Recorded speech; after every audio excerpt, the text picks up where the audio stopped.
Hey now, it's your boy PSA Sitch here with another Sunday show with everyone's favorites. Only eats the most masculine of foods.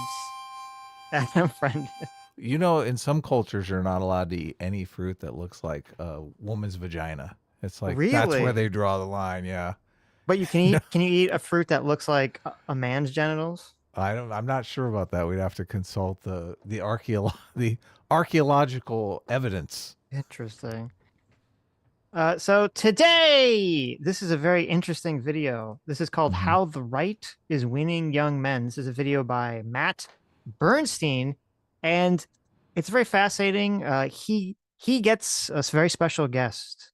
Well, before I say that, let's think about this. You're on the left, okay, and you're trying to strategize how the left lost young men everywhere and is losing young men everywhere, right? Hmm. And you're Okay. like, Okay. you're like, I how hear am you. I going to win the men back? Okay, how am Right. I going to win Yes.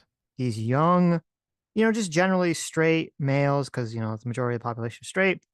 How are you going to win them back in the fold?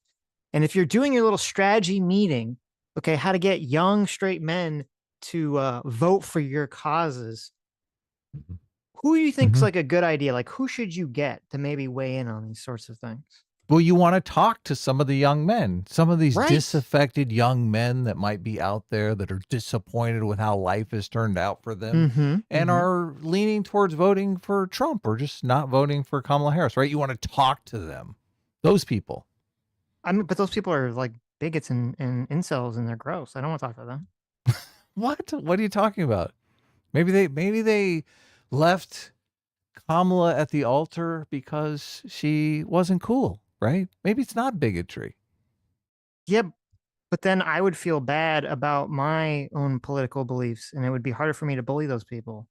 It's just more Hmm. comfortable to me if I believe that they're bigots and gross Okay. and So it's losers. kind of your bias, right? Your implicit bias towards No, no, these no, no. You people. didn't understand. I said they're the bigots. No, no, it sounds like you're the bigot. I don't think you're understanding what I'm saying. Or maybe you're understanding all too well. So Right. So anyway, so they got a bunch of guys, right? To talk to and to figure out what's going on. They so wanted to hear it from yeah. the horse's mouth, as they So, in say, order right? to make the determination about how to solve the problem of the left's inability to get men into the movement, we have Matt here, an effeminate, gay socialist who's decided to speak to Taylor Lorenz. Taylor Okay. Lorenz. Wow. Very famous, hyper woke, left wing, cancel culture warrior. So these are the Right. two people that are going to strategize and tell us how the left's going to win men back. Taylor Lorenz, or as I like to call her, the doxing queen. That's right. There's nobody that Taylor Lorenz hasn't seen that she doesn't hasn't wanted to dox. That's like her go-to move. Oh, look, this right-wing personality is getting some traction. Mm-hmm. Doxed. Mm-hmm. It's funny how when there's this conversation on the left about, anything relating to a supposedly oppressed group, any sort of minority group, it's like you can't talk for them. You need to get someone that matches the exact same identity and qualifications in order to have them speak on behalf of everyone in that group. And yet, for some reason, when it comes to straight men, like, no, fuck them. We're gonna have like everyone else who's not a straight man talk about them, or not everyone who's not a disaffected, guy on the internet. Everyone else in the world is gonna strategize and talk about them for them, but we're not actually gonna get them involved in the conversation. It's so interesting that you brought that up because what is the logic behind that? Isn't it to avoid the stereotypes of these individuals? Well, in terms of, well, maybe that's just what it should be. I think from their perspective, it's just because they just don't like straight men, Well, no, no. When they're straight saying, white "Look, men. we need to get an authentic person to talk to about black issues," they're Right, like, "We right. can't just use these racist stereotypes about black people. We need to hear from them. We need their voices, right?" Mm, But when hmm. it comes to the political stuff, it's like, no, we don't need to hear from them. We'll just use the stereotypes, right? That's fine. Basically, that's true. That'll That's true. work. We That's don't true. need That's their a good point. authentic voices. We have stereotypes for all of them, right? Of course. Racist, bigot, greedy. Hmm. Like we just fall on the stereotypes. I got it. Let's talk about patriarchy instead. Which that actually they talk about patriarchy a Oh, I lot in this know. video. I know. I That's not went a I joke. I went and started watching videos on patriarchy just because I thought it was so funny. I'm like, isn't this hold on a second here. Their whole thesis is that men are upset because they're losing power in society. Hmm. Doesn't that kind of go against the idea that we're a patriarchy? I thought the whole idea was patriarchy was the problem, that men have all the power. Right. Well, they're saying you're right. I guess It's they're trying completely to say contradictory. you're right. It is completely contradictory because they're trying to say that like, oh, men are mad because there used to be a patriarchy and the patriarchy is gone now, but then they keep acting like we do live in a patriarchy, which is, Harris doesn't win because of the patriarchy. Like you're right. It's a complete mixed message. Yeah, what up? Are we in a patriarchy or what? Mm-hmm. If we are, please return to the kitchen. If not, if not, continue your racist, bigoted stereotypes of all conservatives. So Right. Okay. anyway, So should we get in the video? Look, let's jump normally into we this. like try to get in the video quicker, but Let's jump this into was this. fun. Ay, ay, ay. A moment Already? of silence just for that. Just for that. This is the contemplation of the next 4 years right here. Oh Mm. my God. I woke up in a dreamscape hell. What's going on? Donald Trump is president and everyone seems overjoyed. Brr. We did not do it, Joe. Hello, hello, and welcome back to A Bit Fruity. I'm Matt Burns. Is that not like the perfect NPR voice? Is this an audition tape for NPR? This is I the feel perfect like it is. NPR voice. Yeah. And the perfect name for an NPR show. A bit fruity, right? Oh, yes. Well, well, well. Dean, thank you for being here. It's been a long week. During Donald Trump's acceptance speech, he allowed Dana White, the founder of UFC Fighting, which I had to Google, to take the stage. Standing on stage with Donald Trump's family in a room full of the campaign's most important and influential donors, Republican politicians, various billionaires, Elon Musk, Dana White thanked the young male influencers who so effectively turned out the young male vote for Donald Trump. I want to thank some people real quick. I want to thank the Nelk boys, Aiden Ross, Theo Vaughn, Bustin' with the Boys, and last but not least, the mighty and powerful Joe Rogan. And turn out the young male vote they did. According to CBS, Remember that Joe Rogan went from endorsing RFK to endorsing Trump? Do you remember that? exit Sitch's internet's down. polls, Trump won male voters under the age of 30 by 18 points this year, which is the same demographic that Biden won by 18 points in 2020. Who are these young men influencing other young men to the far right? What can the left do to better reach these men? And how did an ideology about masculinity and women, once relegated to the seedy corners of 4chan, creep its way into the mainstream? I love the fact that it's just anyone who votes for Trump is immediately far right. You can't you can't escape the label. You could just be a moderate who wants low taxes and thinks Trump will be better up for the economy. No, no, no. If you voted for Trump, you're far right. Right. I just like it's the question of just, I don't know, talk to them, maybe. Oh yeah. Have them on your show, maybe. Try to understand what's going on. How dare you platform bigotry?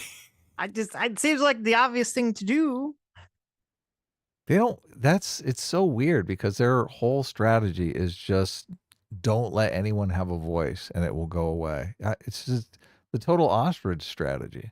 Yes. Let's just ignore this. We don't want to promote it. We don't want to Well, add to their popularity. that comes up a lot in these types of conversations is because the left had control of a lot of culture for the last 20 years or so, and it was only until recently that that's kind of fallen away through Joe Rogan, other streamers, social media and stuff. And so the strategy, like the 2014 to 2020 strategy, was essentially don't like, we're just going to deplatform everyone that disagrees with us. We're not going to let them have a space on media, on quote, legacy media or mainstream media. So that would be an effective strategy to block people out of the conversation.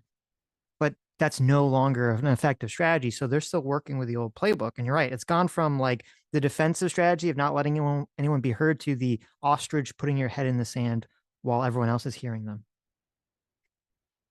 True. As always on this show, whenever we're talking about the internet and politics, I ring up my friend and yours, Taylor Lorenz. Taylor, welcome back to the show. Hi, Taylor. Who have you doxed recently? Anyone good? Thanks for having me.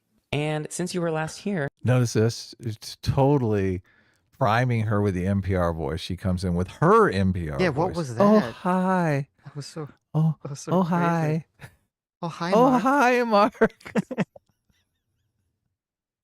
you have become an independent journalist officially. Yes, officially. Yes, when I got fired from my job, I became independent.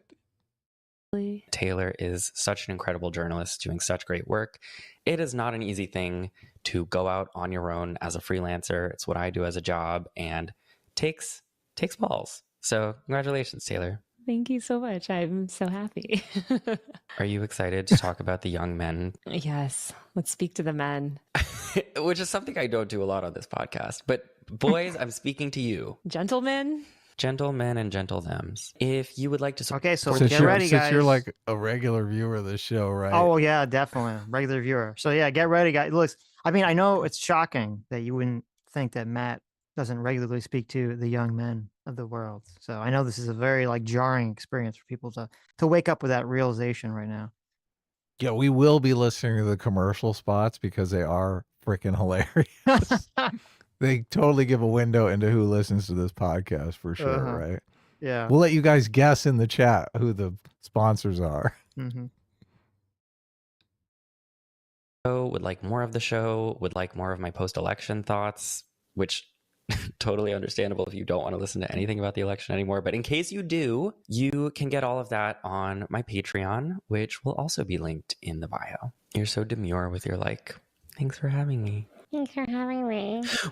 Whenever we do episodes together, we always end up like yelling and screaming about shit. But at the beginning, it starts so calm, and then I'm like, and by the way, fuck that person.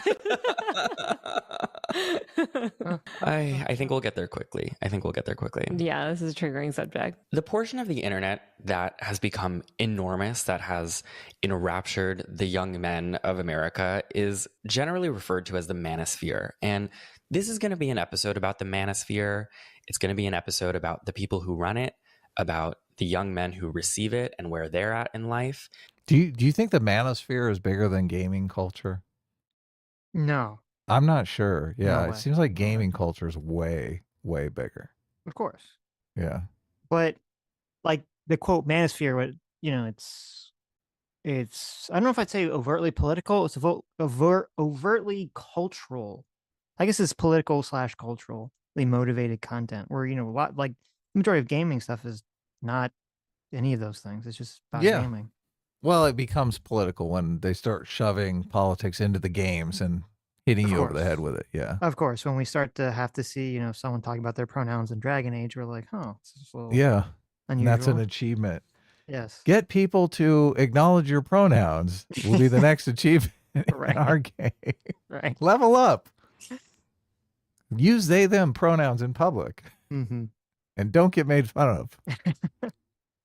And why we've seen this wild right-wing shift among young men in this very recent election. It's going to be about what the left can and can't do to combat it and why. And I think before we actually explore the manosphere itself, Taylor, tell me what you think about this. I think it makes sense to start with incels. Yeah, I agree. That's always the place they want to start. Always a good place to start. We have to start with the incels. Yes. Oh, God. It feels... I can completely empathize with incels and the incel community. So Mm-hmm. the fact that they constantly are beating up on them, or they use it as a pejorative. How is that They're any the different? punching bag. They're the ultimate punching bag. Yeah. But It's look, gross. they don't like people using the F slur or even gay as a euphemism for lame. Mhm. How's it any different? No, it isn't. And it's Yeah. funny because it's like I still remember back in the Gamergate days, you know, back in the original woke days when before everything became race issues, it was like the feminist issues. And this was the big critique by Anita Sarkeesian and all these people was, oh, women are more than sex objects. Women should be valued more than their ability or their not ability or whatever. The goal, I should say, the trophy of giving sex to a man.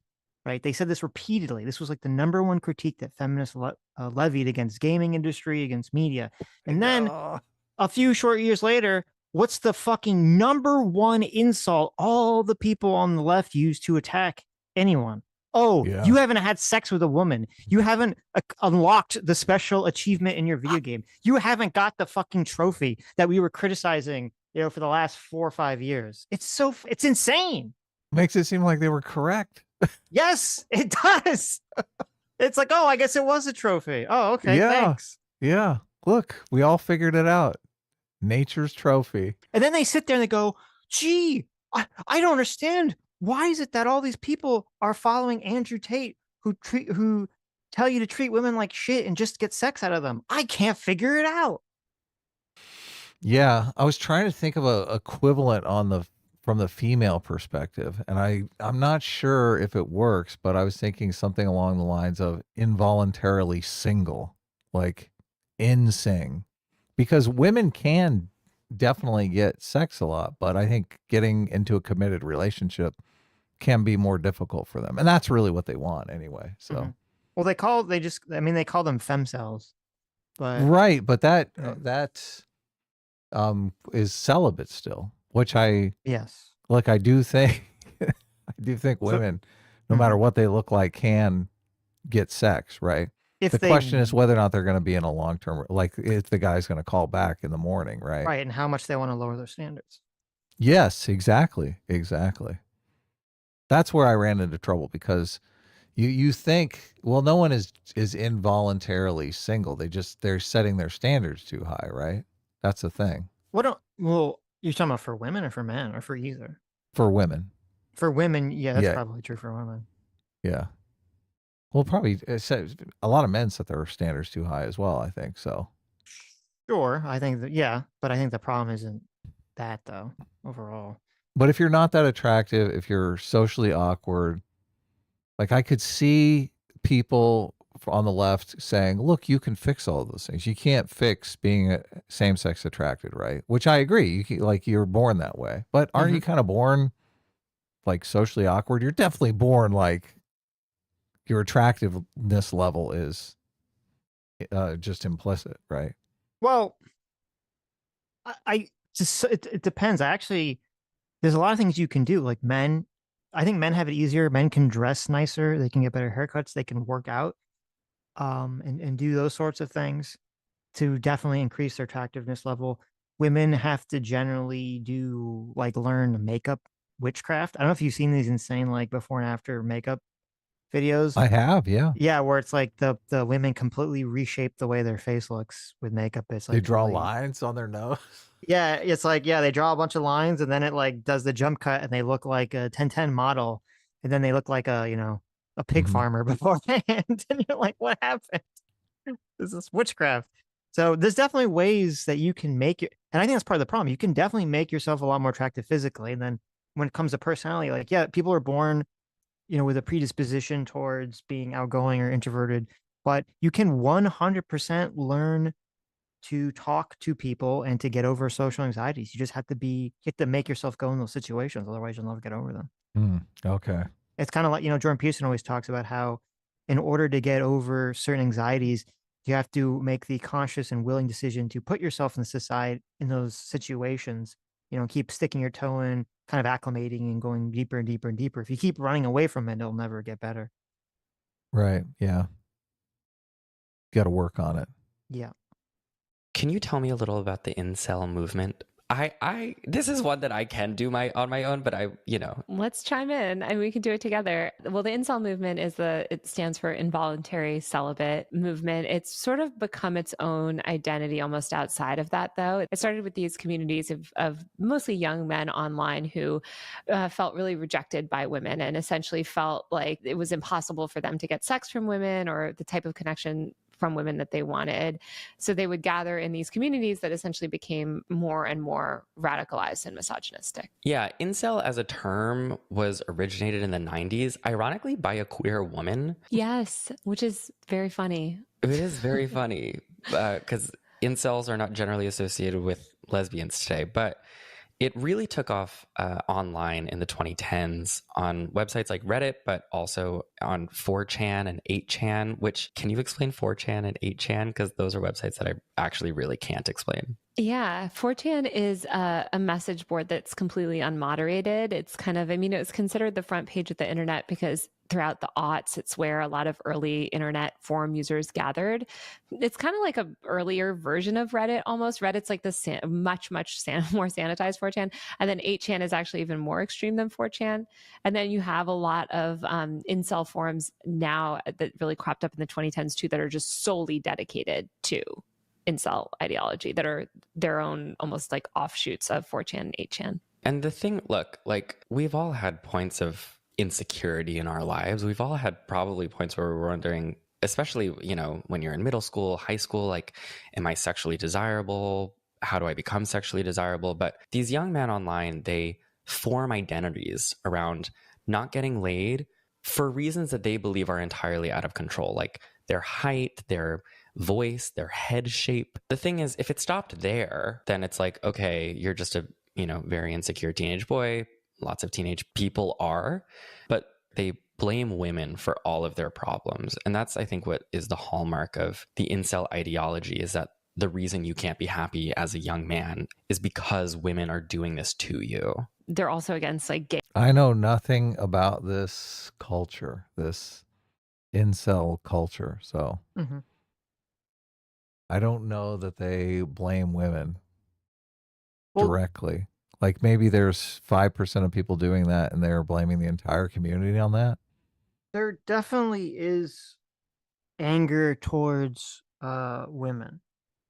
Right. But I think it's misplaced in terms of it's not like individual women's fault that the situation, like, because the big problem is, and I don't think they ever get to it really in this conversation, is there's a lot of young men who are not in or cultivating healthy relationships with a significant other. And that's something that needs to be investigated and understood. This is that's one of the number one factors that causing societal instability and decline in society is if there's a bunch of single men running around causing problems. It's definitely, yeah. That's how you get your Fight Club situation, brewing. And so a lot of it is because of the dating apps, and you get those situations where, because generally, and I know you're not a fan of this idea, but generally, since men compete and women choose, it's like, and if you're on a dating app and women have this, before, women would only have access to a limited pool of guys that they physically interacted with, at work, at their school, if they're in some activity or a bar or something. But with the dating apps, you just broaden the pool so much that women can basically all choose, the meme is they'll choose like the top 10, 20% of all men. And this, 80% of women will just choose the same people. And if they're not actually staying in relationships, they're just using them for hookups, because if you're one of those guys in that situation, then you're going to have the exact same pressure on you, where you're just going to start going through people left and right, because you're going to become, narcissistic, or you're going to become very ultra choosy because you have so much being thrown at you. And that's going to create this massive disparity among relationships because of how they're, how they're forming with the dating apps. And then you also combine it with just the whole, and this I think is even a more significant problem, is like so much has been done to elevate women's rights that I would agree with in terms of giving women the ability to work, and to be on their own and to not be judged by their sex and all these other things that sort of like weaken the traditional relationship between, the man being the provider who works and the woman, being the one taking care of the home. And that's all well and fine. But the problem is, I feel like through the last 60 years, women have just been getting have been just seeking a lot of the positive benefits of sort of like the way that men and women interact, with they haven't been taking up the slack of that. Like, for example, if women want to work more and be independent, that's fine, but then they should also have to be expected to pay for meals during dates, or they should also be expected. And I think this is a really big one that is kind of causing a lot of problems, is that men are still expected to be the one that asks the women out in the first place. Hmm. And I see so many of these videos of, girls complaining on Instagram or TikTok or whatever, about the man not paying for the meals and the dates and all this other stuff. And it's like, you can't get all the positives of, the women's liberation movement without also taking up some of the responsibilities that the men had. Yeah, there could be different cultures, though. I mean, I don't know the cultures of the people who are not wanting to pay. I guess they are feminist, but still don't want to pay. That's the argument that you're making, which I Well, I get. don't Like, obviously, that's a contradiction, but it's not that they are I think the issue is, it's not that those women are feminists and don't want to pay. I mean, maybe some of them. It's just that we exist in a culture that has adopted the feminist attitudes of women working, but then right. they still have their sort of traditional attitude, but only when it serves them, of like, oh, the man should pay for the meal Yeah, and not no, me. I get it. Obviously, people want an Mhm. edge. People want to take advantage everywhere they Right. can. Obviously, feminists want to do that too, right? Mm-hmm.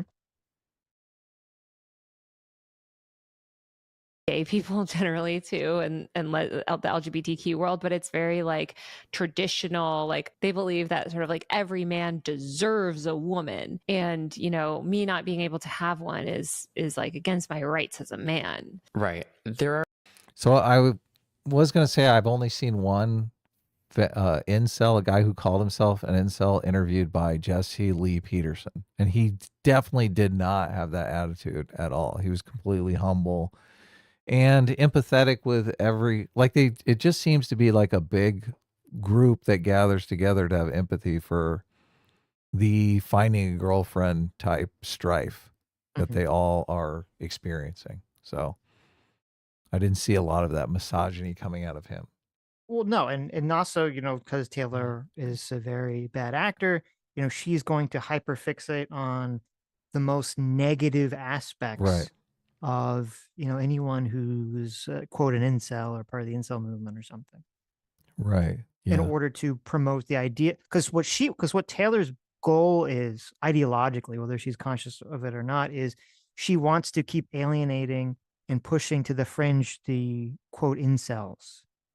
She doesn't want to help Right. them. She wants to expunge them. She wants to diminish them more and more and more because she hates them and is disgusted by them. Right. Well, it's kind of a byproduct of feminist philosophy. Yes. Because if you have this sort of situation, you're going to get a lot of incels. Yes. There are two terms that I want to introduce here, and these are really the reasons why I wanted to start with the incel movement: the red pill and the black pill. Taylor, would you like to take the red pill? Don't take the red pill, but would you like to explain the red pill? The red pill, blue pill framework is something that actually kind of came from The Matrix, which was this movie that came out 20, 30 years. I don't believe there's a single person watching a YouTube video like Matt stuff that doesn't know even the most basic red pill, blue pill, black pill reference. It's Yeah. just like, They've come on. made they're like in the mainstream. This is in the Yeah. zeitgeist of the world. Everyone knows what the red pill is. Right. Years ago. Ironically created by two trans women. Also, really, they've really wrought a lot on society. It's just very funny. I think The Matrix is kind of similar to American Psycho, where like a lot of men don't realize it's almost like a parody of a certain type of thinking. But the red pill, blue pill thing, it was this framework in that. American Psycho is a parody.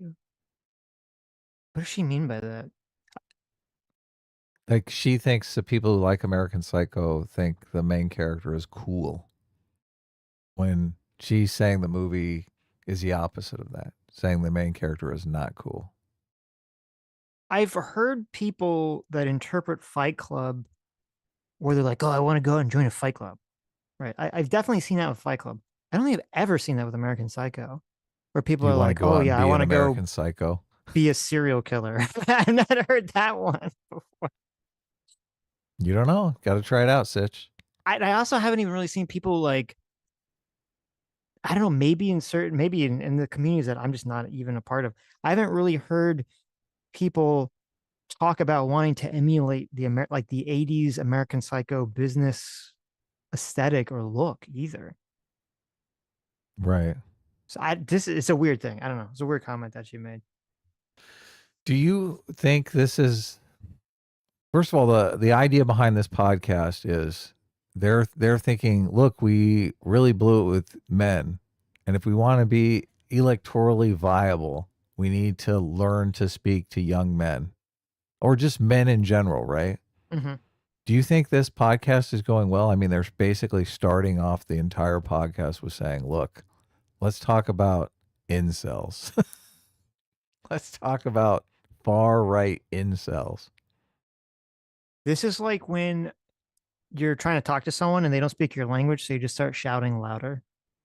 Right. Yes. Like, it doesn't help. You're just shouting your same stuff louder. That's how you define this entire video right here. Well, they're basically saying anyone who voted for Trump, you're basically an incel. It's Yes. like, why? Obviously. Why? I'm sure, I don't know Trump's numbers with the incel vote. Did people compile that? Is that like a thing? Is that a demographic that the Democrats are looking to turn around in the next election? I didn't People are think not that even keeping information track was of out that. there. Yeah, exactly. Like, why are you starting this? Look, we need to appeal to young men as Democrats. Let's talk about incels. What are you going to do? Give them girlfriends or something? How do you appeal to that class? Mm-hmm. Why are you even bringing this up? It makes it sound like you're comparing all Trump voters to incels. It's bad. It's optically horrible. So, Right. That movie where it's like, do you want to take the blue pill and just live in the matrix and go along sort of blind to the realities of the world, or do you want to take the red pill? that's a perfect metaphor for this podcast right here. Yes. They 100% blue pilled. They want to take the blue pill and they just want to live in their comfortable bubble where anyone who votes right wing is having trouble getting sex. Mm-hmm. Which sort of awakens you and you can escape the matrix and all of that. The black pill is kind of emerged like out of that, where it's almost further than the red pill. You're just a nihilist. You're sort of like a deep nihilist and nothing matters almost. It's like, if you're black pilled on something, it's like, it's a fuck it kind of energy. Yeah. And so in incel forums, the red pill was basically like accepting the reality that men are being left behind. Feminism has gone too far. Women are never going to need you or want you. And then the black pill was like, none of this can or will ever change. You're hopeless. You are destined for a life of sexual and romantic loneliness. And there's no reason for you to be on Earth, essentially. This is the belief that's, spreading throughout the 2010s in these like Reddit and 4chan and 8chan threads. And it's a small number of men who are consuming it in proportion to like all of the men in the world, but it is tens of thousands of young men and really usually boys in these threads. And the reason why most of the world was first introduced to incels as a concept was because they produced so many mass shooters. The kind of Oh my God, it's so bad faith. I keep waiting for him to get to a point so I can pause, but I just look, I have nothing but empathy for these people. If people can't find a relationship, I don't see, because there's a perfect analogy for what happened in this election. JD Vance made the cat lady comment that the left immediately jumped all over him for. You're right. So what the fuck? This is like your fucking cat lady moment. It's like, well, why don't you have any empathy for these people, right? Why are you like, why are you immediately pivoting to mass shooters? It is if some lonely cat lady shoots up a school and you wouldn't pivot to fucking mass shooters. right.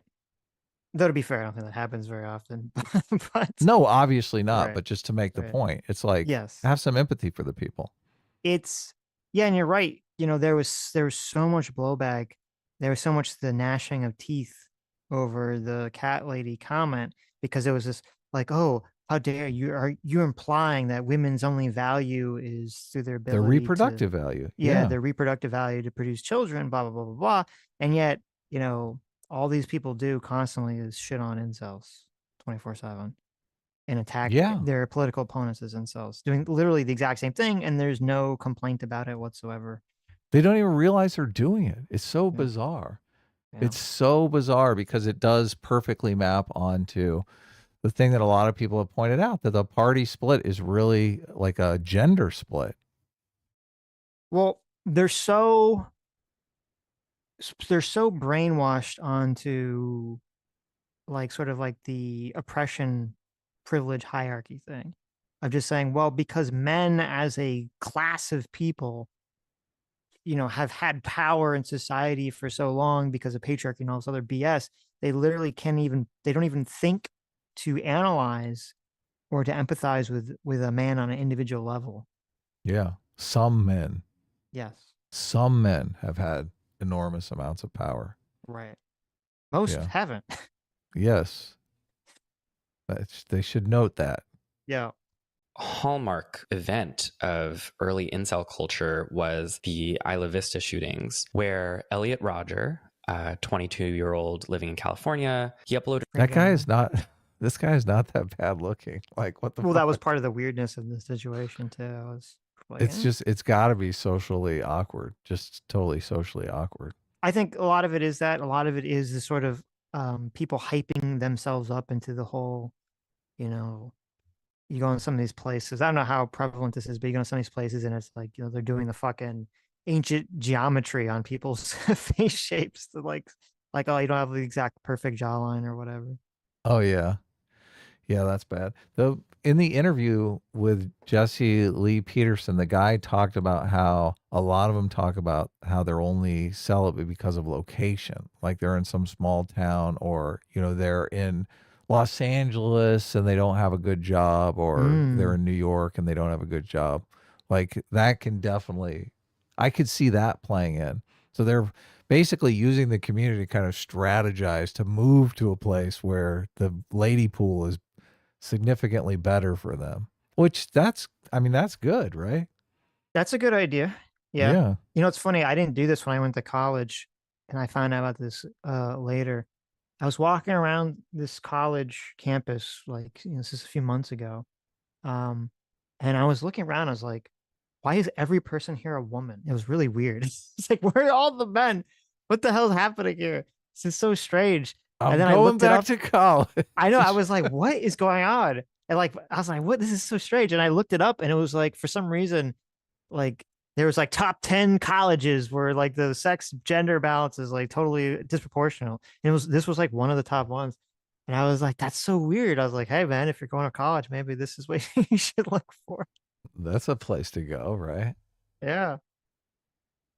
Uploaded a video from his car, like a vlog style video, on May 23rd, 2014, expressing his desire to seek revenge on women who were rejecting him. He emailed a 137-page manifesto to his family detailing his gripes with being a... Look, this is like so bad. Well, this is also like not even relevant to the conversation, I don't think. Totally. Yeah. That's why he brought up the example of the cat lady who shoots up a school or whatever. Right, Obviously, right. that's unlikely to happen. There was a trans shooter that shot up that Catholic school. And they hid the manifesto. Totally, yeah. Yeah. But they would lose their shit if right-wingers tried to paint the entire trans community by this one trans shooter. But here they are, right here. Look, the entire incel community. They love this guy. A virgin, drove to University of California, Santa Barbara with a semi-automatic pistol and killed 6 people. Incels for a long time on the internet were kind of a punchline, really. I mean, it's like miserable and in rare cases violent, miserable young boys who develop this like paranoia around their vacant sex lives. And usually incels were just the butt of jokes, right? Like, you sound like an incel, you're behaving like an incel. They were totally jokes. And also, They were just joking, Sitch. They were joking. Now they're using the joking defense. We just like to make fun of these people, and now what they're causing Donald Trump to win? What happened? Look, You were supposed to be a joke. You try using the N word or the F slur and telling Taylor Lorenz that it was just a joke, and you see how that works out for you. You see what happens. Yeah. It's just a joke. saw it mocked. I think people forgot what incels actually were because it just kind of became part of pop culture. It was like, oh, furries, incels, pro Anna Twitter or whatever. It's like it just became another one of these sort of communities online that became the butt of a lot of memes and jokes and stuff throughout the second half of the 2010s. But while that was happening, they were gaining ground. Ironically, I think them becoming... Did you hear the way he said, while that was happening, they were inserting themselves in our culture, gaining power. This is like, they're basically making the argument here that the incels elected Donald Trump. Yes. It's so obviously. ridiculous. Yeah. It's so ridiculous. This is so ridiculous, just basically off of gut polls, too. Mm-hmm. The joke kind of mainstreamed them into culture in a way. Like ironically first and then not so. Yeah, because it all starts ironically with a lot of stuff, right? And then you also had the first Trump presidency where suddenly you had a lot of these people that were leaders in these communities feeling really emboldened. You saw content creators sort of flirting with this type of ideology, just a lot of extremists buying into it. Who were the incel content creators? Who were the big incel content creators? I don't know. Maybe they'll tell us. Do you know? I don't know who they're talking about here. I mean, I don't know if they just mean like the Andrew Tates and stuff. Andrew Tate, famous incel content creator. Yeah. Right. Well, I'm assuming she means content creators that incels would watch, not they themselves right. were incels. Oh, okay. Again, because Trump's first presidency was deeply misogynistic. Like it was a very misogynistic sort of campaign. And yeah, this is where they're kind of doing the switcheroo because they're not talking about involuntary celibates. They're talking about misogynists. They've kind of slipped in incel and misogynist as being the exact same thing. Same. Well, they want to operate under this hyper privileged feminine position to sort of protect the feminist worldview, which is, well, if these guys are incels, it must be because they're misogynists or bad people. Right. Because otherwise, if they were good people, if they were hashtag nice guys, then women would, be with them, which everyone knows is ridiculous. Yeah. Why just the whole, when they talk about toxic masculinity, I think just the toxic behavior for men is the fuck and run behavior. Yes. So, yes. Yeah. Well, and also like what she says, Trump's first campaign was like really misogynistic. I don't even know what the hell she's talking. What does she mean? Oh, I have no idea either. Yeah. I mean, there was throwing that in there. The ground by the pussy line, but he didn't say that in the campaign. That was like old, dug up from years ago. So, I mean, he was spending a lot of the first campaign away from the second one, talking about immigration. I don't really remember Trump talking about gender issues or saying women should. I'm pretty sure Trump didn't say like women shouldn't work or should be back in the kitchen or anything that you would consider misogynistic. Trump was actually very empathetic about the cat lady remark that they dug up on JD Vance. His response was that's true.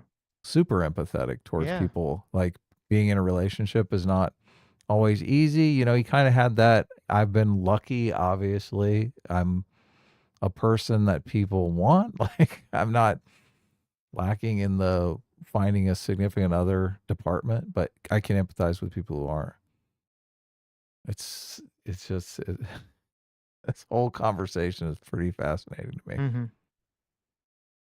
Vibe to that whole movement. So I think incels kind of gained a toehold in the political sphere and the cultural sphere during that time. Okay, I think it makes sense to talk about Andrew Tate right now. I think we should talk about Andrew Tate because he's one of these people that ultimately, like, this soup of male energy online, sort of male hatred bubbling up on the internet throughout the second half of the 2010s really paved the way for the explosion of these hateful male incel influencers, for lack of a better word. And so, isn't it funny how, like, if a man is screw as many women as you can and leave them high and dry. Like that's his strategy. His I don't know if reproductive strategy is exactly the right word, but that's the psychology driving it. Behavioral pattern. Yeah, if that's his behavioral pattern, good. That's much better. If that's his behavioral pattern, it's like that's toxic masculinity. Fuck this guy. He's deceiving these women. These women were trying to get in a relationship, and he's obviously lying to them, right? Mm-hmm. But if that's a behavioral pattern for a woman, it's like, yes, queen, slay. You Get don't the want to bag. be tied down. Yeah, Right, exactly. right. Yeah. These guys just use and abuse them and throw them away, right? Mm-hmm. What's going on there, Sitch? Why is that such a it's basically the same behavioral pattern. What's going on here? Why is one permitted and one is like toxic? Well, it's very interesting because it's like a lot of culture was, and it's so funny because they complain about patriarchy. Like if you look at traditional culture, traditional patriarchy, a lot of that attitudes towards men was to try to prevent men from engaging in that behavior. It was Yes, all of like, course. you shouldn't have sex before marriage. Or you should, try to settle down with someone. A lot of it was trying to restrict men behaving in that way. And it's interesting that when you kind of had the free sex movement and the women's liberation movement, instead of it was basically kind of like a classic Chesterton's fence dilemma where they're like, oh, well, instead of just having it so that women can have equal access to opportunities or power, it's like, no, no, no. We want women to be able to be as engaged in all the negative behaviors that men have also been engaging in, Right. historically, which is like, well, what's the exact wrong attitude you should want to have? You shouldn't want, the attitude for society should be no one should be a slut, not that it's a morally righteous thing to be a slut. Yeah, that's the traditionalist worldview though, which they're obviously against. Yeah, and I think it's because humans make this very classic, I don't know if you'd call it a categorical error, but humans make this error where if there's some aspect of an ideology that they're fighting against, they can't just be very specific and say, oh, we're against this part of the ideology. They just like end up being against the entire thing. Right. Yeah. They lose the traditional thing for women working, and then all of a sudden they're going to lose everything, like all Yeah. the sexual stuff that went along with it. So, which is Yeah. not necessarily a good thing. As incels are becoming a punchline and no one's really taking them seriously, King Incel emerges in the shape of Andrew Tate. I feel like I probably don't need to introduce Andrew Tate too extensively because there's a great chance that you probably know who he is. But as is the tradition on this podcast, I always do like a little bit of explaining, a little bit of background because there is someone who blissfully does. It's so weird that they're equating Andrew Tate to an incel. Because I think all men, regardless of how much play they're getting, desire to be successful, right? Mm-hmm. That's like a drive. Yeah. Of course. Yeah. So they're going to look to people who are successful and they're going to say, here's a model that I can emulate. Well, I mean, the Andrew Tate thing is very much, it's funny, they don't really talk about this, but you had the positive form of Andrew Tate emerge and Yes. the left, pilloried them and just tried to destroy them. And that was Jordan Peterson. Yep. Jordan Peterson was the, the non-toxic form of Andrew Tate, who was saying, boys need to have, a quote, traditionally positive masculine role model. They need to grow up, they need to be responsible, blah, blah, blah, trying to like basically tell boys how to be men. Because this is another reason it's a big problem in our society is that we just have, the focus has been so much on we need to have positive female role models, which is fine, that we've basically demonized positive male role models, and they've been exercised from most of American media. That's part of why I think a lot of people are going to anime and other things, where that's like the only place you can still find positive male role models. Yeah, in exactly. storytelling. And so you had Jordan Peterson that was sort of trying to be, who was being that figure. And what's the media do? They call him a Nazi. They say that he wants state mandated girlfriends. They just keep attacking him. And then so what happens? You have like the evil mirror version of Jordan Peterson, Andrew Tate, come about, who kind of symbolizes the child's image, like the immature child's version of masculinity. Because you have Jordan Peterson, was like the real version. You know, you want to start a family, you want to get a job, you want to be responsible, you want to cultivate meaning, emotional relationships with the people around you, you want to be useful to society and your family. And then you have Andrew Tate, who's like, oh, you know, you just want to drive Bugattis and fuck a bunch of women and make a bunch of money. It's like the child's version of like what they think a man would be. Yeah. Yeah. And a lot of young people were seduced by that, unfortunately. Right. And the media, a lot of it, I think, is entirely because the media was just so unfair to Jordan Peterson in their attacks on him, as opposed It's to saying like, oh, interesting. this guy's, you know, a good guy. Yeah. It's interesting because they cannot even perceive the difference between Jordan Peterson and Andrew Tate. They compare No, them like it's no, a I one for know. one exchange in this. It's crazy. It's And you're crazy. going, oh my God, these people have no idea. They cannot perceive of anyone on the right being some sort of distinct figure. They don't know the difference. They really don't. No. And well, and it's even funnier because like Jordan Peterson, at least like at first, he was not on the right and he didn't even conceptualize himself on the right. And he would talk about how he doesn't really have that many right wing moral intuitions. You know, he's always like, Yeah. I'm high in openness. When they pin that monogamy, that state mandated monogamy, I forget what the actual term was that she tried to pin on him. Mm-hmm. He actually came out against the toxic masculinity behavioral pattern in responding to that. Basically saying, Yes. you know, if your son comes home newly married and is bragging about how many women he's cheating on his wife with, like you're not gonna go, oh great, good job, Right, son. right. That's Yeah, ridiculous. you're Of gonna say, course. what the hell are you doing? Why are Yes. you doing that? Yes. Yeah, you're And gonna fucking beat yes. the shit out of him. And That's what they Peterson, want. I know, and That's it's so disgusting because like again, Peterson was, oh, you need to improve yourself, and Tate is sort of like you need to manipulate others. Oh, yeah, exactly. And part of improving yourself is finding a stable relationship. Peterson Yeah, often talks about that. Yeah. right. And Andrew Tate is find as many people as you can manipulate in some sort of pyramid marketing scheme as Yeah, right, possible. right. It's like, what? You think that's really a good plan? No, it's not. No, that is not a good Doesn't know plan. who Andrew Tate is, and I am so sorry to take that bliss away from you right now. Let me find. I was gonna look up where he's from. Where is he from? There's like not a clear answer. He was raised in Chicago. I know, but he has that weird accent though. He's from I don't know. Maybe he moved to the UK when he was really young. We'll get into it. Well, it doesn't really matter, honestly. Andrew Tate is an influencer. Can you imagine? The point is his ancestry. Where has Andrew Tate is an influencer who emerged really, I would say, in the early pandemic days, although he had been on the internet prior to that, as this sort of like the king of misogyny on the internet. He and his brother Tristan live these lavish lives in Europe. He was living in Romania primarily, although I think he's originally American. He has a very strange accent, where he's kind of, I would consider him the sort of successor to Dan Blazarian. Dan Blazarian was known as the king of Instagram in the 2010s. He's this like hyper muscular, masculine guy who was always surrounded by like, 10 porn stars or whatever. Andrew Tate kind of took that on. He started this thing called Hustlers University in 2021. It was like to help make. Let me give you a little secret here.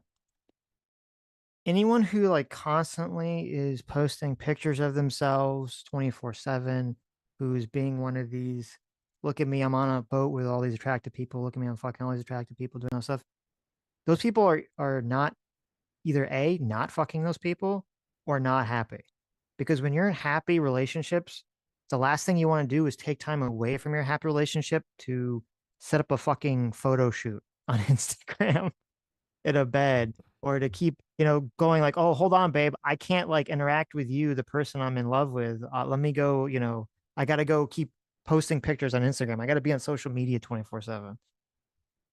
Yeah, it's tough. I don't really have that braggadocio type personality, so Right. Because that's like yeah.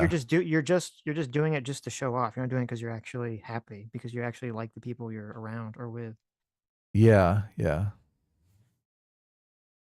make You you mean rich. It you really mean hanging out with blended all sort of those like super hot women is unfulfilling for Very Well, painful. if it was so fulfilling, would he really be spending all this time like doing photo shoots, or wouldn't you just be enjoying your time with them? Yeah. Yeah. Like self mythology around him and his brother with like get rich quick schemes, crypto he was pumping really early, and basically told men, especially young men, exactly what they wanted to hear, which is that women are to blame for all of your problems. The woke agenda is against you. Women are keeping True. you down. Your Oh. bitch mom won't stop taking the fucking Xbox. She doesn't deserve to have rights. Like that type of stuff. And he really played to the algorithm in a way that, like, much like Dan Bilzerian. Just think how custodial voting will go over in that household, Sitch. Oh, okay. You know, Way to vote away. And your mom's taking away your Xbox and voting for Kamala Harris. I know. Oh my God. Listen, Adam, you're gonna just make him even more angry. I know. It'd be great. Bilzerian played to the Instagram algorithm. Andrew Tate just mastered the YouTube algorithm. He was in every single YouTube video for a while before they banned him. And same with TikTok. I mean, he just became completely mainstream through these clips where he's saying deeply misogynistic things. And it really spoke to incels because he gives incels sort of like a path out of inceldom. It's like, I used to be like you kind of vibe. Like I know what you're going through. And look at me now. I don't respect women at all. I sex traffic them because, by the way, he was eventually indicted on sex trafficking charges. Like, wasn't he a kickboxer, a famous kickboxer though? Yes. I don't think he's an incel. Like I was an incel once. Like, that's no, not I know. his Like I don't know backstory at now. all. I don't know if he tries to come across like that. If he does, it's obviously ludicrous. But or I don't know if she's just making this idea up. So I've never heard him kind of do that bit of like, I was once an incel like you. Right. But And then I got my secret formula, my Yes. secret sauce, my 10 steps to not being an incel become anymore. a professional kickboxer. Yeah, exactly. Then move on to being a trafficker. yeah, it's just like a complete disrespect for women and deep misogyny that appealed to millions of sort of incel and incel adjacent men online. I mean, from like the kind of creepy, dusty corners of the internet that like all of the kind of early incel forums stayed, and then to the manosphere that we have today, which is basically accessed by the majority of young men, at least in the United States, I feel like Andrew Tate is kind of the bridge because he did appeal to all of those incels, but he also was like the third most Googled person in 2022. The thing with Andrew Tate is that he blew up so quickly and became so ubiquitous overnight to so many millions of men with almost zero media scrutiny. Parents didn't really realize how bad he was. Like they would hear their kids watching his videos or quoting him, but because there was no real accountability reporting on him, especially while he was blowing up, it didn't really come until later. He was able to amass like a huge amount of influence online, sort of unchecked. I think that was. Yeah, all this just screams deplatforming. I All know. of this is like no accountability. What she means is no one had the ability to deplatform him. That's what she's totally in favor of. Nobody Well- came along and doxed him. Right. And it really shows it's the same thing like when Jordan Peterson blew up. It really shows that there was just this hunger in society for someone to fill this niche of, a male role model.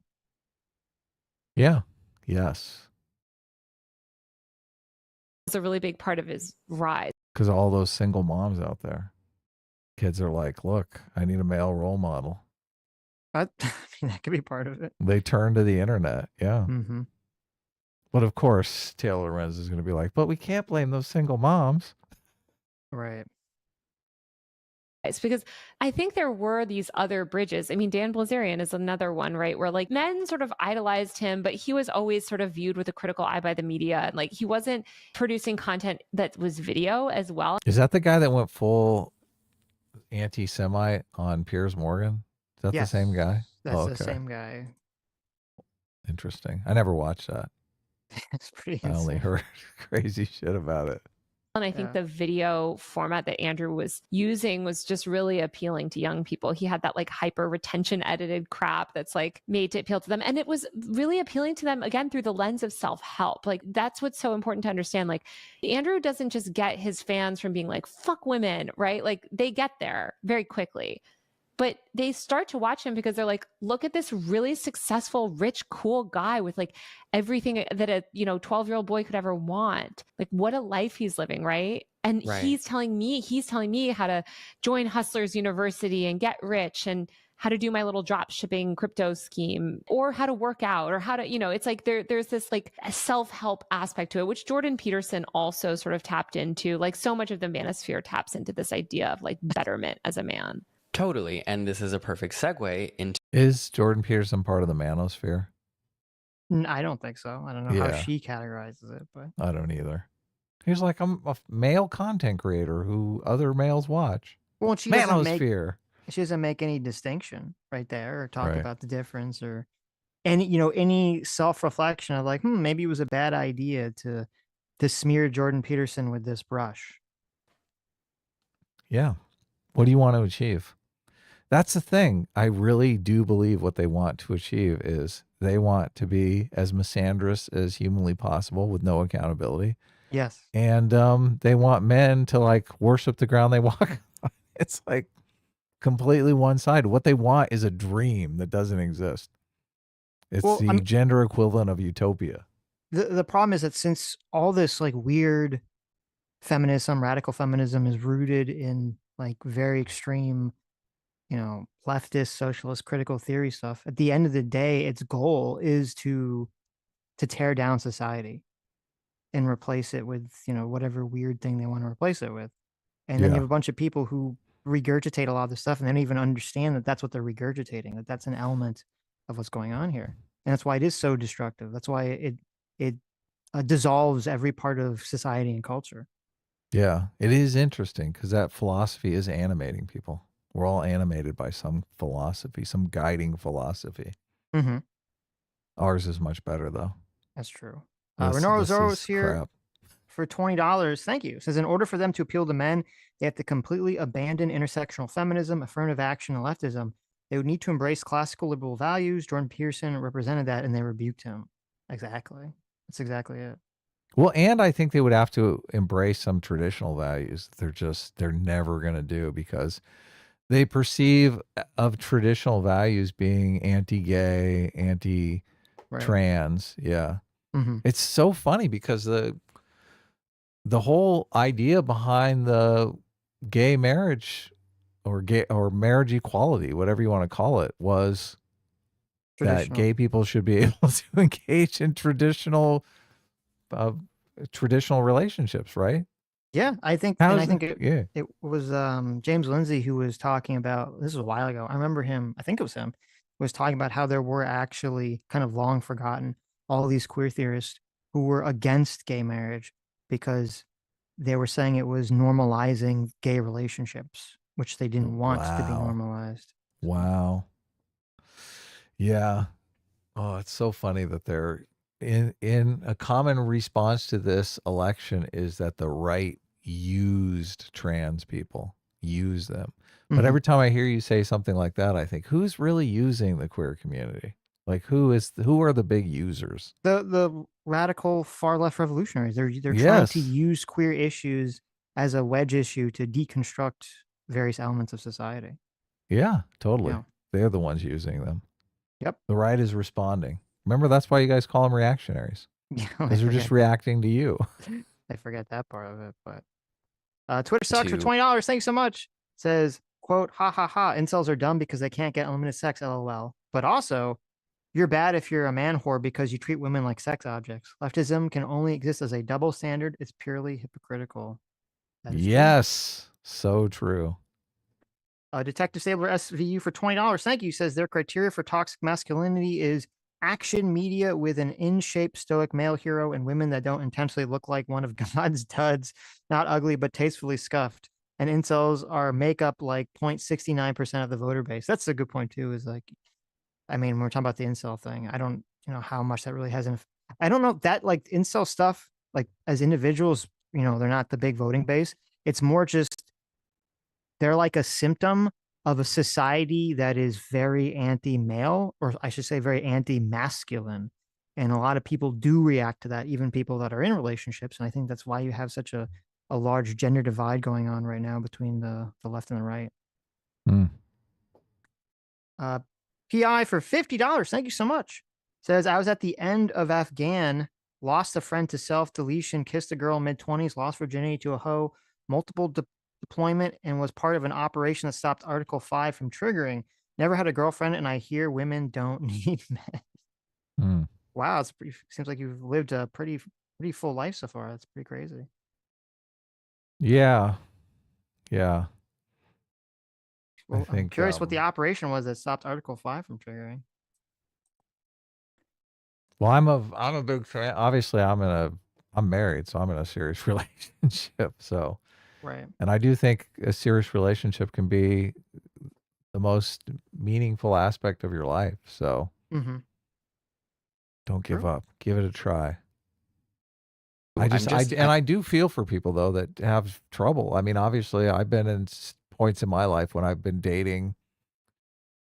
Just it seems like a string of duds, women that I knew I could never, have a serious long-term relationship with. So that's super depressing.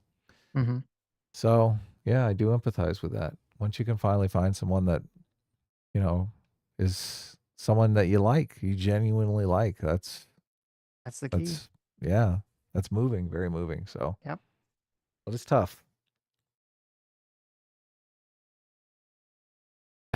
For the listener who is new to all of these topics, I'm like introducing every little ingredient to the pie so we can understand what happened with young men in this election. But this is the part where I want to enter the male loan. So get that. It's incels, Andrew Tate, Jordan Peterson.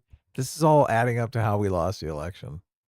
God, this is trash. These people are delusional, Sitch. Oh, yeah. That's what makes it funny. Loneliness epidemic. I know. We're all tired of hearing about the male.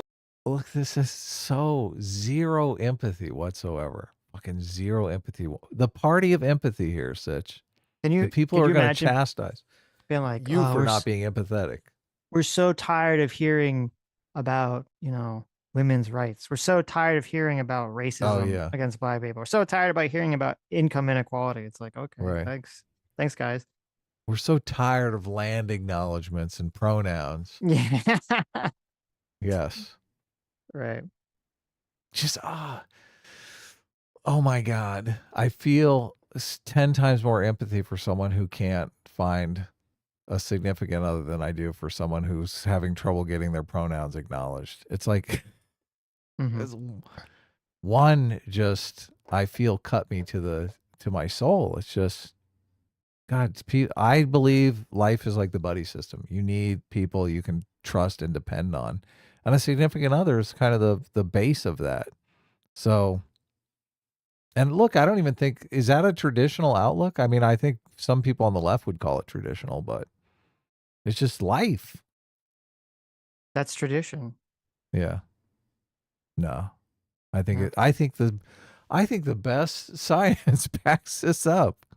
I don't think it's just tradition. Listen, even if science backs it up, if it's from a long time ago, people did it a long time ago, it's tradition, and therefore it's bad. The man haters who are always capping on the man hose, they know this. They do. They know it deep inside them. They know, but they just can't admit it. Right. Loneliness epidemic. But you have to understand, I feel, at least the narrative around the male loneliness epidemic to understand why so many men would gravitate, right? Because okay, Andrew Tate is out here saying, fuck women, fuck gay people, fuck trans people, all of this stuff. Here are my cars, here's my 6-pack. And it's like, okay, yeah, but what is the essence of this that is appealing to young boys? And the male loneliness epidemic that you may have heard about, maybe not, it usually references the erosion of traditional gender roles in modern society that has left young men wondering what to do now that women can get jobs and women don't need them in the same way and don't rely on them in the same way. And we're also atomized on our phones all the time. And these things have lended themselves to men feeling socially and financially insecure and unsure of themselves and esoterically unsure of their position in the world or purpose in life. Would you say that's a good synopsis? Yeah. Yeah. Oh, look, wait. Does he get it? Does he finally understand? Maybe he gets part of it, right? Let's find out. You think he's going to come up with a good explanation here? Hell no. Oh, okay, let's see where he goes. Of course not. The entire idea of the male loneliness epidemic is it's this idea that really centers men and men's feelings. And again, that's not to say that young men aren't. You know, this whole thing about like women thinking they have the right to vote, I feel like this really centers women's feelings.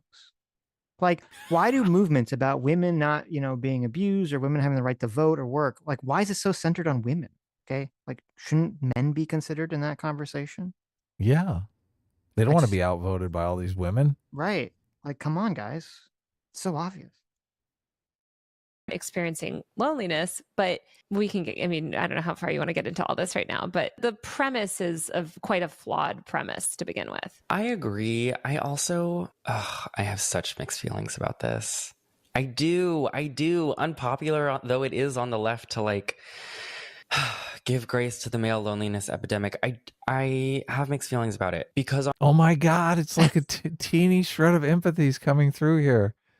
Well, it's funny because he is a man and I know. he sees it. It's so blatantly clear, and it's funny that so much of it is he doesn't want to talk about it. People on the left don't want to talk about it because it's become associated as like a right wing movement or something. If all the quote incels or lonely males were voting left, they'd be trumpeting this as like the #1 issue in America that has to be solved. Yeah. Oh yeah. on one hand, the male loneliness epidemic implies, like you said, a lack of loneliness among all these other cohorts, right? Women's loneliness, not to mention all the other things women have to not only worry about, but like fear on a daily basis. I'm picking my words carefully so the leftists don't murder me. Like, don't rake me over the coals for this. But I think that Isn't that really telling about the Yeah. social movement that you're part of? That you can't even talk about another group of people's, suffering or pain or bad things they feel and experience in society without being afraid that your movement's going to skewer you for just acknowledging that sometimes things aren't the best for men. Isn't that say a lot? You remember when free speech was the cornerstone of the left's movement? Now you Sadly, can't even, now no. you can't even speak without worrying you're going to say the wrong thing and get I know. canceled. It's But look, insane. cancel culture isn't real. That's why he's choosing his words carefully, right? Not real. Yeah, it's true. Completely fake. understand, as much as I can understand a heterosexual man, it makes sense to me how a young heterosexual male whose father and grandfather grew up in a world where it meant something different to be a man would struggle to relate, to the loneliness that young men are feeling now, because it's true. Like in previous generations, no, I know. You don't think those men in the 1950s were lonely as fuck? A lot of them were like extremely lonely, right? It's not that I don't think that they were lonely. It's that I think, to be clear, for the worse for society, but I think that there was a more defined socially constructed role around masculinity, where now there isn't. And I think that that's good. I just think that these people don't know how to deal with it. And I want to encourage them to deal with it. And I'm not faulting like young heterosexual men for like feeling confused about their position in the world. Like I'm not faulting them for that. No one is, just to be clear. I think any person has empathy, right? Any good person, especially if you consider yourself on the left, like you have to have empathy for these young people. You can't just be like, well, suck it up, Johnny, that's the world now. It's like, Totally. It's hard. It's hard to be That's literally what Taylor is doing. That's literally what all these people do when they use incel as an insult, when they attack all these people. And they say, Yeah. what? Like, that's literally, she just did it 5 seconds ago.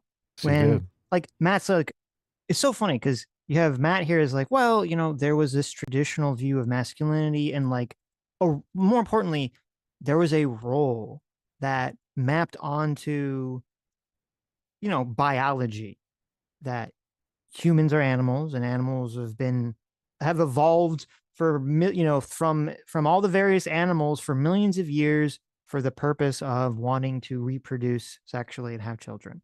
and all these social and cultural elements sort of evolve around, uh, over time, along to sort of facilitate functioning societies. And most of functioning societies have to facilitate reproduction and the various sex/gender roles that accomplish that. And he's talking about how, like, yeah, like people feel like they don't really know what their role in life is. And she just was like, what do you mean? People have always been lonely. What are you fucking talking about? It's like, oh my God. It's just so stupid. It's just so stupid. Yeah, it's an identity crisis. Yes. Yeah, And she you'd doesn't think want to they would acknowledge know it. about that And since she they wants to all play pretend. identity politics. Yeah, she wants to pretend like she's like, oh, I'm empathetic to their plight. It's like, no, you're literally not empathetic to their plight, and you view them as evil. Yes, you hate them all. Hard to be a young person, and that's what I think is frustrating for me when we talk about these things of like the epidemic or whatever. It's like it's really hard to be a young person, and it is hard to be a young man in today, because you're right. I think that there aren't a lot of positive examples of masculinity, at least on the internet. It's very unclear kind of like what it means to be a man. And as you mentioned, a lot of those more traditional gender roles, for good reason, have been abolished, right? But then you have these young. They've literally abolished your role, guys. Yes. It's been abolished. I just think there's a lot of people who are in traditional relationships, so Of course. it has not been abolished. Young men who feel lost. And I think they do struggle, right? They do struggle to kind of make connections. I think the much bigger problem than women is the way the patriarchy treats men for having feelings, right? And Exactly. It's like Matt Walsh being like, if my friend said that he loved me. Oh my God, that's the problem. It's, listen, men, the reason you have problems is not because of, the demonization of masculinity or anything. It's because of the patriarchy. That's it. Yes. That's it. The patriarchy makes shits on you for having feelings, which I know Taylor Wins would be the first one to shit on you guys for having feelings. If you're like, look, it's hard for me to get a girlfriend. It's so stupid. Yeah. Don't try to confide in Taylor Lorenz about your feelings. She's just going to step all over you. Like, I'd call him like a, slur or something. A faggot. Like, yeah, I can say yeah, that's probably why you don't There goes our monetization, motherfucker. have close male friendships. Yeah, that's right. I mean, that's and whenever Matt Walsh comes out with one of these weird takes that was like, real men never take sick days or, show emotions or anything, like, everyone reacts that like, what the fuck are you talking about? Everyone's like, that's a weird take, Matt. Like, that's a crazy thing to say. Yeah, maybe you should rethink that one. Right. Like, I don't think you'd hold up Matt Walsh's like wacky opinions on masculinity as like the defining feature in the conversation at the moment. So many times he's just trolling anyway, so it's kind of hard stupid. to tell. So going off on a Matt Walsh troll. Right. Exactly what I was going to follow up with, which is that I don't want you to not feel lonely. I'm not going to like slap you on the wrist for having your confusion about your place in the world, but it is my opinion that I feel very strongly about that the source of your loneliness is not women. The source of your loneliness is not trans people or like immigrants taking jobs that you're too young to apply for.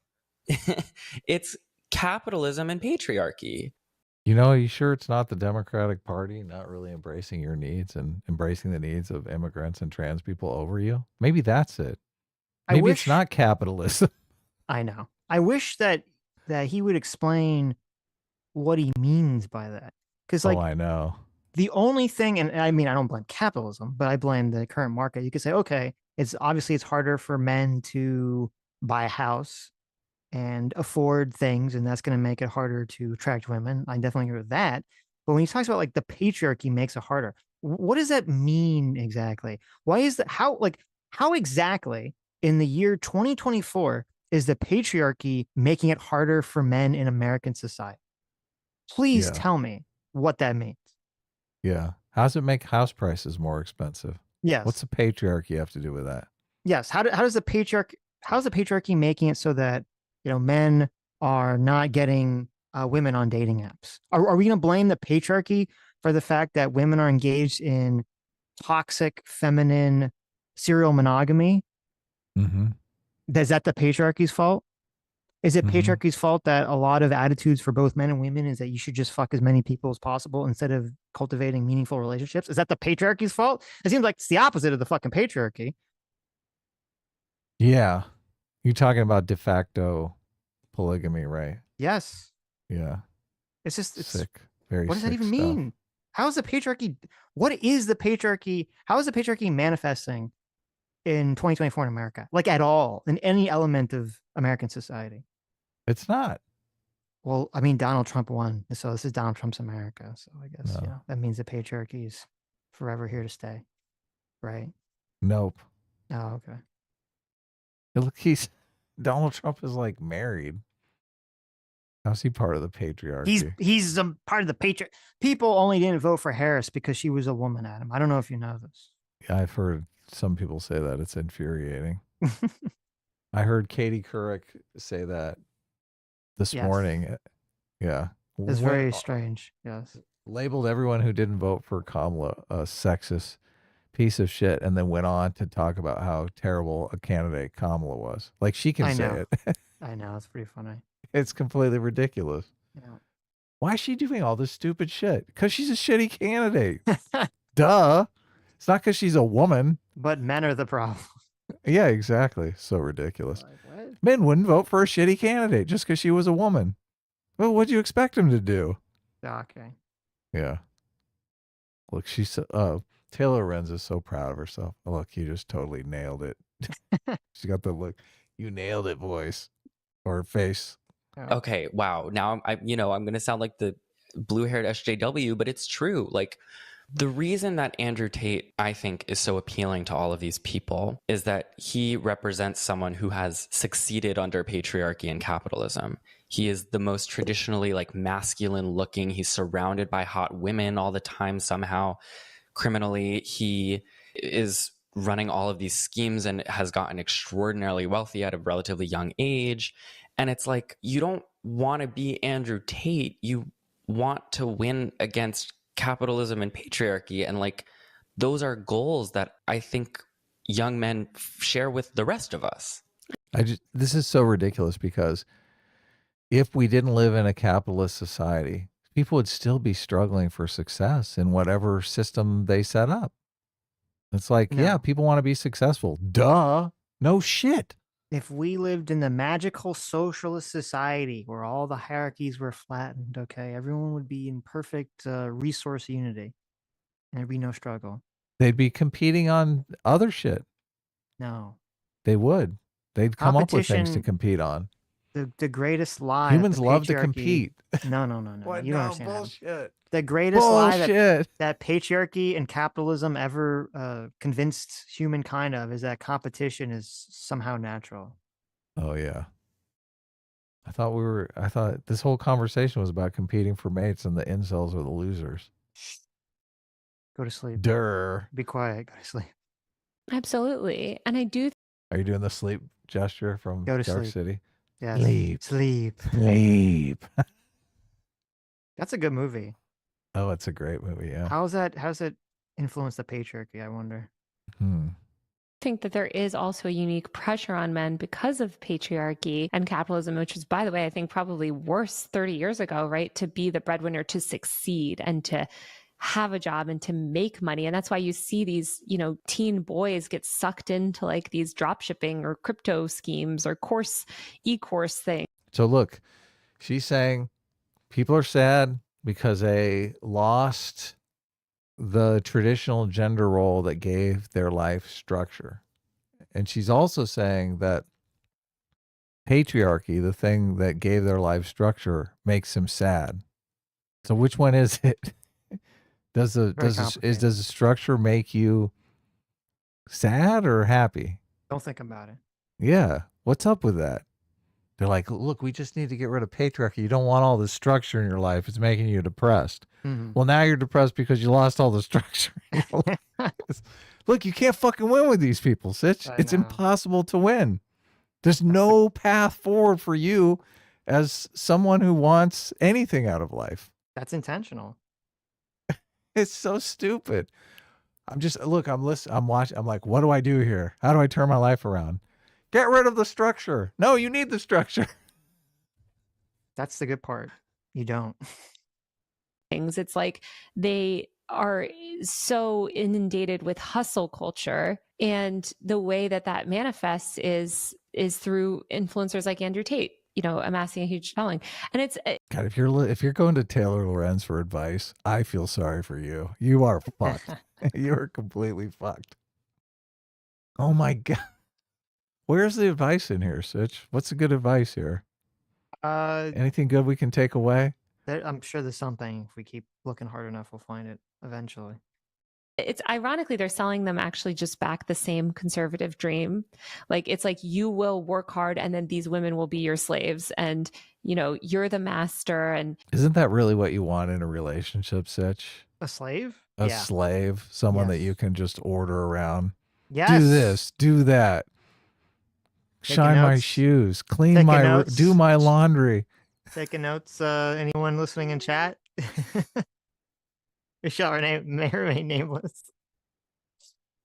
I've had I had one friend that was kind of in a relationship like that with his wife, and I was like, oh my God, this is the weirdest thing ever.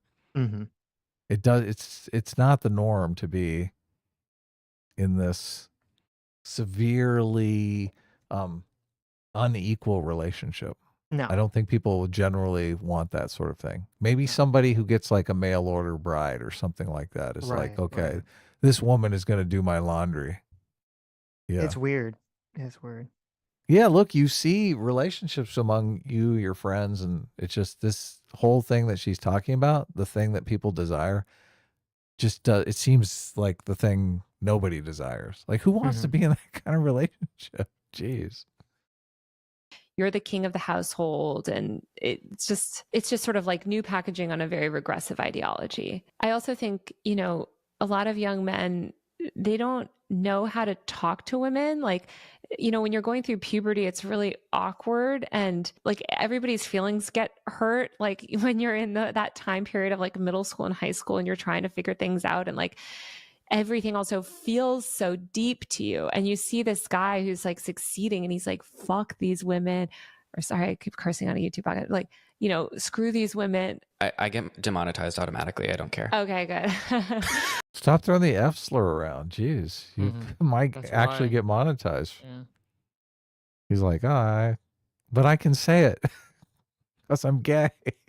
It's like, screw these women, like forget these people, like whoever hurt you, they're worth nothing because women are worthless and you can just collect them like toys and you can move on. That's a very appealing. Well, that woman that hurt you is worthless, so stay away from her, but don't give True. up on all women. Yeah, exactly.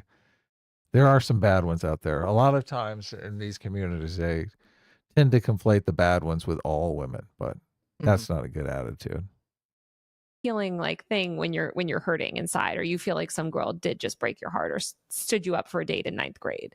Totally. And, you know, there are men like who aren't middle and high school age who like continue to internalize all of this, you know, this kind of like male loneliness thing. And it's like, again, like I'm with you, but like we should be fighting for universal health care. Right. And then like the cost of I know you're lonely. I know you can't find a girlfriend or a spouse, but why don't you come fight for universal health care with us?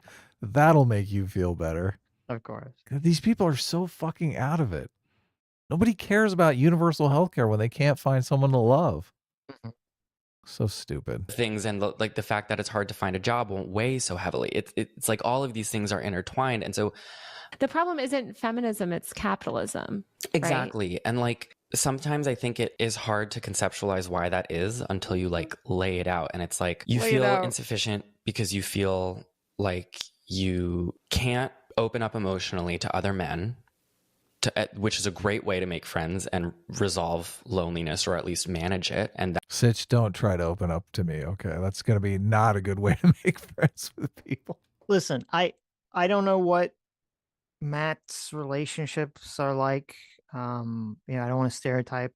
I'm sure there's obviously lots of masculine gay men out there in the world.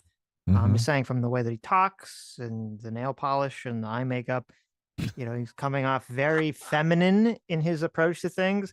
And so I'm kind of skeptical of a feminine gay man and a woman trying to explain how they perceive a normal straight man's, the average straight man's, I should say, relationships with each other is all about like opening up. Yeah, yeah. Oh, it's so rich. That is a symptom of patriarchy, that you feel like you can't be emotionally vulnerable. You feel like you have to have so much money to prove your masculinity, another aspect of patriarchy, but you can't get that much money and you're always having to spend it on things that aren't publicly available because of capitalism. Like it's patriarchy and capitalism, but these people are being sold scapegoats in the form of women by people like Andrew Tate who are taking their money. Because it's much easier to believe that the problem is women because it's something you can externalize. And also a lot of men have been hurt by women, just like a lot of women have been hurt by men, right? Like you have that guy that broke your heart, or sorry, that woman that broke your heart, right?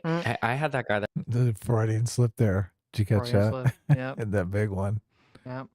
Who is that guy?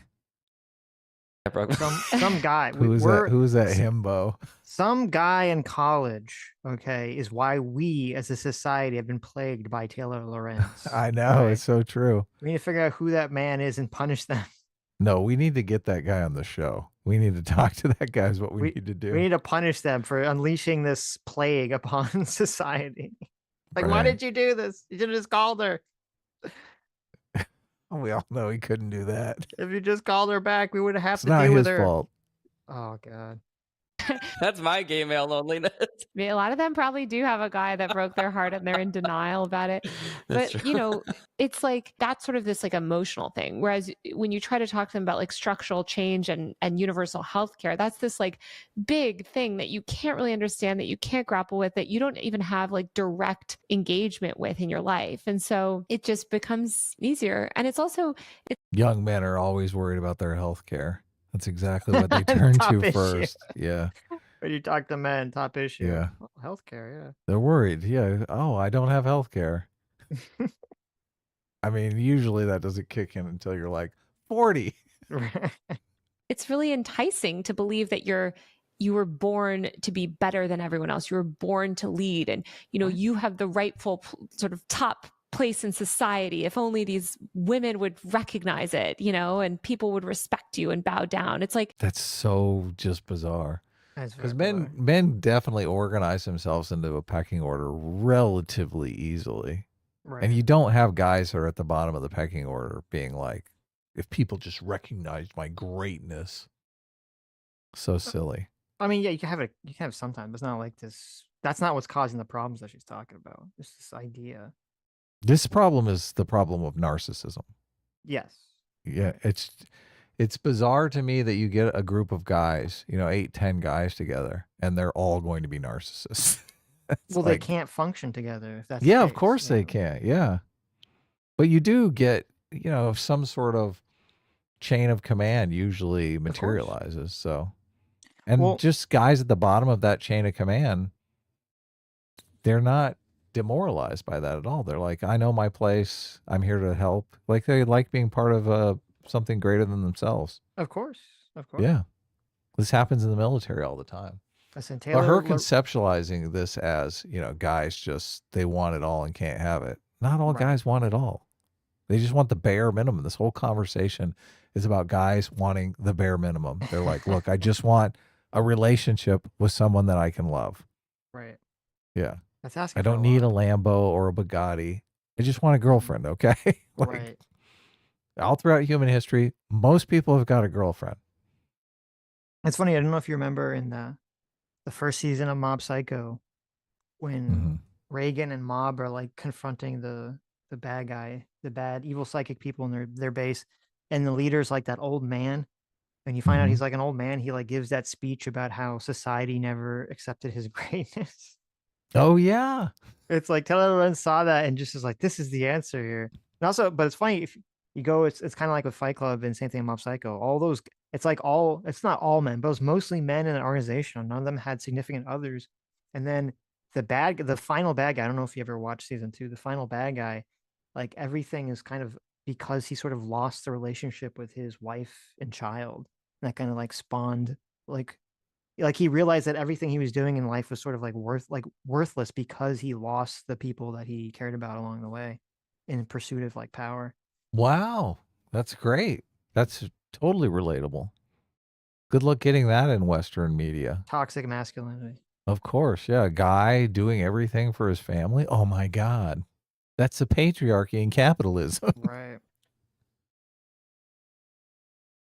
I This cult- wonder, because Francis Fukuyama obviously is a huge lefty, but he just praises capitalism to no end because it gives people a context, a productive context to compete with one another. Mhm. And they just do not recognize that at all. No. Would you rather people are competing, in criminal enterprises? What the fuck? That's the way most societies devolve. Right. Yeah. Ugh. Culture of fear and negativity, but it's appealing and it's really imbued in a lot of the way that men are socialized too, like the sports that they're socialized to play, the competitiveness that's driven into them, Oh they're my not God. raised to I know. It's Oh like, my God. This is it. This is no, literally, this is the problem. This is the problem right now with these dumb fuck far left progressive women that they're so fucking stupid because they don't understand that there is a biological difference between a man and a woman and that people are not blank slates and that men have been wired to compete with each other. They want to take their feminist mold or their feminine mold and just force men into it where everyone's not going to fucking compete. Everyone's going to fucking hug each other. We're going to play, instead of playing competitive sports, we're all going to play collaborative sports where all we do is fucking, hug each other and jack off all the time. And it's like, it's just not, this is why men are fucking out of it. This is why men are failing at school. yeah, because all the institutions in society are structured for women. They view men Yes. as failed women. Yes. Yes. It's just, That's it's so 100% it. interesting. Look, it goes, remember you said the thing about asking women out? Men are the ones that are supposed to ask women out. Look, Right. men are born to compete, like in the mating market. That's how it works. Exactly. We're biologically structured for competition. Yep. It's just men and women are different. And for her to think that society has constructed men in this way, it's just laughable. It's laughable. Society is responding to the biological incentives that are there innately. Yeah. Well, this is the problem. We talked about for years, when I grew up, there was all this fear of science denial on the right. And while we were all afraid of, evolution and stuff, and while we were all so worried about science denial on the right, we let science denial on the left just sneak in. And there's all this blank slate nonsense.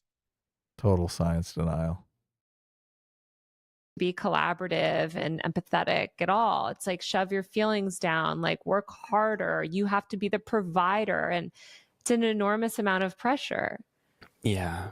I just want to add, like, I really want to hammer home, like, there's all of these ways that I often find myself wanting to empathize with young men expressing their loneliness on the internet.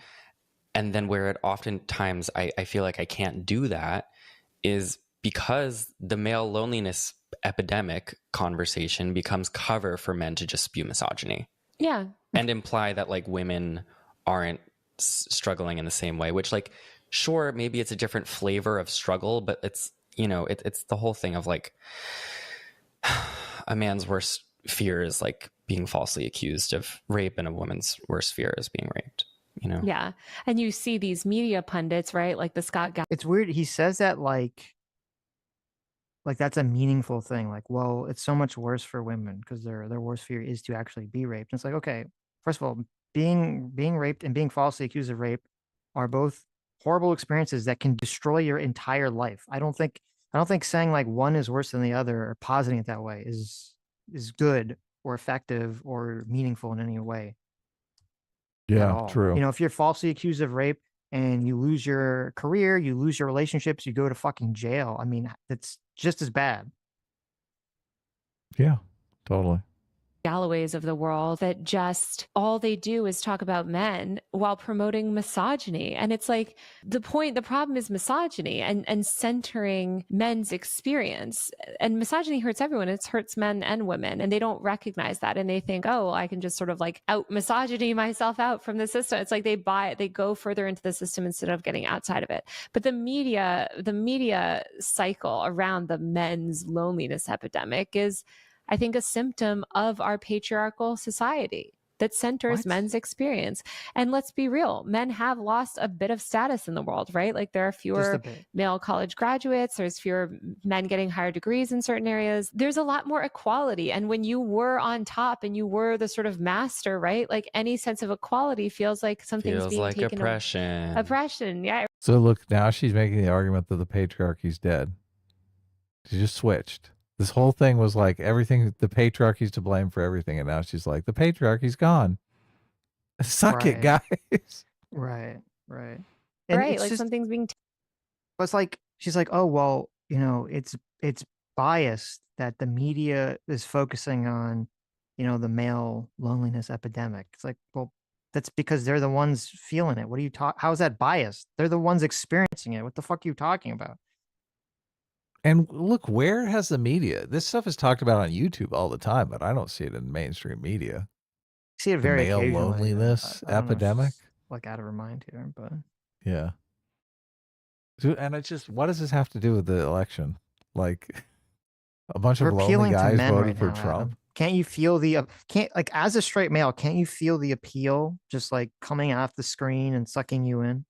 Look, I don't know that a lot of lonely men watch Joe Rogan. Okay. Mm-hmm. It just seems like they probably do. lot of... I believe that. Really? Yeah, sure. Okay. Yeah, but I think a lot of men that watch, like he's in the stratosphere. It's like, I think he gets 5 million regular viewers per show. Well, a lot of, you think there's a lot 5 of million? You think that's 5 million lonely men? Or it's like 10,000 lonely men? Listen to Joe Rogan. Yes. A lot of men who are at the gym working out, checking their Tinder for their second date today are watching Joe Rogan. Sure. Yeah. It's just so weird. Why do we have to bifurcate like this? Why is it got to be like this? Taken from you. And this is just what we need to do, is educate people and be like, actually, the system was fucking you up too. Mm-hmm. But instead we're getting this romanticized version of the past. So, and by the system, she's talking about all that illegal immigration that the Democrats let in that totally destroyed your neighborhoods with crime and fucking vagrancy. That's what she's talking about. Well, I don't think the illegal immigration is what caused the crime and vagrancy, but that's a different question. Right. Oh yeah, it was the Soros-backed DAs, right? There you that go. Decided they weren't going to prosecute anything. The 100%. That's right? it. There you go. Yeah. Now you've got it. Yes. Well, minus the Soros part, it was progressive DAs. It was. Yes, that's true. Yeah. You should check out Anna Kasparian's latest podcast because she interviews a guy who talks about this and how there was a massive backlash with all these local races with these progressive DAs that got booted out of office. Yep. It's glorious.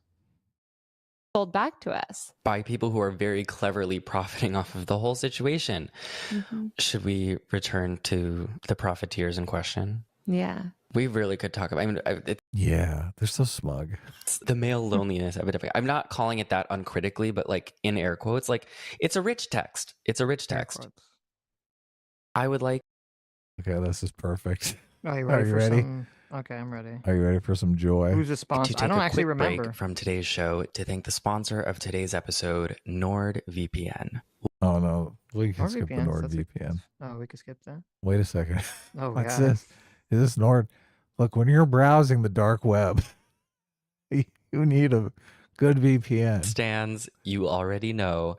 Sometimes we all need to unplug from the world of political TV makeup competition show. NordVPN. One of my favorite TV shows of all time is the reality TV makeup competition show Glow Up.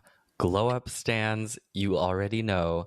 Sometimes we all need to unplug from the world of political discourse and just watch some people do makeup.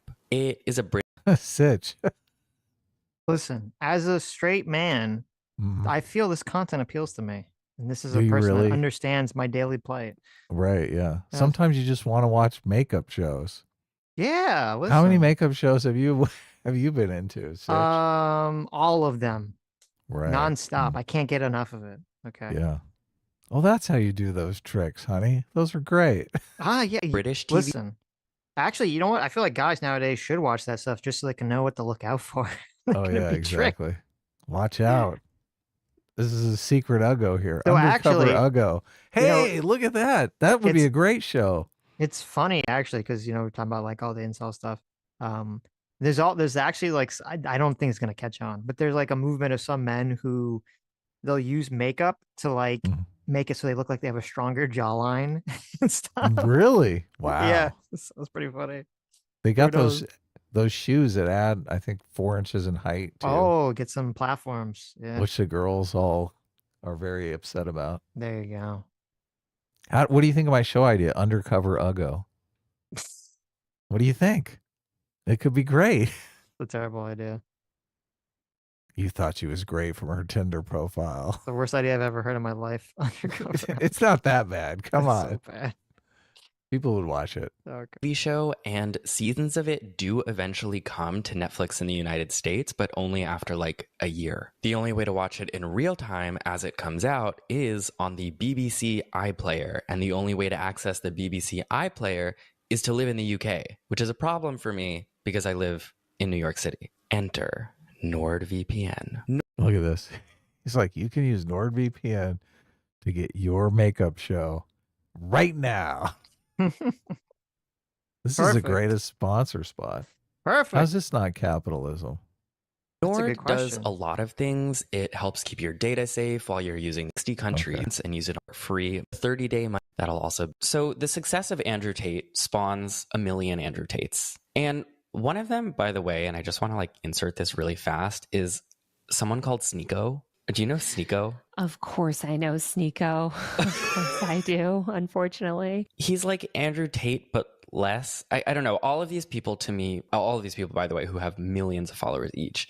But like Sneeko is like they're all kind of like dollar store Andrew Tates to me. Yes, they are. Jack, whatever his name is, that just paid Kai Cenat $3,000 on stream the other day, Jack Doherty. No idea. A lot of them are live streamers. Like Aiden Ross is in that milieu. Sneeko is a live streamer, content creator who's, just promotes hatred and misogyny.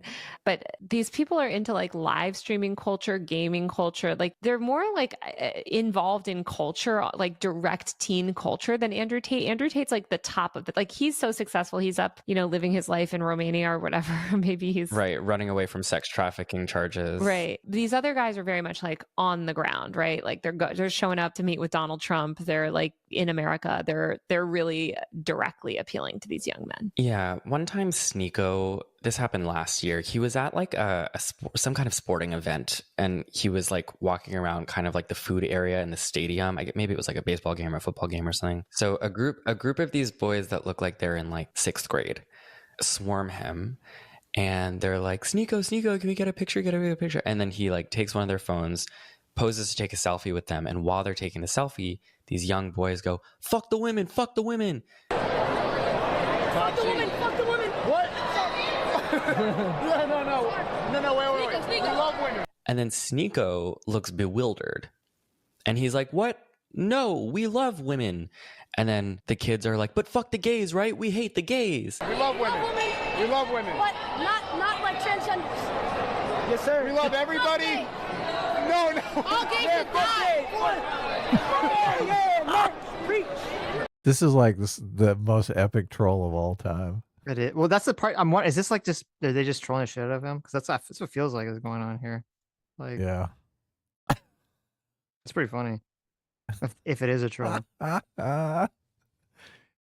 This guy's laughing so hard. He's got to be trolling. What are you talking about? Yeah. He's like, this is so epic. Look, we're going viral, kids. And Sneeko was like, no, we love everyone. And it was such a crystallizing moment of like, we are watching con artists at work. Like, I don't think that like Sneeko or Andrew Tate, especially not Andrew Tate, but I don't He got the wrong con artist, though. That kid that was filming was totally the con artist. He was a con artist. Yeah, maybe. think any of these people like go to bed at night being like, okay, time to be a nice person in real life now. Like it takes a certain type of evil and irresponsibility to be performing all of this bigotry online. But you can tell that in this video that Sneeko is not aware of the real life consequences of his rhetoric. Oh my God, this is so dense. I can't take it, Sitch. This is so painful. It's pretty funny. And what it's doing to like 12-year-olds. It reminds me of just like, I mean, so many internet trolls before him, right? That are like, wait, no, I wasn't serious. Like, I didn't really mean, I mean, I guess this is just like so much extremism too, generally. Like, wait, whoa, you guys are taking it too far. And it's like, well, what did you think the consequences of this would be? Where did you think this was going? It was always going there. Like that video is so kind of disturbing because it presents like, especially like the youth and the young children that are consuming his garbage. Like you just see Cut to all the people like burning down cities during the BLM riots. Cut to, you know, the kids saying that they're going to occupy college campus buildings and telling Jews to go back to Europe, right? It And was you're like, always Taylor, leading there, Sitch. It's It was always leading there, leading. Taylor. Yeah, it's always leading there, right? Okay. Yeah, of course. Of course. Look, and that's far more disturbing than this video of a few kids like Who appear to be trolling the trolling shit out of Sneeko. Sneeko. Yeah. Yeah. They're Right. taking this so serious, like, oh my God, this is the end of the world.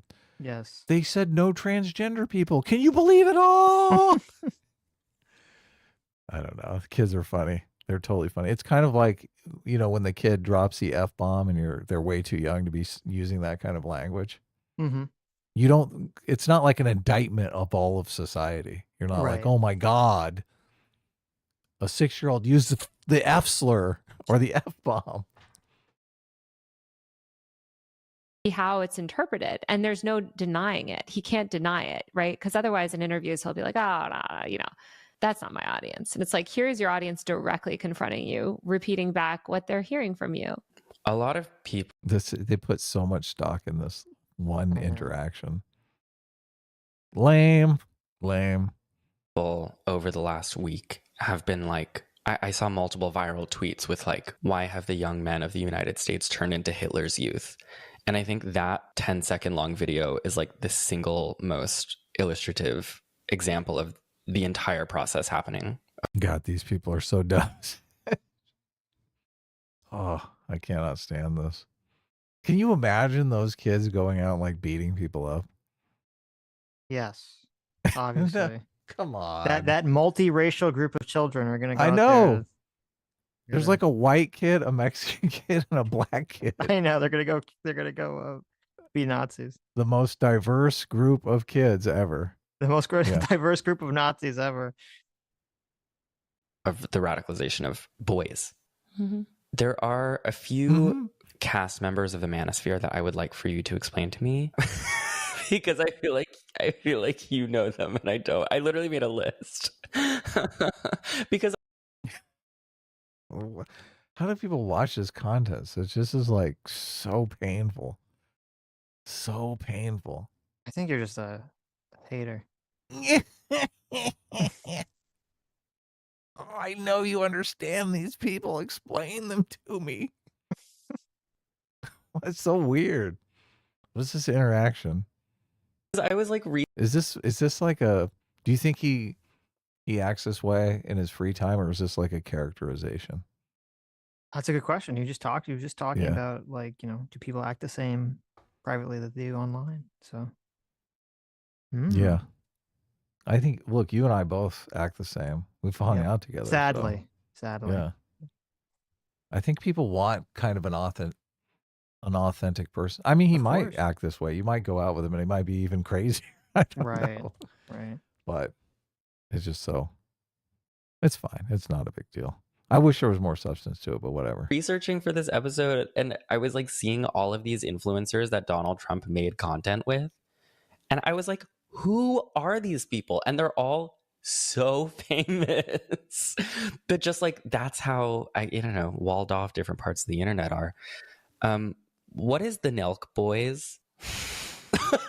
What is the Nelk Boys? The Nelk Boys are a group of Canadian pranksters. They started in prank YouTube era, sort of second half of the 2010s, really birthed out of like the Logan Paul, like who also was part of all of this. Yeah, they're Canadian YouTubers, although they've gotten very involved in American politics. Wait, they're Canadian? Yes, they're Canadian. What? This is literally foreign election interference. Canadians are always like, True. they're like the only rude people to ever come out of Canada. So we had to send them to America. Some of them aren't. I think Steve will do it as American, but yeah, the main guys are Canadian. They really blew up in early COVID because they refused to do lockdown, and they went on a national U.S. party tour during the earliest days of the pandemic when we had no treatments for COVID, and so they resisted. Look, she's so smug. They did this when we had no treatments. So dangerous. These dangerous boys.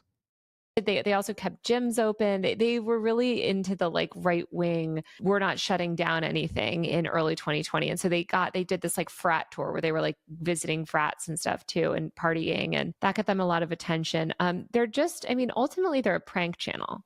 So they do pranks, and that's really what blew them up. Now they're getting more political, but what blew them up was like classic YouTube 2018 pranks. Sure. And then during this election cycle, they were on Donald Trump's private jet with him. They've been on that jet multiple times, but yeah, they collaborated. They have a podcast called the Full Send Podcast, and Donald Trump appeared on that, and JD Vance, and they've done a lot. They believe in Trump. They're organic Trump supporters, and they have collaborated a lot with Trump. I'll say that to the Nelk Boys. It's our last chance. If she wins, the country's finished. The Nelk Boys were the bridge. The Nelk Boys truly opened the floodgates for everyone else, because you'll note prior to the Nelk Boys, like Trump wasn't doing as much long form stuff. He wasn't really collaborating with all of these guys. The Nelk Boys really like honestly trained him for Rogan, because he was having these like hours long interviews. He was getting more comfortable dealing with this world. And then after he started collaborating with the Nelk Boys, you see the trickle down where suddenly he's on Impulsive, right? Logan Paul's podcast. You take a look at the universe. Like, these are the people that trained Donald Trump to be a normal human being. Before that, he couldn't do any of these podcasts. I know it's He's not totally like he was outside of his skill set. a famous celebrity who had done tons of interviews before that. It's not like he was on The Apprentice for 25 seasons Yeah, and it's had so to stupid. and had to interact with people all the time in I know. professional settings. I know, it's so ridiculous. Yeah. Did you watch the Paul Tyson fight?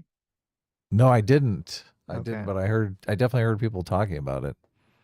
I The did. word on the street is Logan Paul was very generous to Mike Tyson in not just beating the shit out of him in the first round. It was super lame. Oh my god. Well, it's funny. Oh. You talk about sexism and patriarchy. So I watched. So it's like, first of all, it's so obnoxious because they say like, oh, it's going to start at 8:00, but then there's like 3 or 4 fights. No, there's 3 fights before it. So It's on. Really, It was on Netflix, right? It was on watch Netflix. Yeah, so you can watch it. And it was like every one of those fights takes like fucking an hour or something to get through. So Right. you're really not gonna watch the main event for like 4 hours, 3 or 4 hours. But I watched the first fight. It was pretty boring. It was very one-sided. I don't know who these people are, but it was a very one-sided fight. So I skipped the second fight, and then the third fight, there were like 2 women fighting, and my sexism, my patriarchy brain was like, oh, like I don't want to watch women fight. But then it turned out they had like the best fight of the entire event. They're just Did they beating really? Wow. fucking shit out of each other. Wow. Yes. Going for it, huh? Oh my god, it was brutal. It's like the Nice. woman, one of the women, like her whole like eyebrow was like split open and like just massive gash for like a big chunk of the fight. And oh my god, I was like, oh, it was amazing. And then you get to the final event, and it's like so horrendously boring and terrible. And What was it? They were just dancing around the ring, or they weren't making contact? Well, the first round, you're like, okay, here we go. And then it just becomes very clear after the first round that Tyson is just, he's a 58-year-old man. He doesn't have what the the fuck? ability to fight anymore. You're just like, oh, okay, I guess. Yeah, I'm worn out after a long drive. I can't imagine Right. getting in the ring and trying to beat someone up. Jesus. Well, he has some knee problem, and the commentators kept pointing to the knee problem, making it so he couldn't move. I think it was beyond that. He just didn't look like he had the stamina. I was holding out hope. I was like, listen, maybe we're gonna get some 10D chess, some rope a dope, and then last round he's gonna annihilate, Paul. Didn't happen. Didn't happen. It was just, and some people were saying that they thought Paul was just, that there was a payoff. I don't think it was a payoff. Tyson just looked struggling, like he was just struggling legitimately. I don't think it was a payoff. But and I don't know if he was just like, I know that some people were pointing out, I think that they would get more pay if the fight went out longer. So it would make sense for him to not want to like go after him like that, for Right. Paul like try to attack him or anything like that. But I think he was just scared. That's what my interaction with Paul was, that he was scared, because when Tyson did get a couple punches in, like it looked like he was kind of like Paul was stunned when he would get hit. So, and he had like a huge reach over Tyson because he's like much taller than him. So I think he was just trying to hang back and kind of pussyfoot around and get some punches in while an old man kind of stumbled around on the ring. I mean, it's kind of a lose-lose, because if he goes out and he beats the shit out of a 58-year-old man, everyone's going to be like, oh, what a fucking asshole. Exactly. Right? Exactly. But if he gets the shit beat out of him by a 58-year-old man, everyone's going to be like, what the fuck is wrong with you? I know. Well, Yeah, so you can't, how do you win? They were hoping How do you win for it. that fight? You don't. I mean, well, I Yeah. guess you win it by making shit tons of money and getting a bunch of infamy and fame by engaging in it. Right, yeah. Well, you don't win by engaging in the actual fight. No. Yeah. Oh, and also the last thing about the fight was Paul's introduction was so lame. He like comes out in a car to "There's Something in the Air Tonight" is playing. Okay, which is, when you think of like songs that get you pumped for a fight, I don't think "There's Something in the Air Tonight," right? The very slow melody of that song. Wow. And he's like driving in this car, or he's like in a car that's being driven, and it's literally, this car is being driven at like 0.5 miles per hour across, like, to get there. I was like, oh God, it's so pathetic. Hmm. And at least Mike Tyson, when he came out, it was to, or not, it actually wasn't come out song. The song right before he came out was "X Gonna Give It to You." And I was like, there you go. That's the song you want when you're coming out for a fight. Right. Too bad. Anyway, men destroying society. And you see all of the different planets, and you see this, look, here we are on one relatively small planet. Why wouldn't there be on a planet that's 400 times the size? Why wouldn't there be somebody? The thought of it freaks me out. It's weird to think that we potentially are only the source of life in like an infinite, ever expanding universe. But technology. But they'd never be able to take you in a fight. Okay, we're gonna pop over to the Paul brothers. He plays this clip, and I'm guessing he plays it because it's supposed to be like making fun of them or something. But it is kind of interesting to see a presidential candidate talk about some weird shit like aliens, or something you don't normally see presidential candidates talk about. That's a cool thing for most people. It is, yeah. He humanizes them. Talks about the Exactly. same kind of things that we talk about. Right. Everyone's talked about that. The existential existence. Mm-hmm. I want to hear what Harris thinks about aliens. She should have gone on Joe Rogan and talked about it. She won't tell you. I don't know. Might hurt her in the campaign. Like, what do you think about aliens, Harris? Kamala? She's like, listen, as a prosecutor who prosecuted aliens. No, not illegal aliens, like extraterrestrials. No, Joe, I'm talking about this. I used to be in Men in Black in San Francisco. Wow. I was very tough on those aliens, Joe. Because they're on my list. I do know who Logan and Jake Paul are. They are brothers. Jake, so they started out as YouTubers. This sounds like a boomer podcast. Yes. I'm not a boomer. I'm just homosexual. I feel like I'm on CNN. I don't know what's going on the straight male internet, and neither do my listeners. No, So wait a minute. So this is an acknowledgement that Matt is completely like divorced from the straight male ecosystem, and yet this is supposed to be the podcast explaining how to win them back over to the left. Right. And Gotcha. Taylor Lorenz is going to be that information source. Oh yeah, definitely. Some of you are going to comment and be like, what do you not? No, I know Jake Paul was a YouTuber and he became a boxer. Well, they started as Viners, right? They started back in 1600 Vine. So they Who's blew the up boomer really... now? They blew up. They were some of the earliest people to go viral on Vine. They moved into 1600 Vine in Hollywood and they really became sort of mainstream celebrities, of course, then pivoted to YouTube, blew up on YouTube. For a while, it looked like Logan was going to be a little bit more liberal. He actually supported the Black Lives Matter movement in 2020 and made this great video about social justice and why we should support BLM. That was while his brother was in Yeah, we got to see that one. Arizona looting during the BLM riots, smashing up stores and participating in looting a mall. Of course, Jake famously had Team 10, which was his content house in West Hollywood, where he had a bunch of underage content creators living for a while, where it was sort of an early collab group. It was like the Hype House before the Hype House. Okay, hold on. Look at this. Watch this. I'm embarrassed. This is from 2020. Okay. I'm embarrassed that it's taken me 25 years to realize this. It is not enough to be not racist.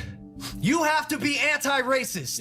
Oh my God, no, Sitch, no. Ibram X. Kendi talking points. It's so funny because it's so obvious. It's so obvious that he's like, oh, this is what's popular, right?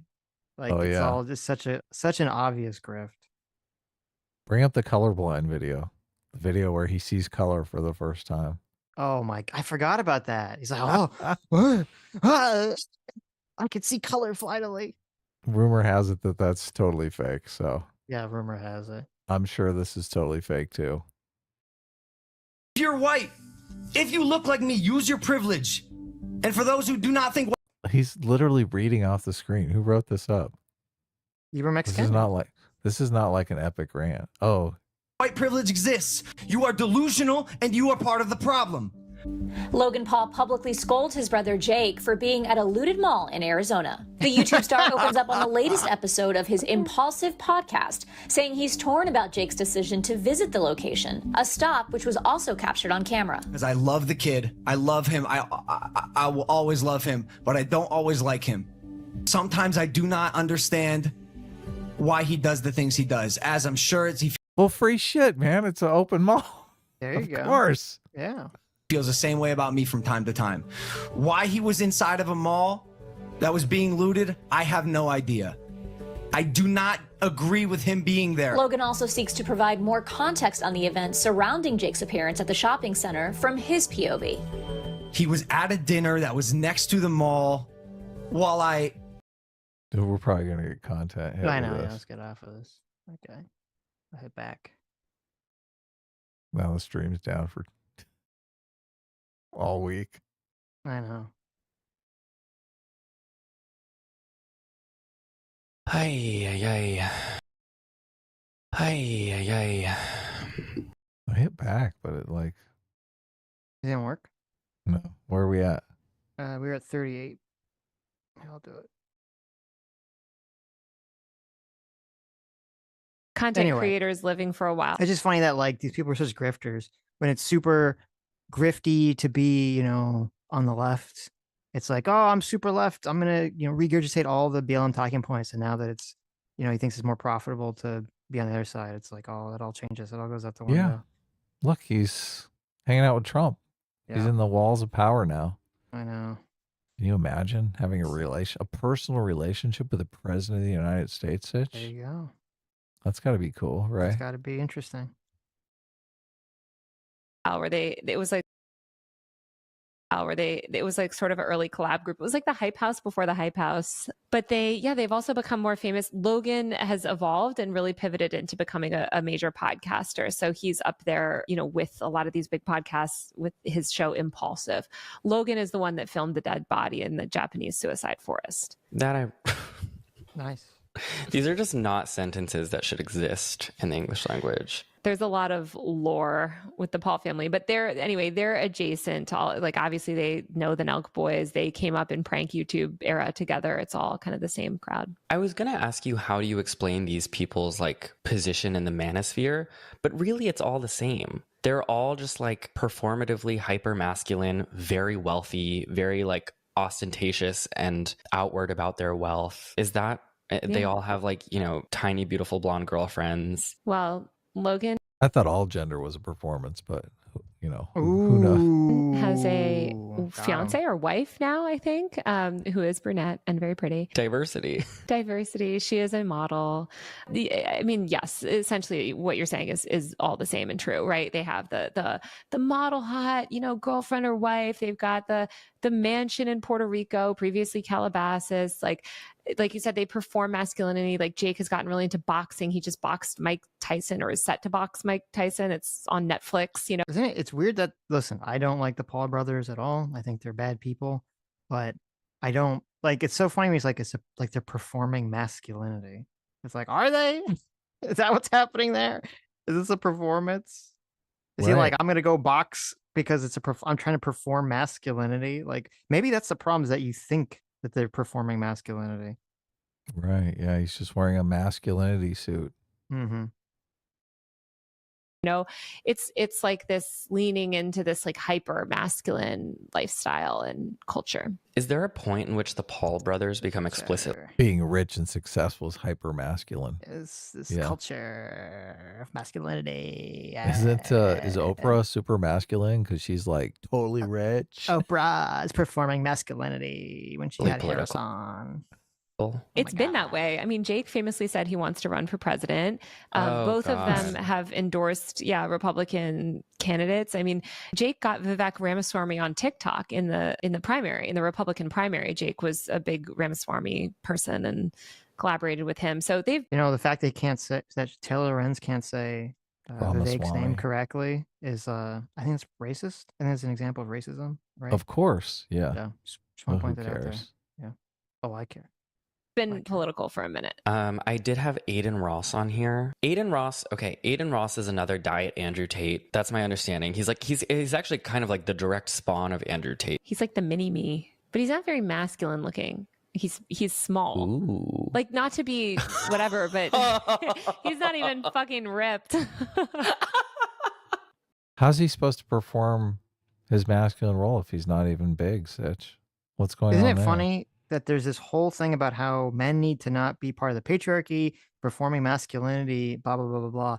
And the second they get to a guy who they don't Right. think is, quote, performing masculinity, they start making fun of him. Correctly. Yeah. Yeah. Isn't that funny? Isn't that interesting? I wonder what the motivation is for people to perform masculinity correctly. Yeah, what's going on there, huh? Is it not to be made fun of by Taylor Lorenz? Maybe. He's under 6 foot beta. Who's bigger, me or him? You're bigger than him. Oh my God. I think more was said here than was intended. Oh, yeah. You were thinking it the whole time, right? Like, how many times did these two smashed? These two? Yeah. Well, considering he seems very gay, I'm going to assume not at all. Really? Yes. You think that's where your mind went? Wow. yeah. Interesting. Okay. No. She just asked how big he was. Not like, they're oh God. What do you think they're small. talking about? He's Oh my like, I mean, God. actually, let's Google Aiden Ross height. Oh yeah, he's only 5'7". Again, love a short king. Okay, no hate. This man is 24 years old. We are not body shaming anyone. We love. Look, Except she you just are. realized what she was doing. Yes. She backed up. She's like, oh shit, I just got busted. Short men, but he is sort of this, like, I picture him as just like one of those like yappy dogs where he's sort of like always around these bigger guys, and he's always like, he's a I'm not here to shame you, you yappy dog. Zero self-awareness. Zero. booster of them, and he's very enthusiastic about them, and he occupies the same sort of spaces. He's a live streamer, though. He's primarily in live streaming, not YouTube. Didn't Donald Trump give him a Tesla, or was it the other way around? Which was actually a FEC violation for a campaign donation, so it had to be returned. But yeah, he famously streamed with Donald Trump. I think they were at Mar-a-Lago when they streamed together. Yeah, he was a Twitch streamer, but he was kicked off Twitch, and then he was allowed back on, and he was ultimately kicked off Twitch 8 times. I think he's on Kick now, right? Until he found his home on Kick, which is the right-wing Twitch, which we are going to talk about that mirror industry. But okay, we are through our cast of characters with one who remains, Joe Rogan. Well, why? I don't understand why left-leaning media, which is mostly Jewish, are calling people white supremacists, dude. Jewish. Did you just say that? Yeah, I just don't understand. Joe's like pissed. I know. He's like, bro. This is hilarious. How dare you, Theo? How dare you say that on my show? Left-wing media is mostly Jewish? I mean, according to my Jewish friends, it is, you know? But why do they hate white guys?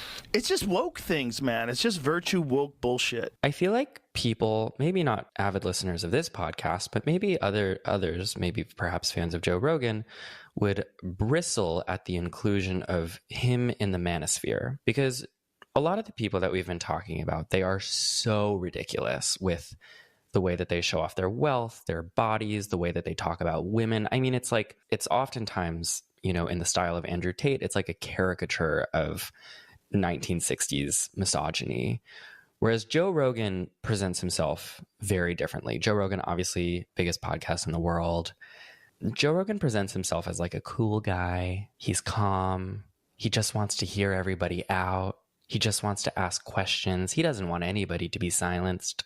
That's why he has the biggest podcast in the world. How would you characterize Joe Rogan and his politics? Well, Joe Rogan is, like you said, I don't think it's fair to like necessarily group him in with all of these people, but he's adjacent, and ultimately these people feed into the Rogan universe. Like, Joe Rogan actually doesn't necessarily have terrible politics. He's quite ignorant of a lot of actual policies. He did support Bernie Sanders in 2020. He's fundamentally like more of a populist. Obviously, he's said a bunch of transphobic stuff. He's super bigoted, but he's not necessarily economically right in the same way. Like, he wasn't necessarily on board with Trump in the same way. Like, until he was, of course. But he used to have a lot more leftists on. He had Cornel West on. He had Kyle Kalinske on. He would have, like, I think he had David Packham on, like these Democrat YouTuber type people. Like, he would engage in a little bit more of a diverse range of opinions. Unfortunately, Did you hear that Ben Burgess is like an open Marxist who's been on our show before? Yeah. He was on Joe Rogan, and they canceled some article that he wrote for some magazine or something like that because they found out he was on Joe Rogan, and it was like, oh my God. This happened like a long time ago? This is recent. I think this was a while back. I heard Anna Kasparian talking about it. Remember this. Yeah. Wow, that's crazy. I never heard about it. I only heard it from her show. But I that's didn't even know he was on Joe Rogan. Yeah, he's been on Joe Rogan. It was in, it was this year. It was in June, it looks like. So you go on Joe Rogan, and the left wants to cancel your work. They're like, oh, you're dead to me now. Right. You went and talked to Joe Rogan. How dare you add to his celebrity by talking to him? Well, this plays into what we were talking about in the beginning of the stream with the ostrich head in the sand situation, where they're still, like, a lot of people on the left are still operating off of the old software where they thought that they controlled all the information, so that if you go on Joe Rogan, you're essentially helping feed into, like, the bad guys. But that's not really the way it is anymore. Now they're the popular people, and people on the left need them to gain more popularity, not the other way around. Right. Yeah, things shifted. They never really caught on to that. Nope. I just asked ChatGPT for a list of manosphere content creators. Oh my God. It separates them out into the men's rights activists, the red pill and PUA communities, MGTOW, general masculinity advocates, Jordan Peterson, Andrew Tate, and Stefan Molyneux. How do you feel about that grouping? I mean, Stefan Molyneux even around, like, still anymore? Jeez. Yeah. Critics of the manosphere. ContraPoints.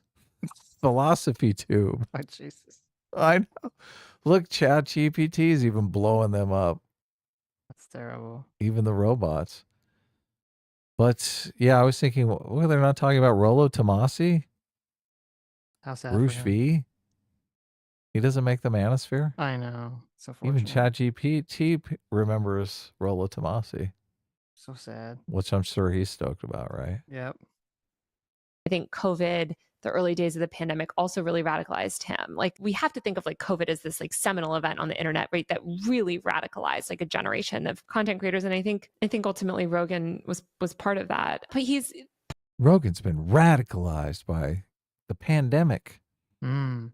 It's just so weird to conceptualize someone. People do generally get more conservative as they age because they have more to lose. They've got a lot invested in a family. They got a lot invested in whatever work they do. It's just, you get more conservative when you have more at stake. So that's a natural process. But for them to pitch, anyone who votes outside of my preference as becoming radicalized, it's like, what the fuck? You are the radical. You're the one talking about getting rid of capitalism. Jeez. I mean, yeah, 100%. You're radical. They're completely blind to their own radicalism. I mean, Yeah. they're literally talking about how they want to abolish capitalism and the patriarchy. But I do agree, though, that I think that COVID did affect Joe's thinking in terms of making him a lot more anti-establishment, a lot more anti-institutional, a lot more like just generally distrusting of mainstream stuff. Like, he was already like not super trusting of it, but I think that made him like super ultra distrusting. He I wouldn't has say it was always radicalized. believed that the government is hiding alien life. Yeah, but the difference between like a fun belief like that and like, some of the more nefarious things that you could believe, or the Right. distrust you could believe, because you could be like, well, it makes sense, people would freak out, and maybe it's not relevant, whatever. That's a fun belief.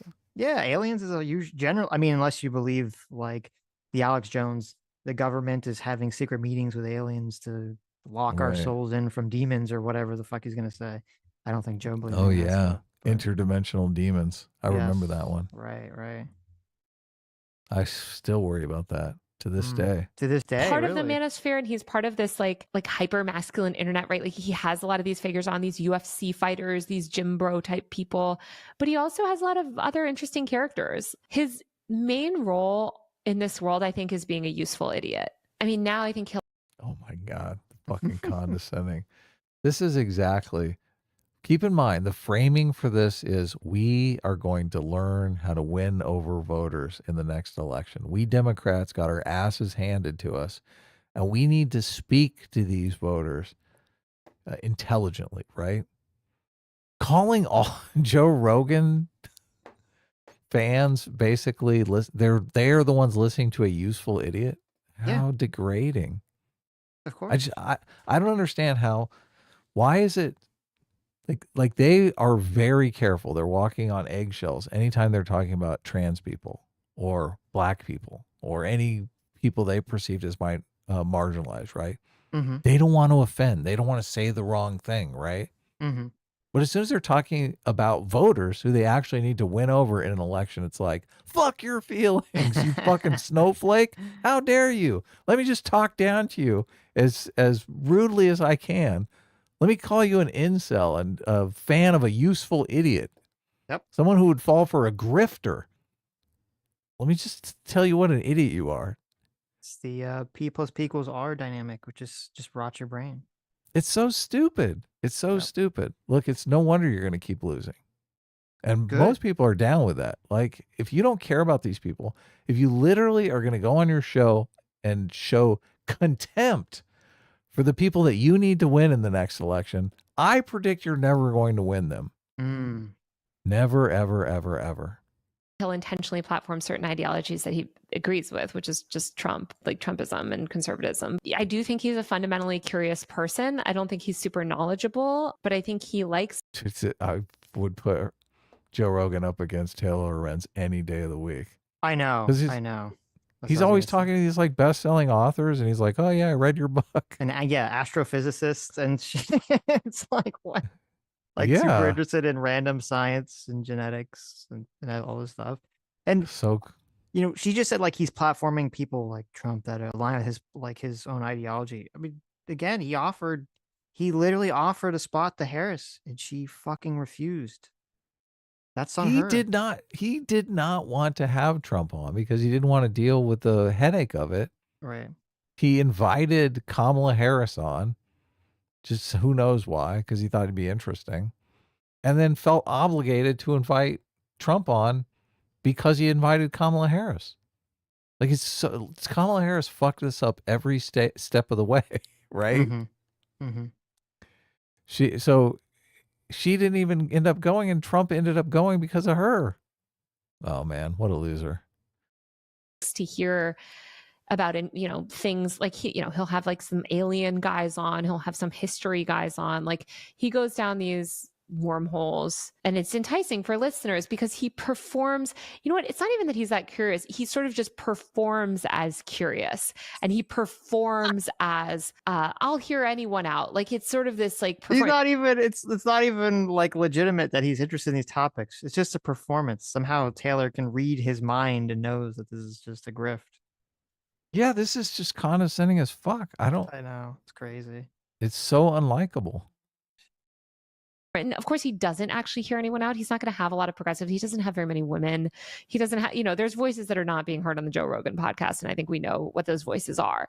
But to the people that listen to him, they're drinking the Kool-Aid. They're like, oh no, he wants to have these people on, right? So that he'll hear any opinion. And it's like, well, no, he won't, right? He's not having trans people on. Exactly. Joe Rogan. I do think he'd have some trans person on, no problem. Yeah, is it that I think there's two things. Number one, he's probably reaching out primarily to people that he's interested in, and he's not going to be interested in a bunch of fucking leftist academics, trans activists, saying their dumb shit. But you brought up, he had Ben Burtis on, he used to have Kyle Klinsky on, I'm pretty sure he had David Pakman on. He used to have like left-wing pundits on all the time. Yeah. He doesn't want to, and I can somewhat relate to this. Like, he doesn't want to challenge them. He doesn't want it to become like a debate format. So he's going to invite people that are good faith, who are going to share whatever their expertise is and not try to gaslight him. And he's not going to invite some trans activist on that's going to do a bunch of gaslighting that he's going to need to do a bunch of research to figure out, how to combat this. It's going to become basically a debate. Mm-hmm. Which I think, obviously, if you're in Joe Rogan's situation, you just want to avoid that. Tim Pool kind of has to deal with this. Like, he was doing that Culture War show, and he invite two people on to basically debate each other, and then it always became one of the guests debating Tim Pool. Yes, right. And Joe Rogan just doesn't want to be in that situation. I don't blame him. He's like he wants to smoke a fatty and just talk to people. Well, it depends, because obviously with Tim, it's very different because he's doing explicitly political content. Where yes, yeah. Joe isn't doing. So you can't really avoid it. Right. Yeah. Where Joe isn't doing explicitly political content, but he's pretty often dipping into political content. So he is sort of opening himself up to those conversations. Yeah. I think he's really only pushing back in the gender sphere against the stuff that's just laughably absurd. So he used to. He's dipped because the other day I saw him. He was pushing the really stupid. Oh, Joe Biden got 20 more million votes than Harris. Obviously, this is election fraud nonsense. Or the Democrats are trying to replace voters, Elon, right? Nonsense. Right. So he's opening up to definitely a lot more stupid political ideas.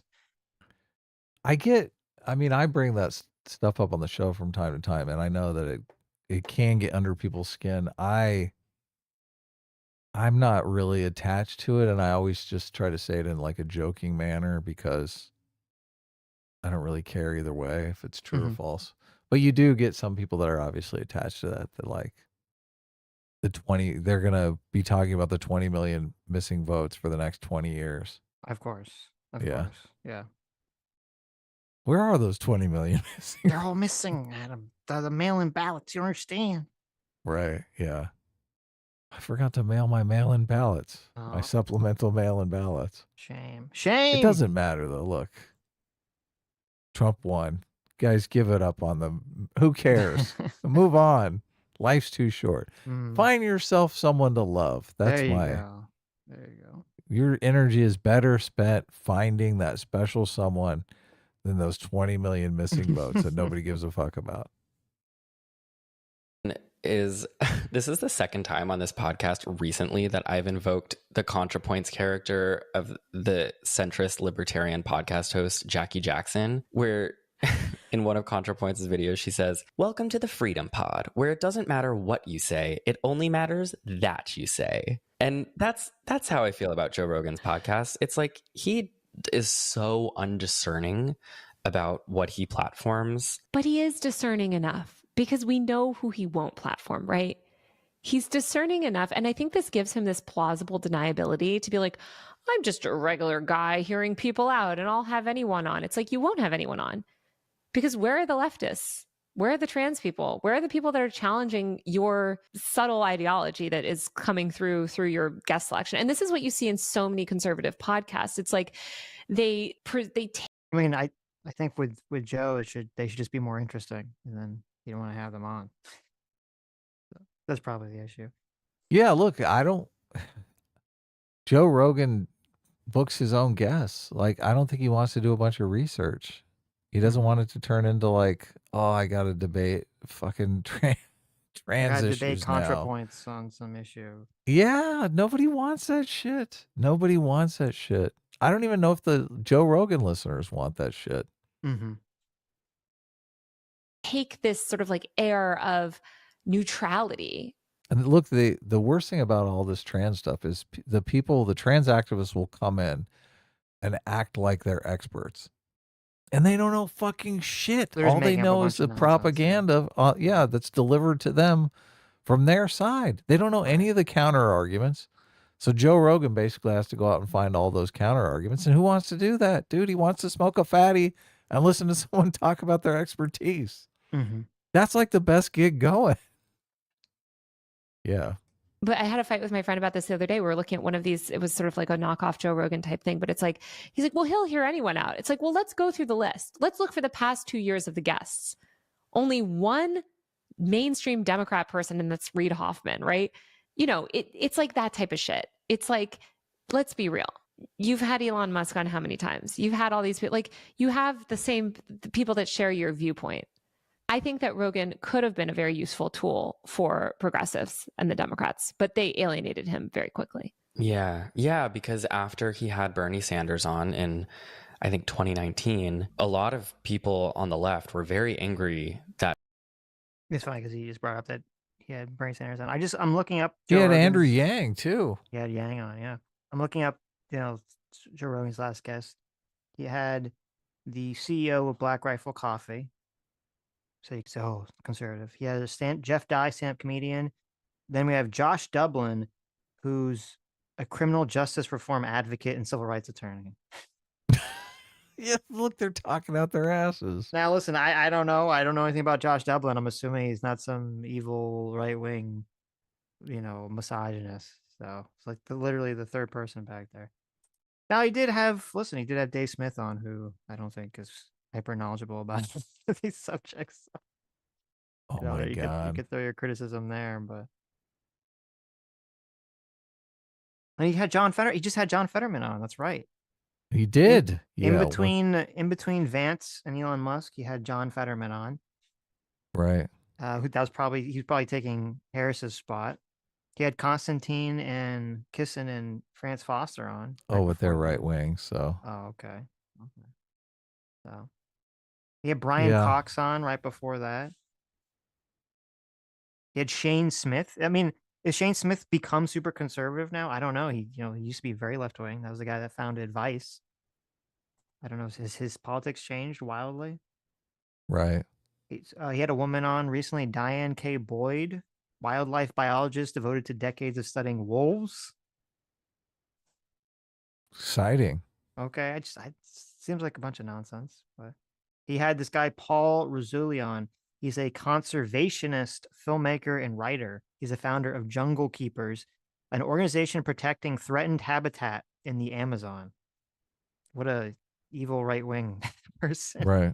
He had, isn't it great how you've got the environmentalists on the right don't want to call themselves environmentalists, so they call themselves conservationists. Well, I think everyone calls themselves conservationists nowadays, but Not the fair. environmentalists.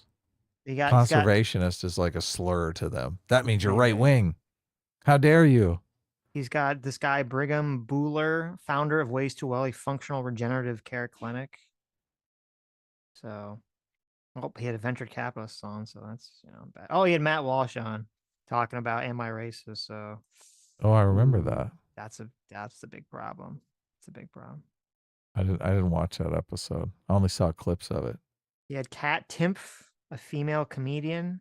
Oh, but she's a co-host of Gutfeld with Fox News, so obviously she's one of the obviously good right women, wing. right? She's a right winger. Oh, and he had Brett Weinstein on, so that's really bad. Gotta be careful. That was a great show. What are you talking about? I'm just joking. Brett's awesome. Yeah. That Joe Rogan had, or that Bernie Sanders had agreed. No? Moronic. Yeah, they were angry, and it was the stupidest thing I've ever seen. That was another time I got canceled online, was defending that. A lot of people on the left. Wow, she defended Bernie Sanders on there. Look, Andrew Yang would not have been a thing if it wasn't for Joe Rogan. Like, Joe Rogan put Andrew Yang on the map, so. Yeah, but doesn't liking Andrew Yang make you like a racist or something? Wasn't that what the word Yeah, that's was? what they tried to do. Oh, so hilarious. Lance came on and tried to do that with us. Yes. Yeah. What a fucking Canadian. That's like that's the best insult you can give somebody right there. Terrible. And liberals were very angry with him, with Bernie, for having gone on the podcast of somebody who had said transphobic things in the past. And like, on one hand, I understand that. He said men are stronger than women. Oh my God. Burn him at the stake. He even understands that. Man, fuck off. How dare you? I know. And on the other hand, I listened to the podcast today, and Bernie is basically talking about the need for universal health care the entire time. And it has millions and millions of views. I think that people that are mad about that have a deep misunderstanding of the media landscape of today. This is not a world where you're like, Bernie Sanders doesn't go on, so he's deplatformed. This is a man with a significantly larger platform that is giving somebody like Bernie space to essentially make their case and cleave off some of that audience to the left. You should take that opportunity every single time. And I mean, this is why you see people like, it's good to engage in those spaces. I don't think that necessarily like everyone should have to do that, right? But it's good. We want people with progressive ideologies to go into these radicalized spaces and say, hey, you might actually agree with some of what we have going, right? This is how de-radicalization happens a lot of the time. So she can't help herself. So condescending. Like, she's going to de-radicalize you. You're radical right now. Until you adopt her worldview, you're a fucking radical. Mm-hmm. It's so bizarre because her worldview is 10 times more radical than anyone. I know. It's like people are like, oh, that's interesting. Oh, I started to follow. Oh, maybe Bernie does have some points, right? But if you just ignore these spaces, they don't go away. They have the legitimacy already, right? Like Bernie shouldn't go on some random 500 listener like Nazi podcast or something, right? But like the power shout out power dynamic is quite clear in that situation, and Joe Rogan has the power. In 2019, Justin Peters wrote this piece for Slate where he wrote, "The Joe Rogan experience has become one of the internet's foremost vectors for anti-wokeness. With its mellow, welcoming vibe, its pretense of common sense, and its general reluctance to push back on any of its guest ideas, save for only the battiest, the podcast has become the factory where red pills get sugar-coated." I think that was a really great synopsis of what the Joe Rogan podcast has become.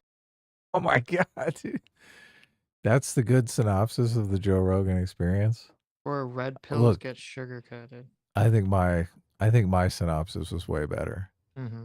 You know, dude wants to smoke a fatty and ask questions of people who's an expert in some field that he doesn't understand. And it works because he's asking good questions, because he's asking questions from sort of the common man's personal experience. So it doesn't go over people's heads like a lot of these heady academic types can. So that's why it's such a winning combination. So, but they can't not see it outside of a political lens. Like when he's sitting down and talking to comedians about like what is funny and stuff like that, that's not a political conversation.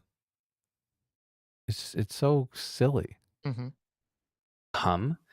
More recently, which is where people with really far right beliefs, I mean, Donald Trump, yes, Elon Musk, Jordan Peterson, where they go to have their beliefs laundered through the cool guy lens. That's I would love to ask him what are these far right beliefs? Like, what is a far right belief? Right.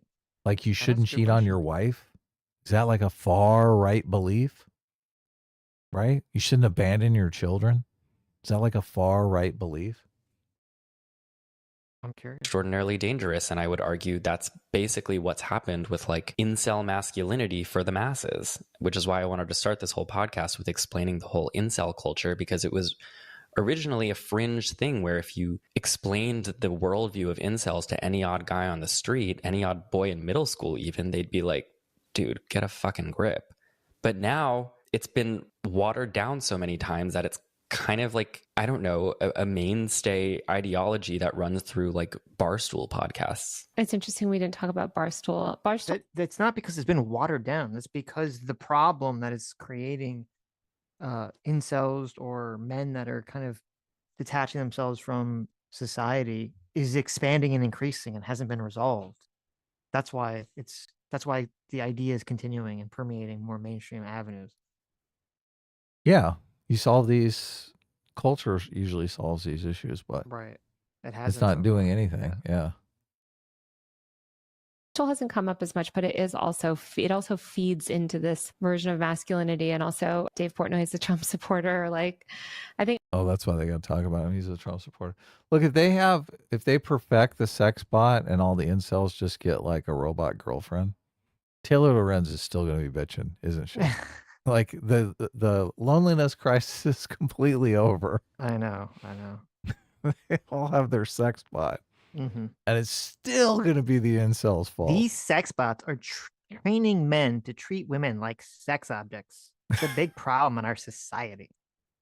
Right. Even though they'll probably want nothing to do with real women by then. So, oh my God, I thought you were a robot. Get the fuck away from me. Get away from me. I stay away from natural women. Yes. I think Barstool is much more like culture. Oh yeah, totally. They're ready. But it's another one. Look at who they're platforming. They're not platforming progressives, and that's this broader thing that I think we need to look at. Is like just had Fetterman. Oh, but they don't call Fetterman a progressive anymore. As soon as he went on Joe Rogan, they're like, nope, not a progressive. Yep. Zoom out and just be like, look at all of this together. Like, there are not progressive voices in these spaces. And these are not neutral spaces, especially not the Joe Rogan Experience. That doesn't mean that we shouldn't try. That doesn't mean that people like Bernie Sanders shouldn't try to go into those spaces and espouse healthcare for all or like populist ideology. But they are, they're not neutral. Before we continue, just what you want to do. You want to bring on some bossy lecturing woke person, right, to your podcast, to the Joe Rogan Experience, to woke. You're like, oh my God, the woke scold. I have to push back on this. No, and I just want to come on. I just want to relax. What's this guy? With the show, I would like to give a little shout out to the sponsor of today's show, Saley. New York gets real depressing in the winter. It gets dark out at 4. People stop going outside. You have to wear your puffer coat when you go out, but then you get into the subway and it's too crowded and hot. So then everybody's sweating inside of their puffer coats. It's pretty shitty. Your hands age like 10 years for every year, Sitch, because you're constantly touching these freezing cold doorknobs. You're like, fuck. Well, and the dry air like dries your skin out, so you look like a mummy. Yeah. It's so bad. Yeah. Oh, to live in Florida. I might have to deal with hurricanes, but when that season's over, eat shit, Northerners. I know. We get a couple earthquakes, but the weather is so delightful. Yeah. Oh no, it's like 70 degrees outside. I better get a thin jacket. Yeah. Temperate climates. Oh. As such, I have made some window. I got to scrape that ice off your window in the morning. Oh my God, that's got to be awful. Winter travel plans to break up the dreary months. But as you are likely aware, figuring out your phone plan when traveling abroad is... Oh my God, what audience is this? You got to figure out your phone plan when you're on your European vacation from the New York cold. Is this speaking to you? Wow, it's like 35 degrees in New York right now. Terrible. This is how you speak to men. You give them a good phone plan when they're on their European vacation to escape the New York cold winter. I'm in a nice 75 degrees, baby. Are you? Sweet. So I got to have the AC on, otherwise I get too hot. Winter, am I right? I know, God, winter. So traumatic. Yeah. It's actually the mild summer. 15% off on your traveling data plan. Thanks so much to Saley for sponsoring today's episode. And now let's get back to it. Boycott Saley right now. No, stop. After the election, there were a lot of people online who were correctly pointing out what we've been pointing out so far in this episode, which is that the reason so many young men voted for Trump is because they've been radicalized in these online spaces. And there were a lot of... Of course. They're like, look, we just proved this categorically beyond the shadow of a doubt. You've listened to our podcast. We've told you the truth. Calls for us to develop our own spaces, even our own Joe Rogan of the left. One person wrote, people saying Harris should have done Joe Rogan are missing the point. That wouldn't have helped. Oh, look, it's our good friend Eli Mistel. I know. He missed he buried the lead here. This is Eli Mistel. I know. This is the racist Don King. Yep. Helped her. Liberals need to build their own Joe Rogan. Somebody who can speak to the people he speaks to without being a guy who wants to kiss ass to billionaires like Elon Musk. You, Taylor, wrote a piece for your Substack called Why Democrats Won't Build Their Own Joe Rogan. Can you explain your thesis there? Yeah, I wrote this at 1 a.m. without even reading it over before I published it because I got... Oh my God, she's already apologizing. She's like, look, this thing that you're highlighting is a piece of shit. Okay. I totally messed it up. It's a total disaster. Exactly. What the hell? What an introduction here. This is terrible. Okay. We should build our own Joe Rogan. Why are you bringing this up? got annoyed at seeing that tweet. I understand the impulse. There were so many people being like, well, they have podcasts that are doing well, so we need to have more podcasts. I understand you're correctly identifying the issue, but maybe misunderstanding it. Well, that's a symptom of the issue, right? The broader issue is that we have not spent, like, the Democrats, here's the fundamental core problem is... Okay, before she explains what the fundamental core problem is, do you think she's actually going to be able to correctly articulate why it is that there's all these podcasts and streams that are, surprise, surprise, echoing not a mainstream narrative, right? It's almost like if you want a mainstream narrative, you can go get that from the mainstream. Yeah, she's not going to get that at all. Oh, okay. No.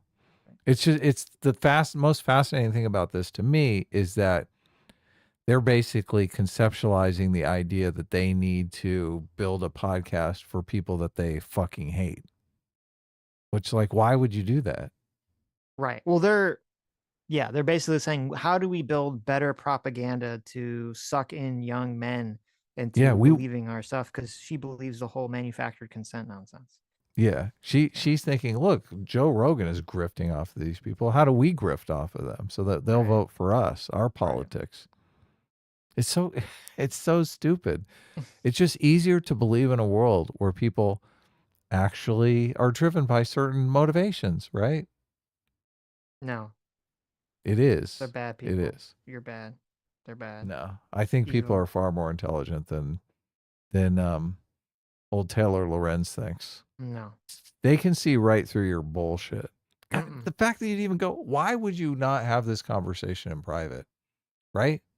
Like, if your strategy is literally, well, let's make some propaganda to grift people into voting for Democrats. Why would you do this on a public podcast and totally belittle the people that you're trying to grift off of? Because the actual point of the podcast is to not do that thing, but just to make Matt and Matt's audience feel better than the evil incel men that made Donald Trump win. Oh, yeah. That's the point. Yes. They're not being grifted off of. No. Well, actually, let me walk you through this. So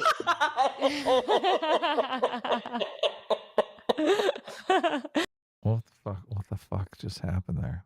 I Like don't a know. weird That's break. very strange. Correctly identifying the issue, but maybe I know she went from downplaying how bad her article was to, I don't know. misunderstanding it. Well, that's a symptom of the issue, right? The broader issue is that we have not spent, like, the Democrats.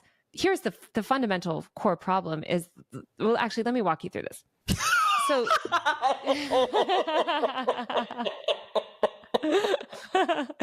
no, because I guess he's laughing at just how flustered she was and not making a point. She restarted herself like 3 times. Gotcha. Let me break down this issue for you. it's like, I really want to make myself clear. Take a seat. Sit down and listen. Listen to a woman for once. Why don't you sit your ass down and listen to a woman? Oh my God. They're totally flirting, Sitch. I don't know how you can't see it. Please, they're not, Adam. You think everyone is flirting, okay? They are. You think we're flirting? I You like the pause chat? Got him. I just think some pity sex might have taken place here. I don't. I do not at all. Some like girlfriend No. is broken up after a tragic Stop end it. to a relationship, Terrible.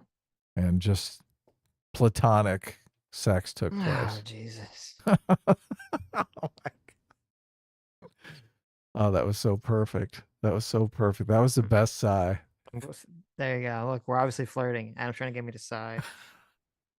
It's so good. Explain men to you. So I think a lot of Democrats saw the media climate and they're like, well, I think we might have to have a poll. Taylor Lorenz. Set up a poll. Set up a poll. I want to see And if this everyone guy. is as perverted and degenerate as you are. And this guy smash. I don't want to be accused of misogyny look, I'm curious. I'm genuinely curious. I'm just asking questions. I'm just curious. Right. Okay. We may or may not set up the poll. Set up the poll. I want to know. Okay, what we're people think. definitely going to set up the poll. Set up the poll right now. Okay. Okay, And but you can- I've got to pay attention to this. You can because word it however you want. This is the turn. Look, she wrote this super shitty article. She saw this tweet from Ellie Mistel, this CNN commentator who's like racist as fuck. MSNBC. Like, well, yeah, he's a king. I think he's been on CNN too, but Oh, he's the king of like white people are the problem for everything. Like it's Yes. just white supremacy and racism. She sees this tweet from him saying we need to build our own Joe Rogan so we can grift off of these people. And she responds in the middle of the night. You know, she's waiting for a guy to call her. He hasn't called for 3 days.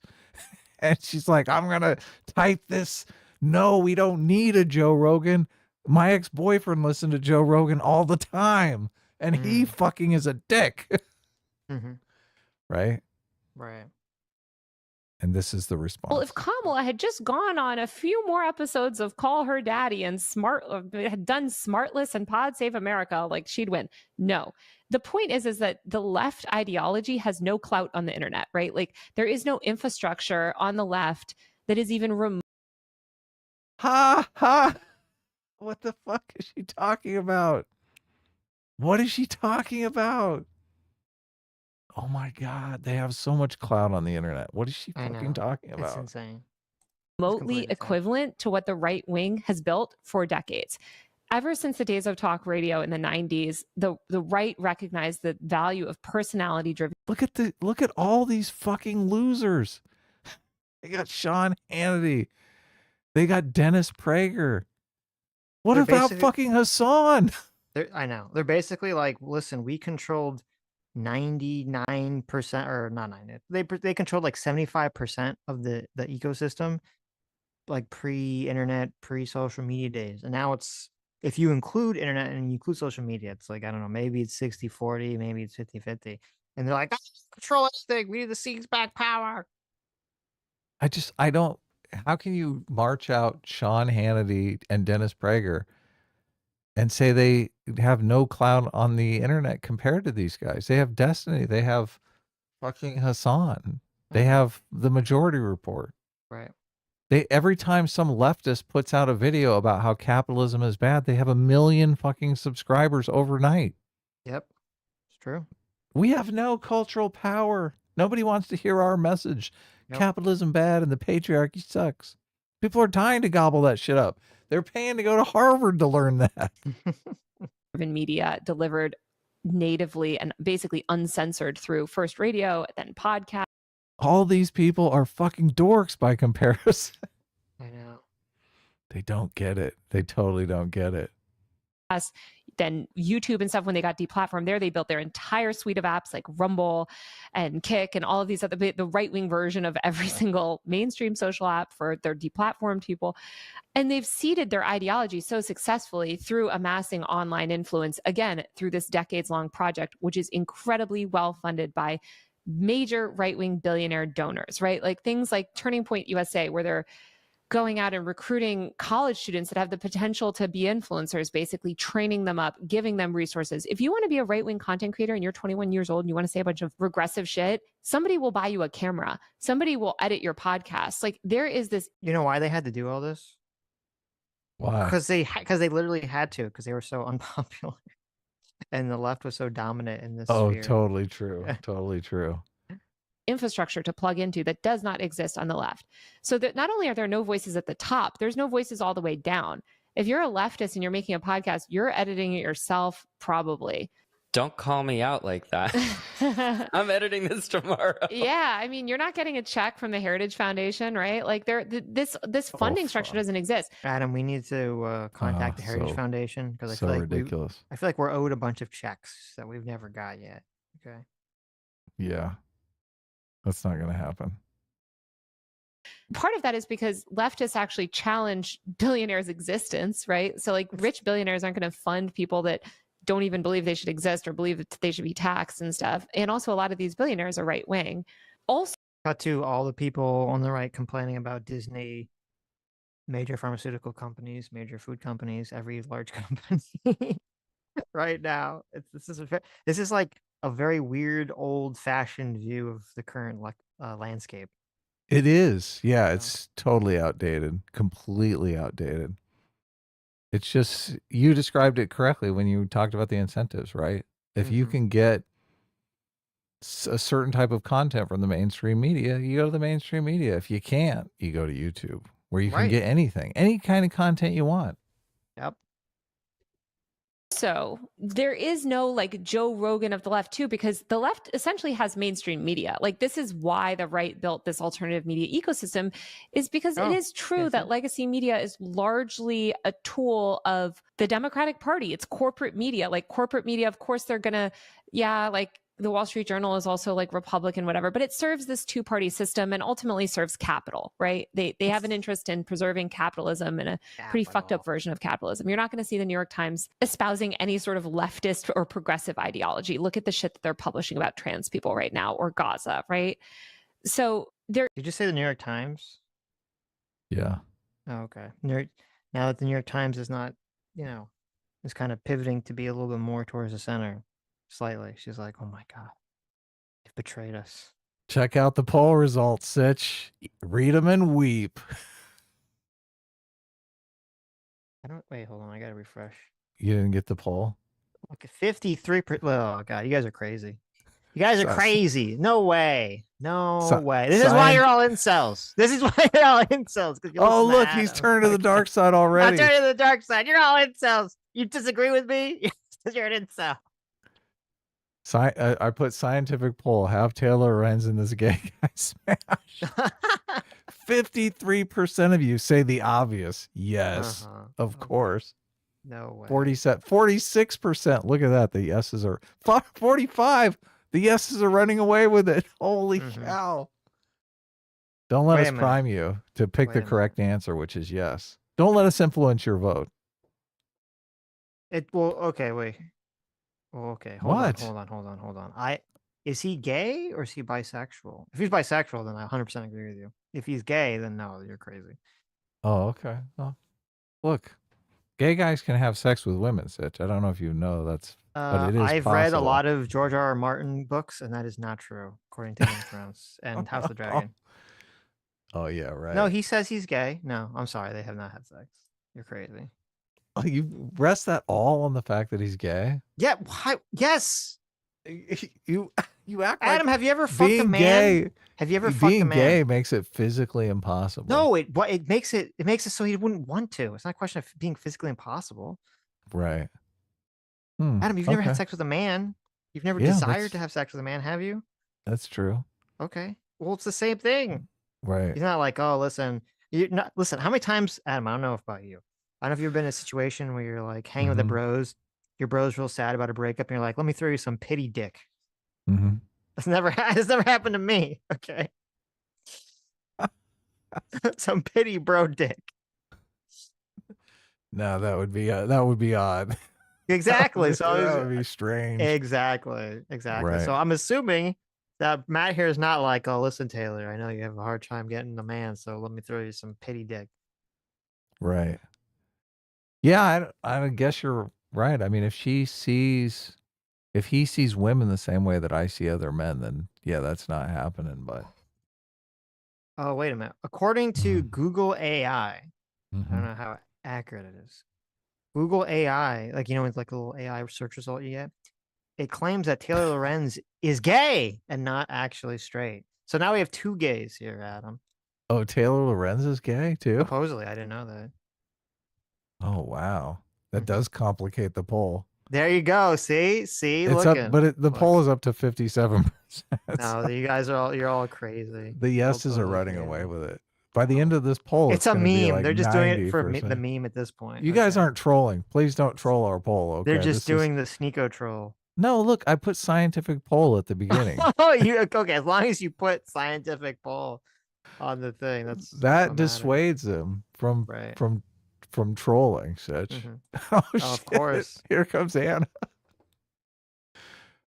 Look, Anna, please weigh in and tell Adam that he's a degenerate. Doesn't know what he's talking about. I didn't read her super chat. Hopefully, it's not on the gay question. I hope it is. It's not. Okay.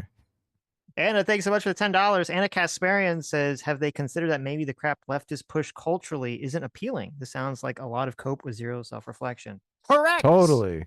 Yes. Completely That's correct. exactly right. But how can it not be stuff that they would love? How do they not love this stuff that we are constantly talking about? Why not? They should love it. Maybe we can trick them into loving it with some propaganda. Wait a minute. I think the Google AI lied to me. What did it say? Taylor Lorenz she is said not that she gay. was gay, and now the Google AI is telling me that she's married. I don't know what the fuck's happened or engaged. I cannot trust Why the is the Google Google AI. AI lying It's like to you? total nonsense. I caught ChatGPT slipping What the is other day on just happening? like something totally basic. That was crazy. Okay, wait. So no. She was okay, and She was married and then turned gay. The marriage went that so may be. badly. All I know is that there's a post from 2015 where she was getting engaged to some guy named Christopher Mims. So I don't know if they're still together or married, but Christopher Mims. What did he look like? Bring up a picture. I want to see how close he looks to this gay guy. he does not look at all like this guy. Are you sure? Is he wearing lip gloss? He is not wearing lip gloss. Okay. Okay, I'll send you a picture so you can be. We'll bring it up. The audience can decide. The audience can As the decide. poll rolls into 59. No, it's only 55. They're just fucking with you at this point. Okay. No. Scientific poll. You guys There, can't sent fuck you the around. picture. Oh my God. Talk about a crisis of masculinity. Wow, look at you being so mean. You're Can't so help myself. mean. I can't help myself. Right. What happened here? Look, I tell everyone I'm 20% soy. So look, I'm glass houses here. You're mean. There's nothing wrong with dear Christopher. Here he is. Okay. Here he is. Look at Adam This is- over here being a hater. This is a guy that broke think they're still Taylor together. Lorenz's. Oh, really? Well, I don't see anything that says they got divorced. Okay. Here he is. Look at that. She went from gay to. Anyway. Well, okay, this wait. happened with. This Oh, is no. interesting. I figured out why the Google AI thought she was gay. They took a quote from Twitter where she says, as an openly gay person, but she wasn't saying that herself. She was quoting some subject in an article she was writing. Oh, she was reading an article from her friend. Right. She was just quoting something that she wrote. So that's why the AI thought she was gay. Troubling. Whoops. Okay. Anyway, now we've got that all out of the way. Yeah. Still vote in the poll. Let us know. There is no media ecosystem for the Democrat. Like the Democrats can engage in traditional media because, again, the traditional media is bought into capitalism. But the Democratic platform, Kamala's platform, is completely out of step with progressive internet. Like if she went on Hassan Piker, right? Like that's not going to be a friendly interview. They don't agree on a lot. Like it wouldn't be like Trump going on Rogan because they share the ideology. Kamala doesn't share an ideology with the left. She's fundamentally a centrist, corporate, borderline Republican Democrat. So they can't even plug into like the leftists that even have. Then why didn't she just go on Joe Rogan? What the fuck? I know. What's the big deal? Yeah. Talk to his centrist corporate overlords, capitalist audience. Right. Win a bunch of votes. A modicum of clout. And by the way, those leftists have amassed that clout with no funding and no support. Whereas you have other people like Tim Pool and these right-wing YouTubers that are getting $400,000 a month. Tim Pool was getting $400,000 a month just to produce his YouTube show from funding that ultimately ended up being a lot of like Russian money, which is hilarious. But it's like, this is... This is so silly. Because Tim's YouTube channel probably generates like $10 million a year just in super chats and ad revenue. So... Well, also, I don't think Tim Pool's like, obviously, yeah, he was getting him and Ruben and some of those other people were getting like, paid out the ass by Russia. But I don't think that's indicative of a trend of content on the right. No, not at all. And it's just a drop in the bucket compared to how much he makes legitimately from YouTube ad revenue and super chats. So, right. Well, for Tim, maybe not for Ruben. Or some of these no, yeah, for Tim. I'm only talking about Tim. Yeah, okay. right. The right is so incredibly astroturfed. Right. And it's like astroturfed into existence. There's nothing like that on the left. That's just so comfortable for them to believe. They're like, look, I know. None of these people have any cultural influence if it wasn't for these billionaires like Elon Musk completely like tricking them, hypnotizing them into being for the right. Yep. That manufactured consent, man, that's just a hell of a drug. It mind fucks them. It makes them unable to perceive reality correctly because they think every time that there's a bunch of people who disagree with them, it must be because a bunch of rich people tricked them into believing it. As opposed to, like, well, no, they just have different moral foundations and beliefs than you do. Yeah. It's pretty simple. They would never believe that about certain marginalized communities that feel like they're getting a raw deal. Even though there is a lot of gaslighting in those situations. Just if some marginalized community was like, I'm suffering under white supremacy and things need to change, they would never be like, oh my God, you're completely being gaslit by rich people. Why do you believe that? You're being gaslit. Yeah, exactly. Yeah. Right. But it's funny because a lot of that, I mean, I would say there is a lot of that going on. A lot of people think the facts on the ground are completely different because of gaslighting, but they just want to believe it. So that is true. Still, even in that situation, you and I are both conceptualizing this as somebody wants to believe it. You have to build a structure where somebody wants to believe it. But they believe that you can build a structure to make people believe things that they have no desire to believe. And I'm like, not really. Right. Not really. That's the problem. Like, you're not going to build a structure that makes people not want to be competitive. There's just people want to be competitive. Someone on Twitter wrote, anyways, liberals should start doing podcasts and TikToks, whatever aimed at setting the youth straight. Since the days of Gamergate, the right has totally dominated this shit and liberals haven't taken it seriously at all. And again, I think there are so many people who are correctly identifying that the digital political space is completely dominated by right-wing voices. But Twitch is so dominated by the left that they're having their own adpocalypse right now because they had no... they weren't actually stopping all the crazy people on the left from saying all the crazy shit. Yeah, now people are digging it up. Right. This is just so retarded. This is like laughably delusional. This is just so delusional. Yep. But our misunderstanding that there is a reason for that.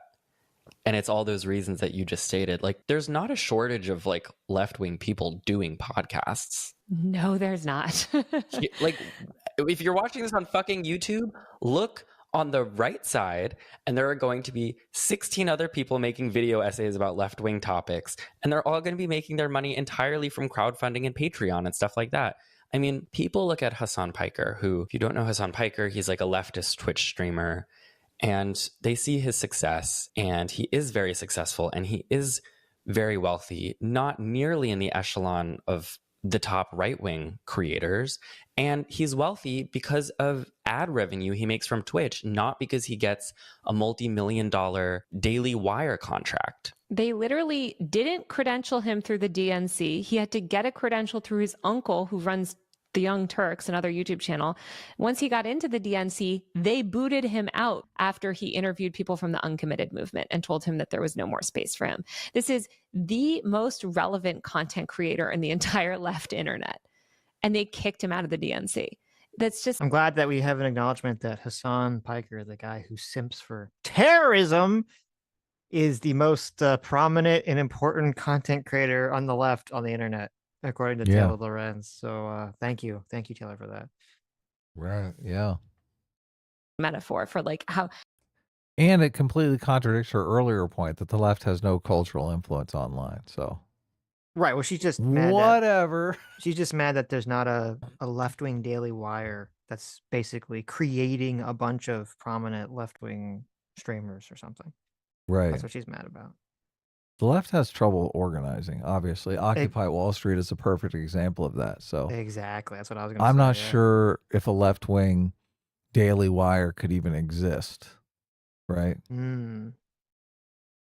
And they don't respect the internet. I mean, they being the Democrats. The Democrats don't respect the internet. The Democrats are completely in bed with corporate media. 150%. I mean, it feels... Wait a second here. I thought we were supposed to win men over to vote for Democrats. What's happening, Sitch? This is... to socialism. The mask This is transforming. Yeah, this is transforming. Yeah. Yeah, this is going from we want to win elections to like, how do we lose harder next time? Yeah. It feels like the strategy this election was like guilting young people to get out and vote. But the thing is, you need to really meet them where they are. And what the right so successfully did was tap into these young men who have, through, extraordinary misogyny and really disgusting content, made themselves cool among young men. But also, why won't they go into these leftist spaces? Why would Kamala not do a single interview, unscripted over an hour? The entire Call Her Daddy interview was scripted. She didn't even go to Alex's house. What? Oh my God. That's what? That's crazy. The whole thing was scripted? What the fuck? House, also, it was... I was going to listen to it because I was curious. I realized I'd never listened to it. And, we had talked a lot about how Harris has such an inability to connect with people and to speak about anything at any level that either shows her on a personal light or shows her seemingly competent or knowledgeable about a subject. Right. And I was like, oh, well, I never actually listened to her on the Call Her Daddy thing. And they didn't even put the full thing on YouTube. It's just like this 8-minute clip. It's on Spotify, so I'll go listen to it. But it's like this 8-minute clip, and it's just terrible. It's just more like nonsensical talking point nonsense that you expect from Harris. I think I tried to listen to it, but it was super boring. So, well, it's all like about. It seemed like the whole thing was entirely going to be about abortion stuff. Yeah. Which I get the logic of, but you had part of the appeal, and maybe this is what they don't understand. Part of the appeal, like of Trump and Vance and going on Joe Rogan, was they were just talking about a bunch of random stuff. It wasn't like this whole well, let me talk about immigration for 3 hours, right? That'd just be so awful. Yeah, they talked about their families and shit. Mm-hmm. Yeah, what their kids did, funny shit their kids did. Yeah, right. Totally humanized them. Yep. She wasn't allowed to talk about any of that stuff though. Is she human? Like, what's her problem? Yeah, that's what I was thinking. Talk about anything. And then I take the kids out of their human skin and put them to bed. Wait, what? Yeah, exactly. That's Yeah. what they didn't want to come out. Right. That's the kind of slip up they didn't want to happen. Mm-hmm. It's just, oh man. I've never listened to this Call Her Daddy podcast, but just the name of it is like screams I feminism, know. right? It's so hilarious, like Call horrible. Her Daddy. I know, it's terrible. But and then it's funny because there was this big controversy about the Harris campaign had spent, I forget, some lot of money to rebuild the set, Mm-hmm. Oh, I know. and Yeah. it wasn't even like, and I didn't realize this. It wasn't like they even hit it. Like she says right in the beginning that she's like flew to Harris to do the thing, and like they rebuilt the set. I'm like, well, why would you spend all this money rebuilding the set then if you're not trying to hide it? If everyone knows Yeah. you're Why would doing you this thing. advertise it? Yeah, just have a set. You don't have to do it like on this specific set. Which also, again, it's not like it was on Spotify, and I don't know if you have to buy, like maybe you have to pay for Spotify or something because I don't listen to Spotify that much. It was just audio. There wasn't even a visual. Yeah. It was like good use of money there. I'm not anti-branding. Like, I think branding is a bit important, but you can be too obsessed with branding. And this just reeks of that. Yeah. Like, we got to take advantage of the Call Her Daddy branding. Well, I would wager that originally they wanted to rebuild the set and have her not tell people that she wasn't on the set.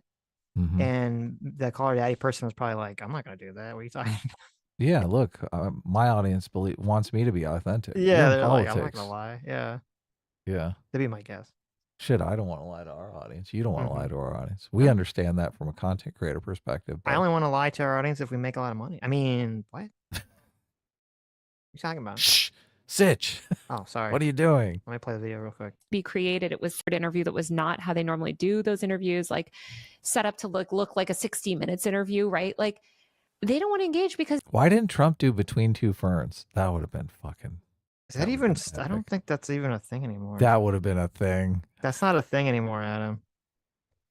Would have been great. there. I mean, this is the fundamental problem with the idea. The Democrat, what these.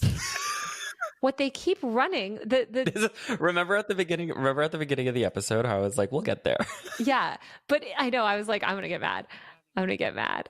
But it's like you have to wonder, how did we get a Democratic Party that is so terrified, that knows that they're so completely out of step with all young people on all the major issues, so they can't even engage with those young people on the internet. They have to stay off the internet and go just talk to the New York Times and the Washington Post, because if they actually engage with people on the internet, they will be called out. They will be called out for being completely out of step and not having policies that are popular and not living up to their promises.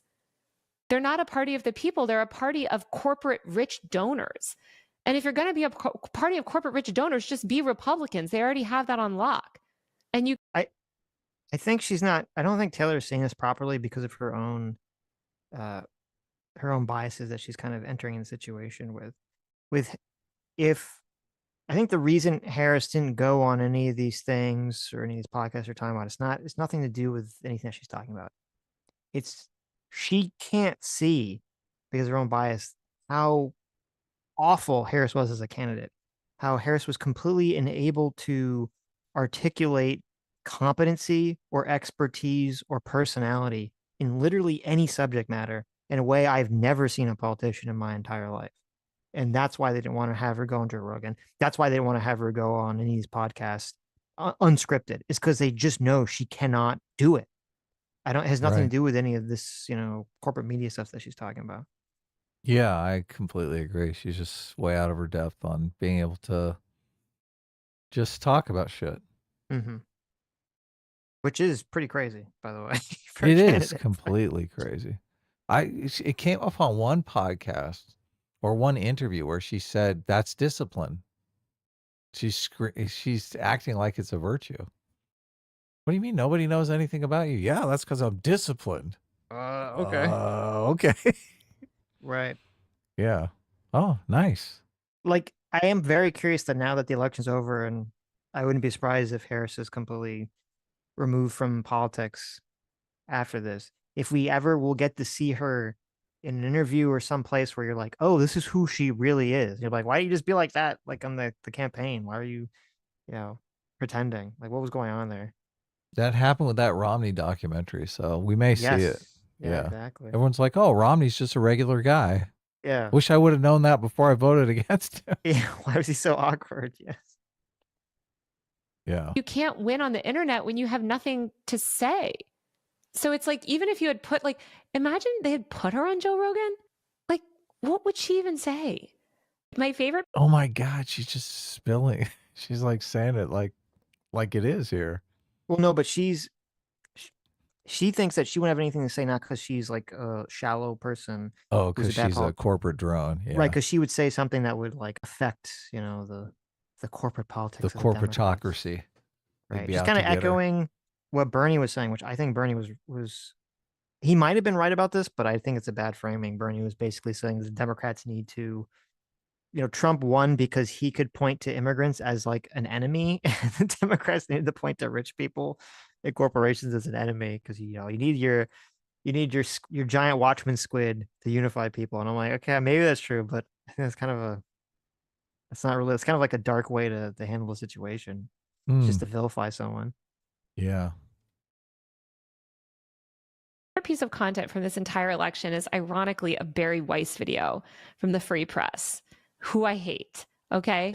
Not a fan. None of us are fans, but I love Barry Weiss. What's she talking about? Is she going to say the TDS video? Oh, I don't think Barry Weiss was in that video, but it's on the Free Press. Did you watch that? I think it's. What are you talking about? Batya interviews a guy who works for the Free Press that has TDS. Oh, it's so hilarious. He's so fucking pissed about Trump. She sent one of her little minions to the DNC, and they went around interviewing all of these like content creators and just like people, like young people at the DNC, and said, what is your favorite Kamala Harris policy? Why are you supporting her? What is the number one policy that's causing you to support her? Not Trump. No one in the video could name a single policy that she had. It was all about joy. Then you could say that, okay, she had policies that were good. I think she did have actually some good policies that were better than Trump, of course, but she couldn't communicate those. And she knew that if she went into these spaces, her whole platform was so completely out of touch with what young people said that they wanted, and that Joe Biden promised them back in 2020, right? Like all of this other stuff about like healthcare. And so she couldn't go into those spaces. And I think if we want if we want power on the left, first of all, we need funding. We need massive amounts of funding. This is so ridiculous because she had more money than Trump. She had like $1 billion. Yeah, she wasted it on Who's Your Daddy sets. This is a massive post hoc rationalization here. I can't imagine that Harris or her campaign was like, you can't go on internet talk shows or Joe Rogan because then a bunch of people are going to say, why didn't you cancel my college debt? Why didn't you do X, Y, Z? I mean, in the interviews that she was doing, she had much tougher questions like, why did you support giving, illegal immigrants that are being detained trans surgeries? Why did you say you weren't in favor of fracking and now you are? Like, she had a multitude of these, like, why did you have this crazy position you don't have anymore? Like, this is a terrible analysis of the situation. Why'd you ignore the border for 4 years? Right, yeah. Right. Which that question was directly asked of her. Yep. We need coordination, and we need a Democratic Party that actually espouses left ideals. And I mean left, not like super leftist. We're not talking about super leftist. We're talking about broadly popular policies. There's a reason why people in a lot of states that voted against Kamala voted for progressive policies, right? You had, was it Minnesota or whatever, voted for like the $15 minimum wage, voted for paid parental leave. Like, these policies are popular. And the only reason the Democrats aren't supporting them is because they want to cater to these billionaires that are busy funding Aiden Ross types for the next generation. Like, it's so crazy. Yeah. Yeah. Shortly before the election, there was why am I not speaking? It is late. These are good rants, by the way. Well done. Drives me crazy. Shortly before the election, Wired published this infographic that was really interesting, and it was called A Visual Guide to the Influencers Shaping the 2024 Election. They basically got like 25 influencers on what they called the left, 25 influencers on the right. The thing that really jumped out to me about this infographic is that the most popular influencers on the left infographic are like some of the smallest on the right in terms of following size. Right? So it's like the influencers with the biggest following who are leftists have 1 million followers, a couple million followers.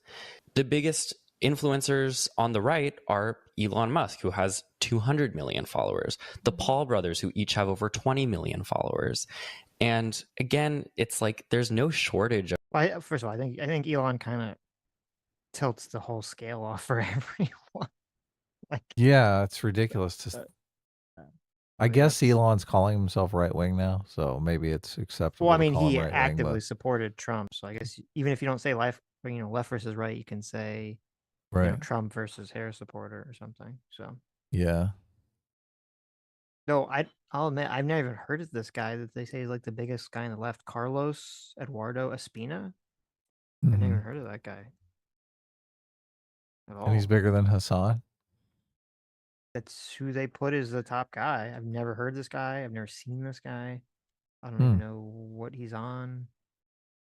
So Well, Elon Musk is on the list, so right. Of content creators making leftist content and even liberal content. We just don't have funding. It's like the apparatuses through which people view this content is not neutral. Exactly. And then that goes back to it's all about the funding. Just Soros, reach out to me. Come on. I can gaslight people for money. Just Actually, send me money. This list here. Hold on. Has to be bullshit. Wait. Tell me it's bullshit. We're at 103.49. Hold on. Let's go back to 102.50. Hold on. This infographic that was really interesting, and it was called A Visual Guide to the Influencers Shaping the 2024 Election. They basically got like 25 You notice someone missing from this list that makes me calling the whole thing into question? Who is it? There's kind of a very large. Oh no, there he is. Wait, how did they? Wait a minute. Look? They put Destiny in the top left there because I didn't even see him. I was like, where the fuck is Destiny? He's definitely been a massive, anti-Trump influencer in this, election cycle. Very famously so. But look, they put him in the light blue. What does that mean? Trending right wing? No. That means they did. It's based on size. He's much. It is. His channel and his presence is bigger than that. I don't know. I'm questioning this whole chart and the validity of this whole chart. Interesting. And wait, Harry is David Pacman not on here? Oh yeah. I don't see David Pacman. Where's the majority report? Yeah, I don't see the majority report. Okay, I'm kind of skeptical on this whole thing. And where, like, that Harry Sisson guy I only see on Twitter, or I guess he's probably got a TikTok or something that I never see. So, right, he's probably on Instagram. Where's that? Remember? Oh God, I forget his name. What's the name of that guy? He was like really big in the city bike Karen situation. I don't know. Remember who I'm talking about? Was he the guy on TYT? No. There was this fucking TikTok shithead guy. Oh yeah, I do remember that guy. He has like millions of followers, and I saw him doing political shit. I feel like it's always like TikTokers that have like millions of followers that were like very big Harris stands. Right. I don't know. This whole list seems well. Very They were. suspect She was paying a lot of influencers. Did you see? Like a lot of influencers outed her. I saw that. Yeah. Yeah. Great Politico story in 2021 that really pulled out all of the analysis and looked at it and found that Twitter. I mean, would you vote for someone based on who your influencer said to vote? I guess. Some people. I think. What I guess. I think people who like Kamala Harris are just going to be are going to gravitate towards people that make pro Kamala Harris content. So. Probably. And if you're not making content that's pro Kamala Harris and you just come out of the blue and say, I support Kamala Harris, and those people are not, I mean, they're not even there for political content. They're going to be like, good for you. I'm voting for Trump. Right. Yeah. All right. Let's talk about makeup more. Mm-hmm. Just makes absolutely no sense. Yeah. So I think that's a bunch of horrible spending. Evidently, what the Trump campaign was doing was they were targeting people who had a conservative type profile that they thought this person is likely a conservative voter, but they don't vote. So they're like, let's contact that person and get them registered, right? Smart. If they register, chances are they're going to vote for Trump. Mm-hmm. That's a much better strategy than millions of people listen to this podcast about makeup. Right. Let's get them to endorse Kamala. Like, those people don't even follow politics. That's a good point. Dumb. Very dumb. Twitter was overwhelmingly boosting conservative voices. We know that YouTube has birthed tons of conservative influencers. Algorithms reward extremism and they do not reward nuance. And oh my God. I need a break. This is getting too hectic. Death of irony. Yeah, look, algorithms reward radicalism. She is a radical. Mm-hmm. Now she's claiming, oh, I'm the nuanced one here. The guy that wants to get rid of all of capitalism. Let me give you a nuanced take on why capitalism is ruining your life. The right thrives on fear and extremism. I mean, conservative ideology is all about sort of like othering and scaring people. And that performs well on the internet, especially on social media. Yeah, you incel. You fucking other incel. What? The entire first part of this was otherizing men and attacking them. What the Yeah, you fucking incel. The irony, the hypocrisy. How is she so stupid? Yeah. How does she not see this? It's so obvious. This is insane. You should my God. You should be very afraid of these incels because they're all misogynists and want to see you dead. The right. They're is all so... serial killers. They run around in guns, killing people. I know. This isn't fear-driven at all. The right is so interested in fear-mongering and doing all these horrible things. Meanwhile, all white men are racist, sexist, and the ones that don't have sex are all incels and serial killers. It's just so stupid. This is insane. You have to take periodic breaks from how far removed from reality this is. Oh my God. I feel like I'm probing an alien world here. I know. How does a person live with this many contradictions in their head, Sitch? How is that even possible? I need a super chat break so my brain can function properly with everything that we're watching here. Okay. JV good. for $20 says it's almost like Rogan experienced news media spread open lies about him and his COVID treatment. It's not like even after having one of those newsmen on his show, immediately disparaged him by acting like he felt threatened. Oh, I forgot about it. Yeah, that's right. I totally forgot about that. He had like Sanjay Gupta on or something and totally called him out. He's like, what the fuck? Yes, I forgot. He's about like, that. because it was the ivermectin. He was like, you realize that ivermectin, it doesn't just exist for veterinarians, right? Like, I didn't take the horse version of ivermectin, you fucking dickhead. Mm-hmm. I took the human version. Yeah, that was so good. Yeah, and it's like, and that's a good point too. It wasn't just, what was going on with Rogan disagreeing with a lot of state governments' handlings of COVID. It was the media attacking him relentlessly for his positions and attacking him for his, not just his COVID positions, but also any sort of anti-wokeness. So it does have a tendency to push people in a direction. Yeah. It's like the little meme comic. J-Mac or Second Far, thanks so much. J-Mac for $20 says, new rule. If you're appearing on camera while you stream in a wife beater, you better have muscles. Wow, look at Jay over here throwing some shade. Notice how I've never worn a wife beater. Because you don't beat your wife. Well, I've been hitting the gym enough to wear a wife beater. So. There you go. J-Mac for another $20. Thanks so much. Says, yes, but the salt is murder on mechanic, Sitch. That is true. Arizona is where it's really at. Plus, you can cook bacon on the hood of your car 9 months of the year and no hurricanes, just the occasional haboob. What is a haboob? Arizona is greater than Florida every time. Haboob is an intense dust storm. Oh, you know what? Oh, yeah. You know what, Jay? I'm not going to fight with you on that. I'm going to probably agree with you 100% on that. I don't know if you guys get droughts or fires or any crazy shit that you get in California, but not having it be a dry heat is so much better than the humidity of Florida, and not having to deal with hurricanes is a blessing. Yeah. So I lived in New Orleans in that swampy heat. Oh, so bad. It was bad. Yeah. Duke Norton for $20 says these two definitely smashed. The double gay cancels out. Source, trust me, bro. S-class smashes. A-team may or may not have smashed, sources say. Oh, wow. Look at that. Calling me an incel even. Yeah. Duke, you Even though you've naughty been married, boy. so. You naughty, naughty boy. Twitter sucks. Thanks so much, Twitter sucks, for the $40. Says a self-described Hamas piker simp is literally the CEO of Twitch. That's a great point. How can she, with any modicum of intellectual consistency, say the media is astroturf towards the right? Reddit is the largest social media platform. That's a great point. Reddit always somehow skates by in these conversations. Oh, yeah. You know, Huge. completely. Yeah. And also, yeah, like talking about astroturfing, the head of Twitch is so in love with Hassan. Like, you know, do you think are we not supposed to believe that he's not putting his finger on the algorithm at all? Of course he is. So He's Twitter sucks. practically a Houthi pirate. Yep. Twitter sucks also says we're 3 hours in the stream and I still can't tell if this podcast is 2 lesbians or 2 trans men. Wow.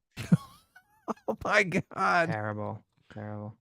That wasn't Sitch. That was Twitter. That was a super chat. That was Twitter okay? sucks. I was just reading a super chat. Okay. But it's pretty funny.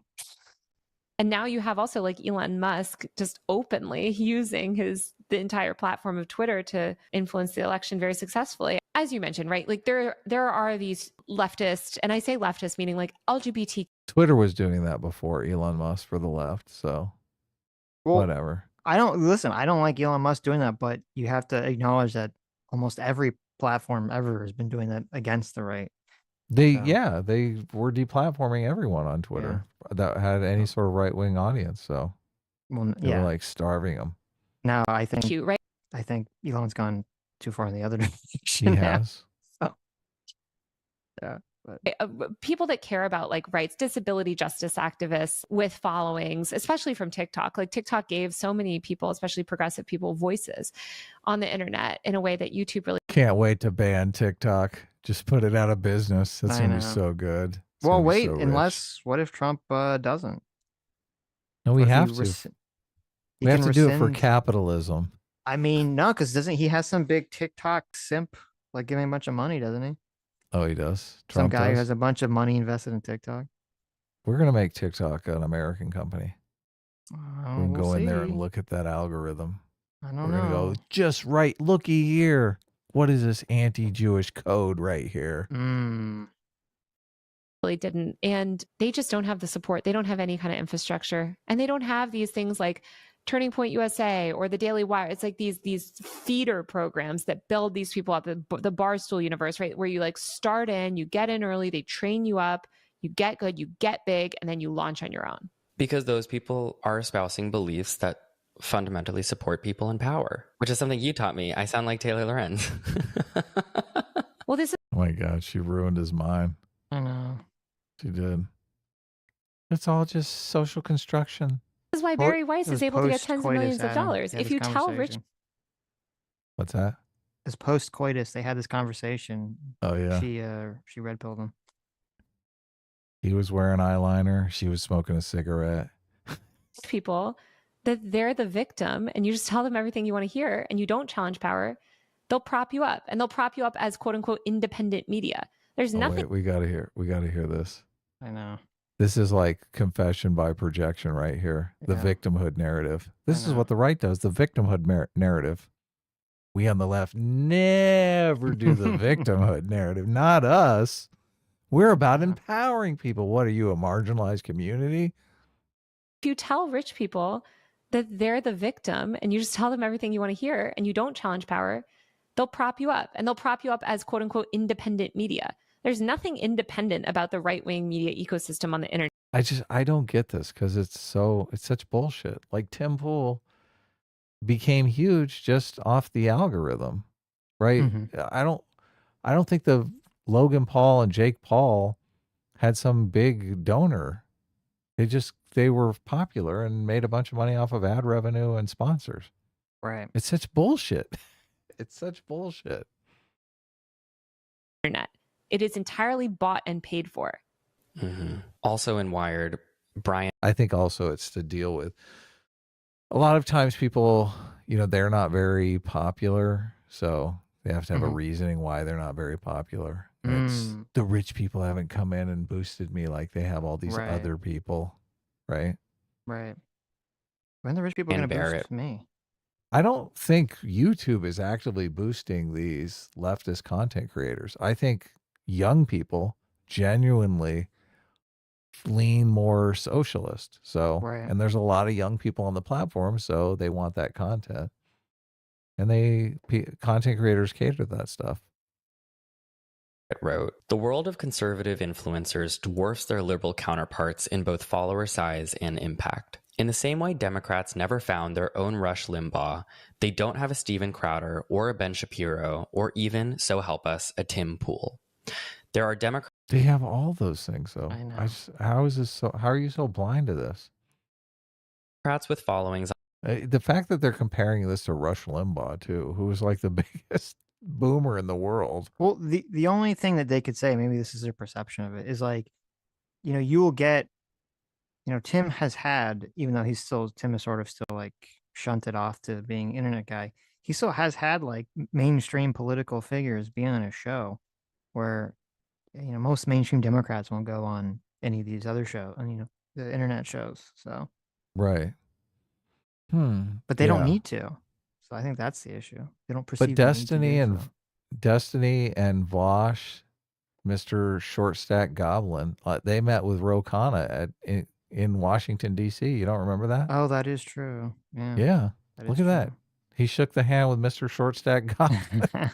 I'm But sure if he that's going to be regrets great, that one. right? Yeah, that was a mistake.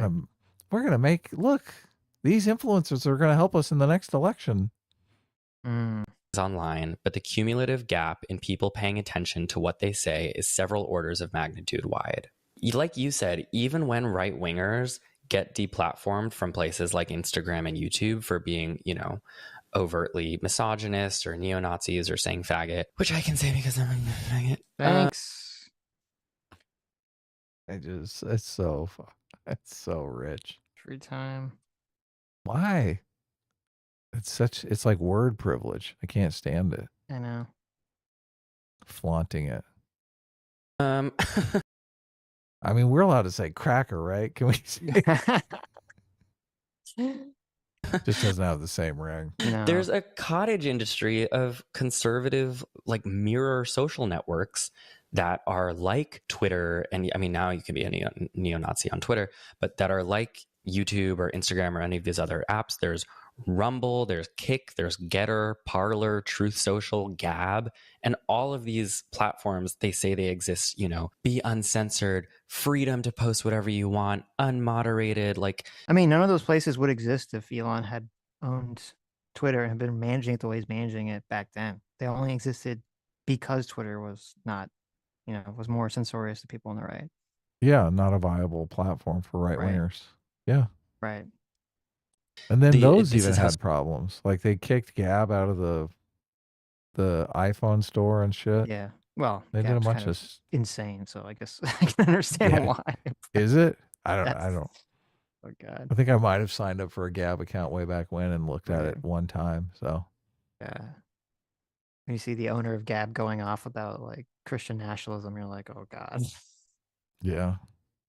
Sitch, we need a little Christian nationalism right now. Right, That'll whip everything into shape. Right.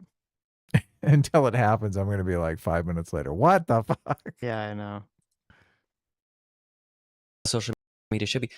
Who is posting on websites that are just worse versions of the social media platforms that already exist? People who got kicked off. Why did they get kicked off? Because they're fucking white. It's also ironic too. He's having this conversation now when we've seen all this exodus of like people on the left trying to run the blue sky to create the. We had that with Threads, that didn't seem to work too much.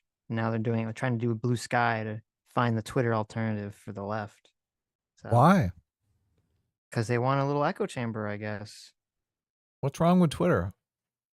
Well, on one hand, I want to say they want a little echo chamber. On the other hand, there's a lot of fucking like open racism on Twitter. It's kind of ridiculous at this point. But I don't understand I'm going to delete my Twitter account in protest. Just turn the fucking app off. You don't have to respond. Turn it off for a week. Turn it off for 2 weeks. Turn it off for a month. No, I know why they're doing it. They're doing it because they're mad because they feel like Elon supporting Trump is like helped Trump win the election, and they can't just turn it off because they're addicted to it. Well, Elon supporting Trump did help Trump win the election, but I think it wasn't as much Twitter. Like Twitter was maybe a small part of that. It was campaigning in Pennsylvania. Yeah, maybe, but it was financing these get out the vote operations. Right. But they have to delete it because it's an addiction for them. So it's like, it's like keeping ice cream and potato chips in the house when you're in a diet. You gotta get it out of the house. I do love ice cream and potato chips. Right, exactly. It's a problem. I get it now. Yeah. Wild. So Rumble, like there was this report that came out that said like, I don't know, so and so like on Rumble got 10x as many views as like Hassan Piker or whatever, and it's like, yeah, because Rumble, a view on Rumble is not the same as a view on Twitch. Twitch actually is a legitimate platform.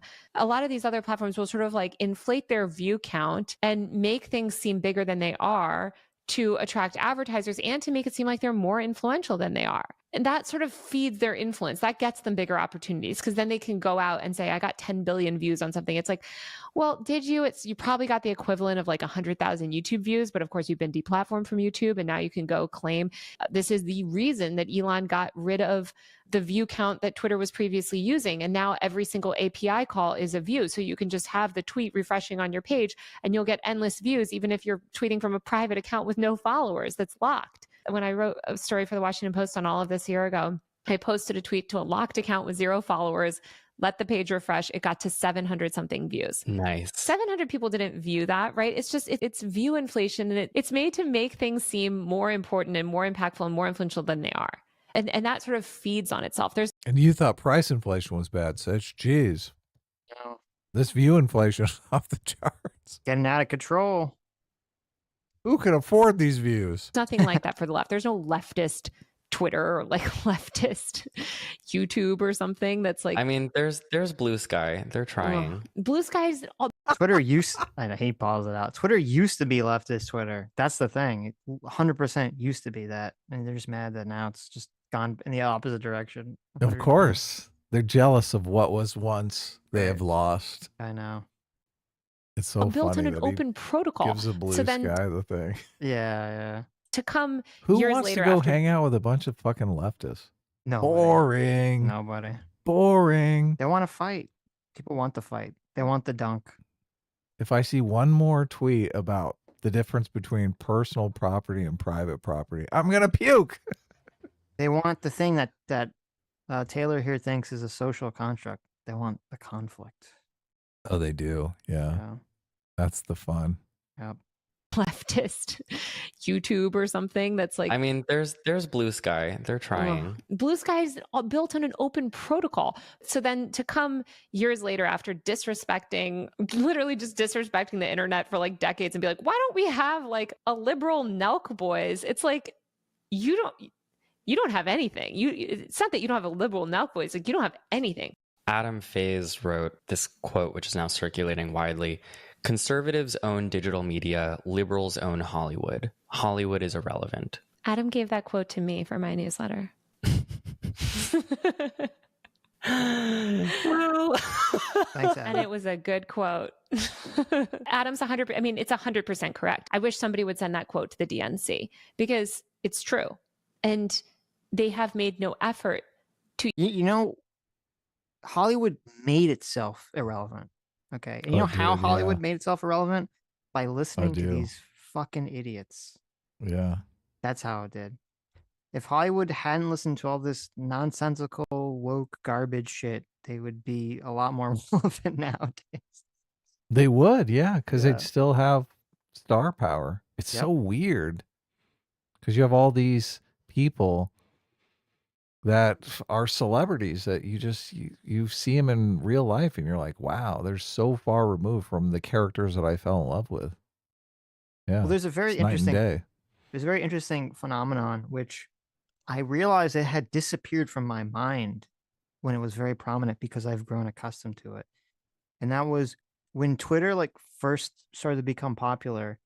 It was a very weird experience to see all these famous people that you kind of had an idealized version of because you only saw them in movies and you'd see them talk about like their daily life or politics, and you'd see, wow, these people are fucking idiots. Yeah. And it completely destroyed, like, I think that's part of what destroyed a lot of the mythos of Hollywood, was just saying like, oh, these people are just so stupid because they can't shut up on Twitter. They're saying the stupidest things ever on Twitter. Yeah, no discipline at all. Mm-hmm. You're like, wow, I really loved Luke Skywalker, but Mark Hamill is kind of a joke. Yeah, I know, it's sad. Or Stephen King, and you're like, Jesus Christ. Oh, like, Stephen King is the worst. Yes. right. Yeah. So sad. To even court the internet. And look at the way, I mean, I'm glad to see that they're finally like calling Hassan Piker up to quote him in a story, the one successful influencer on the left. Ouch. Just kidding. No, I'm kidding. Well, no, but like, you know. He's not kidding. Look, and he gave you pity sex, and this is how you treat him. Wow. Oh, Hassan's on like a new, like he's just on a big level. Here's the other. She's like, oh my God. He's like, listen, she also had pity sex with Hassan, okay? She's So comparing it. Yes. Terrible. Oh my one God. successful influencer on the left. Ouch. Just kidding. No, I'm kidding. Well, no, but like, you know, Hassan's on like a new, like he's just on a big level. Here's the other thing with Hassan. He's unreasonably good looking and like cool. Oh my and God. dresses cool. Tell me about it. But you know what I mean? Like Talk about rubbing it in. I mean, you're adequate. You had pity sex with me, but Hassan, oh my God. That would be maybe like I'm trying to buy the narrative now. Oh, you want to change your vote? We can put a new poll up. No, I'm not going to change my vote. I'm going to stick to it. They're ridiculous. Hassan would be an influencer no matter what he was saying, because he is hot, very attractive and very cool and genuinely a good person too. I will say, like Hassan. What? Okay. Bullshit. Hassan is like a bully. He's not a good person at He's all. not. Yeah. He's very cool. I saw him do those kicks. Do you see him do those kicks? There's nothing cool there. Oh yeah. Nothing They cool look stuff in lame. your face on stream, looking like a hobo. Yeah. I mean, I guess, I don't know. Maybe some segment of the population finds that very cool, I guess. Well, and just like being a constant bully of people. Right. Constantly bullying people. That ain't cool. That's it. Yeah, I know. That's what we're supposed to be fighting back against. The left. Oh yeah, and the anti-Semitism as well. Very is cool. actually a cool, fun, good person. Hassan also, if you're listening to this and you've never seen any of Hassan Piker's like streams or appearances on television, go watch them. He's great. You know, getting back to young men, like he has this kind of heterosexual masculinity where he does lift the weights. Oh my God. Terrible. After 2 hours of searching online, he found the perfect picture of Hassan. I know. Oh yeah, Mm-hmm. this is great. The rapist And mustache. he does, you know, he's like, Oh my God, he's posting pictures of Hassan with his shirt off I now. know. Yeah. Did you fast forward? I hope you did too. I didn't touch it. No. back to young men, like he has this kind of heterosexual masculinity where he does lift. You rewound it. I didn't touch it. You're the one. You're the one. Listen, you're the one. That You wants to see us rewound all, it. Okay. The weights. And he does, you know, he's like big and muscly and so Do you think? focused. Wait. Hold on. This makes no sense. Do you honestly think is Hassan a big draw for like heterosexual men? I don't believe this. Yeah. I don't believe this. I'm sorry. I think people watch Hassan because he is a bully. That's what they Yes, like. Yeah. that's true. Young men do like watching like conflict. Yeah. Yeah. On his body. Oh, I'm sweating. But he does. It's Oh my God, no. I don't know if you know this, but we just had a conversation about toxic masculinity. Right. Yeah. Yes. Is that what's going on here? No, this is Also toxic just- femininity Right. Yes. and sexual objectification of men, which is acceptable for some reason. Yeah. Why is Yeah, that? very interesting. He's the specimen Mm-hmm. that we need to do the eugenics on. with the stop.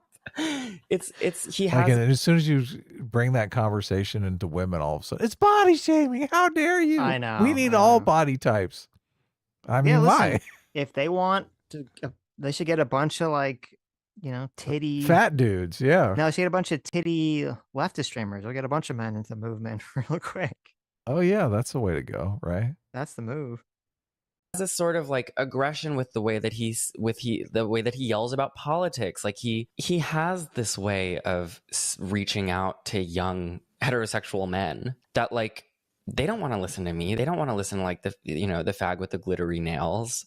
Exactly. And this is why I think he embodies this body type, this like ideal of male masculinity, right? He's like I don't even know how tall he is. He's very tall. He's like 6'3" or something, but he's like extremely ripped. Like he hangs with the guys, but he's like the one guy that's like that, but that's also like cool and progressive in a way, right? That has an audience and makes his audience around progressive policies. He also has endless. Yeah, he also, plays the pirate propaganda, the terrorist propaganda for his friends, makes them watch terrorist music videos, feel very uncomfortable about the whole situation. He hates America. Hates America. Yeah. This is generally just an all-around cool guy, right? Yeah. Remember when she was talking about extremism and here she's just like bending over to want to suck Hassan's dick? Yeah. It's pretty insane. For extremism. Yes. Is there, and it's like is there anyone, there's like people that are as extreme as Hassan on the right, but for like the right, but I don't think they're as popular as Hassan. Like the really popular people on the right that would be the same level of popularity as Hassan. Like those people are not terrorist sympathizers the way that Hassan is. Yeah, and they're not like white supremacists or anything like that. No. Yeah. It is crazy. Patience on the internet to sort of articulate those policies. And that's something that's very rare. And I think that's what has led to his success. But how can you replicate that, right? Like it's hard. Like Hassan had that great interview with that, he interviews the guy who, I can't remember his name. He has this gym that they go to, whatever. And he's talking to this gym owner on. For a second, I thought she was going to. I know. I was. The Houthi pirate interview. I was like, no. I was waiting. I was like, he interviewed this terrorist. This 19-year-old kid. Right? Yeah. Like, oh my God, Taylor, what the fuck? Stream. This was like a day or two after the election. The guy had voted for Trump and he sort of very expertly pushes him and sort of talks about it. But that's the kind of thing that a lot of people a few years ago were like canceling people for, where it's like, how Hassan pushes the Trump voter? We got to find this. We got to find this and watch it. That sounds great. Yeah. Also, I just realized Hassan wasn't even on the chart, the left chart. Oh no, he was in the chart, but he was like a tiny box. How's that work? Oh, really? Yeah. They don't count Twitch. Shouldn't he be like the main box? They only count TikTok, evidently. I don't know. How dare you talk to this person? How dare you engage with this person? Like, I think another thing that Hassan does really well is he does engage in these spaces, right? He'll go and he'll talk to people that don't necessarily agree. And I think he can go into those spaces. This is a fucking bullshit. Hassan won't. When's the last time Hassan talked to any right-wing content creator that wasn't like a random person on the street? Yeah. One of his friends that come over and hang out, who's not going to challenge him in any way, shape, or form. I know. I'm sure anyone on the Daily Wire would love to talk to Hassan. I'm sure any major right-wing content creator would love to argue, debate Hassan. Hassan is running away from a conversation with Destiny. Like, this is insane. This is ridiculous. He went on Piers Morgan and did a horrible job. He got annihilated by Piers. He did. I know. He got annihilated by Piers. Yes. It was great. It was great. We covered it. Again, because he performs this very traditional masculine role, whereas like somebody with like glittery nail with the black nail polish that Hassan does. Come on, she doesn't even know about the black nail polish. I know. I was like, they're not going to listen, right, in the same way. But how do you have more people like that? You have more people like that by building up an infrastructure long ago. Let's not forget, Hassan came up from the Young Turks, and he was huge on Facebook video. He went viral, in 2016 as the woke bae on Facebook video. I think without the Young Turks, what would he be doing? Who knows? Certainly not. Anna, we're blaming you now. Blaming you, Anna. You and Jank. Actually, it's probably more Jank's fault, but yes. A huge Twitch star.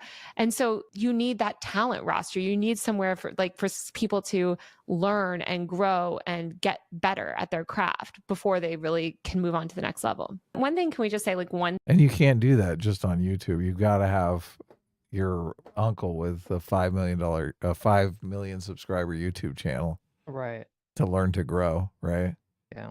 thing that I think we shouldn't take away from this is we should do misogyny, but from the left. I don't want people to say, oh, well, okay, so let's just fund a bunch of men on the left. And yeah, they're misogynistic bros, but they're going to support healthcare. Exactly. No. Yeah, totally. I mean, this whole beginning of the stream was, what is it? The man-hating version of misogyny. Oh, yeah. Misandry. Misandry. Yeah, it was all just Gotta learn that misandry. word. Yes, it was all just misandry on the left. So it's kind of ridiculous. Yeah. They dominate We don't the need market. Andrew Tate who like wants a $15. We need to bring in men that are going to convince other men to vote for us. But they can't say anything that those other men are going to like because that's going to piss us off. Like, what exactly is going on here? Pretty funny.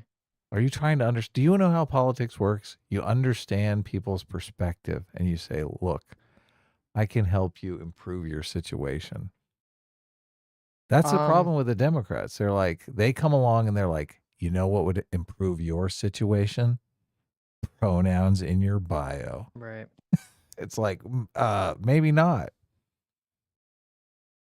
Let us tell you what will improve your situation. We don't need to hear about your situation. We've got the answers for you. Right.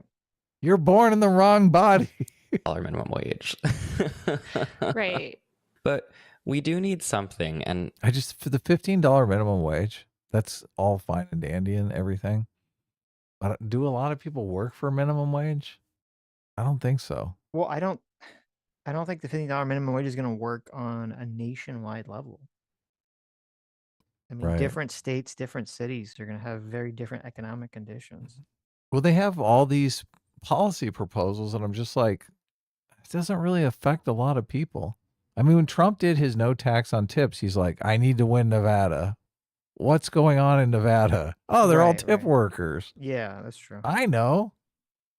It doesn't seem like the Democrats are really doing anything. Are we going to like get that? Now we're going to get to see if that's going to be a follow through hell yeah. or a lie.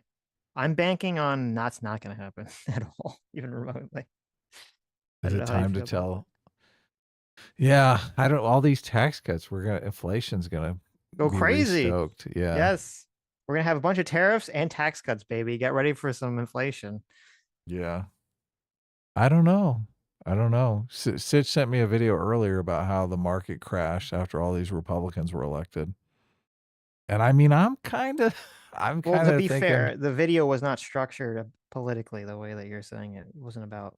no, that. it wasn't. It's like more of a finance video. So, Yes. but the stock market is ripping to like crazy kind of levels right now. And I don't know. Trump may be gearing up with a fight. That Powell seems pretty fucking ticked off that Trump got elected. So there might be a pissing contest going on at the Federal Reserve pretty soon. That would be fun. He's like, oh shit, Trump is going to call me every day. Biden was too senile and old to ever call me. I only talked to him once. And you know Trump is going to be on the phone with him all the time. What's going on with the next meeting? Why are interest rates still too high? the last thing that I had on here to ask you is, if there can't be a left-wing Joe Rogan, what can there be? What should there be? Like, what can we do as consumers of media and creators of media? Like, where do we go from this colossal failure? Well, first of all, we all have a responsibility to use our platforms to speak truth to power. And I think it's very easy to get co-opted by power, but I think we all need to challenge power in any way that we can. I think we all by doxing them need to also hold the Democratic Party accountable, right? Like, they shouldn't be allowed to run these unpopular candidates based on nothing anymore and shove them down our throat. This is like the third election they've done that, right? Like, what? Oh my God, she's not pulling the sexism card. She's just saying straight out Kamala Harris was a shitty candidate. I really hate this narrative. She's like, this is the third election they've done this. Okay. There was like this really dumb narrative where people, they were very happy about Bernie Sanders. They wanted Bernie Sanders to beat Biden. I get it. Okay. That's fine. But then there was like this strategy.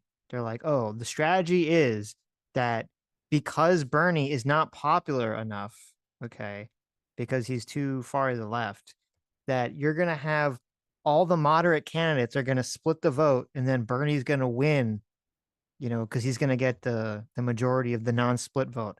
And then surprise, surprise, all the kind of more mainstream appealing Democrats who had no chance of winning dropped out.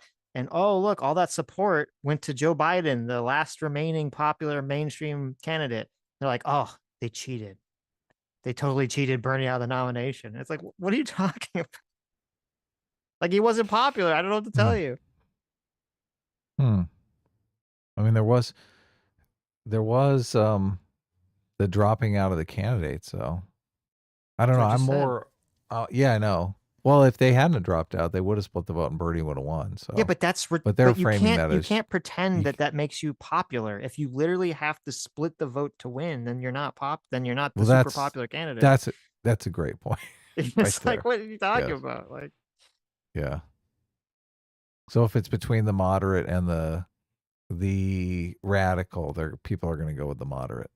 And the only way the radical is going to win is by splitting the vote down to nothing. Yeah. Right. Yeah.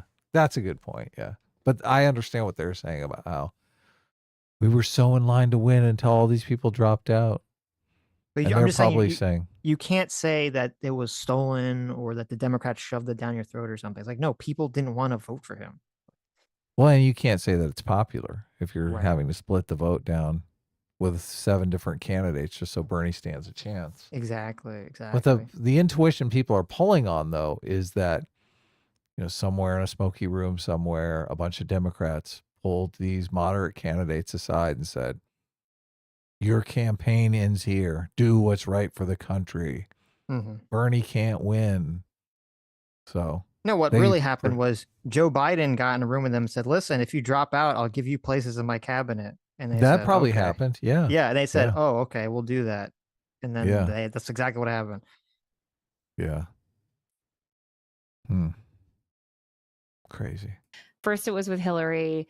Then it was with like, just vote Biden. It's the most important election of our lifetime. Oh, just vote Kamala. Yeah, we you know, don't worry about her too much, like whatever. And again, I'm not like, yes, Kamala was better than Trump. I think what they cut out there. This is like a giant cut. There was a cut. Yeah. Wait, go back. It's just a funny cut because it's like, then it looks like she went out on a rant about how bad Kamala was for 10 minutes and then they just cut it. Oh, she's great. It's with like, just vote Biden. It's the most important election of our lifetime. Oh, just vote Kamala. Yeah, we you know, don't worry about her too much, like whatever. And again, I'm not like, yes, Kamala was better than Trump in so many ways. Right. What was that? What was that cut? I mean, I don't like Kamala. I'm not a Kamala sim. Kamala totally fucking sucks. You know, she's a hack, terrible person. Doesn't know it. Oh yeah, Kamala's the best. That was interesting. Right. But I think that we need a Democratic Party that is more accountable to people and that's more modern. I think we need to take the new media landscape seriously and recognize that this is the world that we. That's more modern by communism. Communism is how you really show you're modern, Sitch. Of course. You eliminate all property rights. Oh, nice. Live in. You can't. You make it a world where billionaires cannot exist. It's just physically impossible, right? That's my favorite world. Oh, it's so sad. I just think there are some people that are going to do good in the world and you got to enable them. You can't just live in denial. You can't just go around doing interviews with Naive. I heard that. PBS and the New York Times and expect to reach people online, you know, voters. And I do think that we need to do a better job of speaking to men, especially young cisgender straight men. Like clearly there's a problem there. And clearly they're getting radicalized by these bad people. And no, they're getting radicalized by you. Right. You are the one. This is the perfect that meme comic. Who radicalized you? You did. Yeah, you did. Exactly. What do you think? I mean, you just exude hatred for all of these people. Just coming out of every pore. You hate these people. Your condescending, smug tone. It's not good.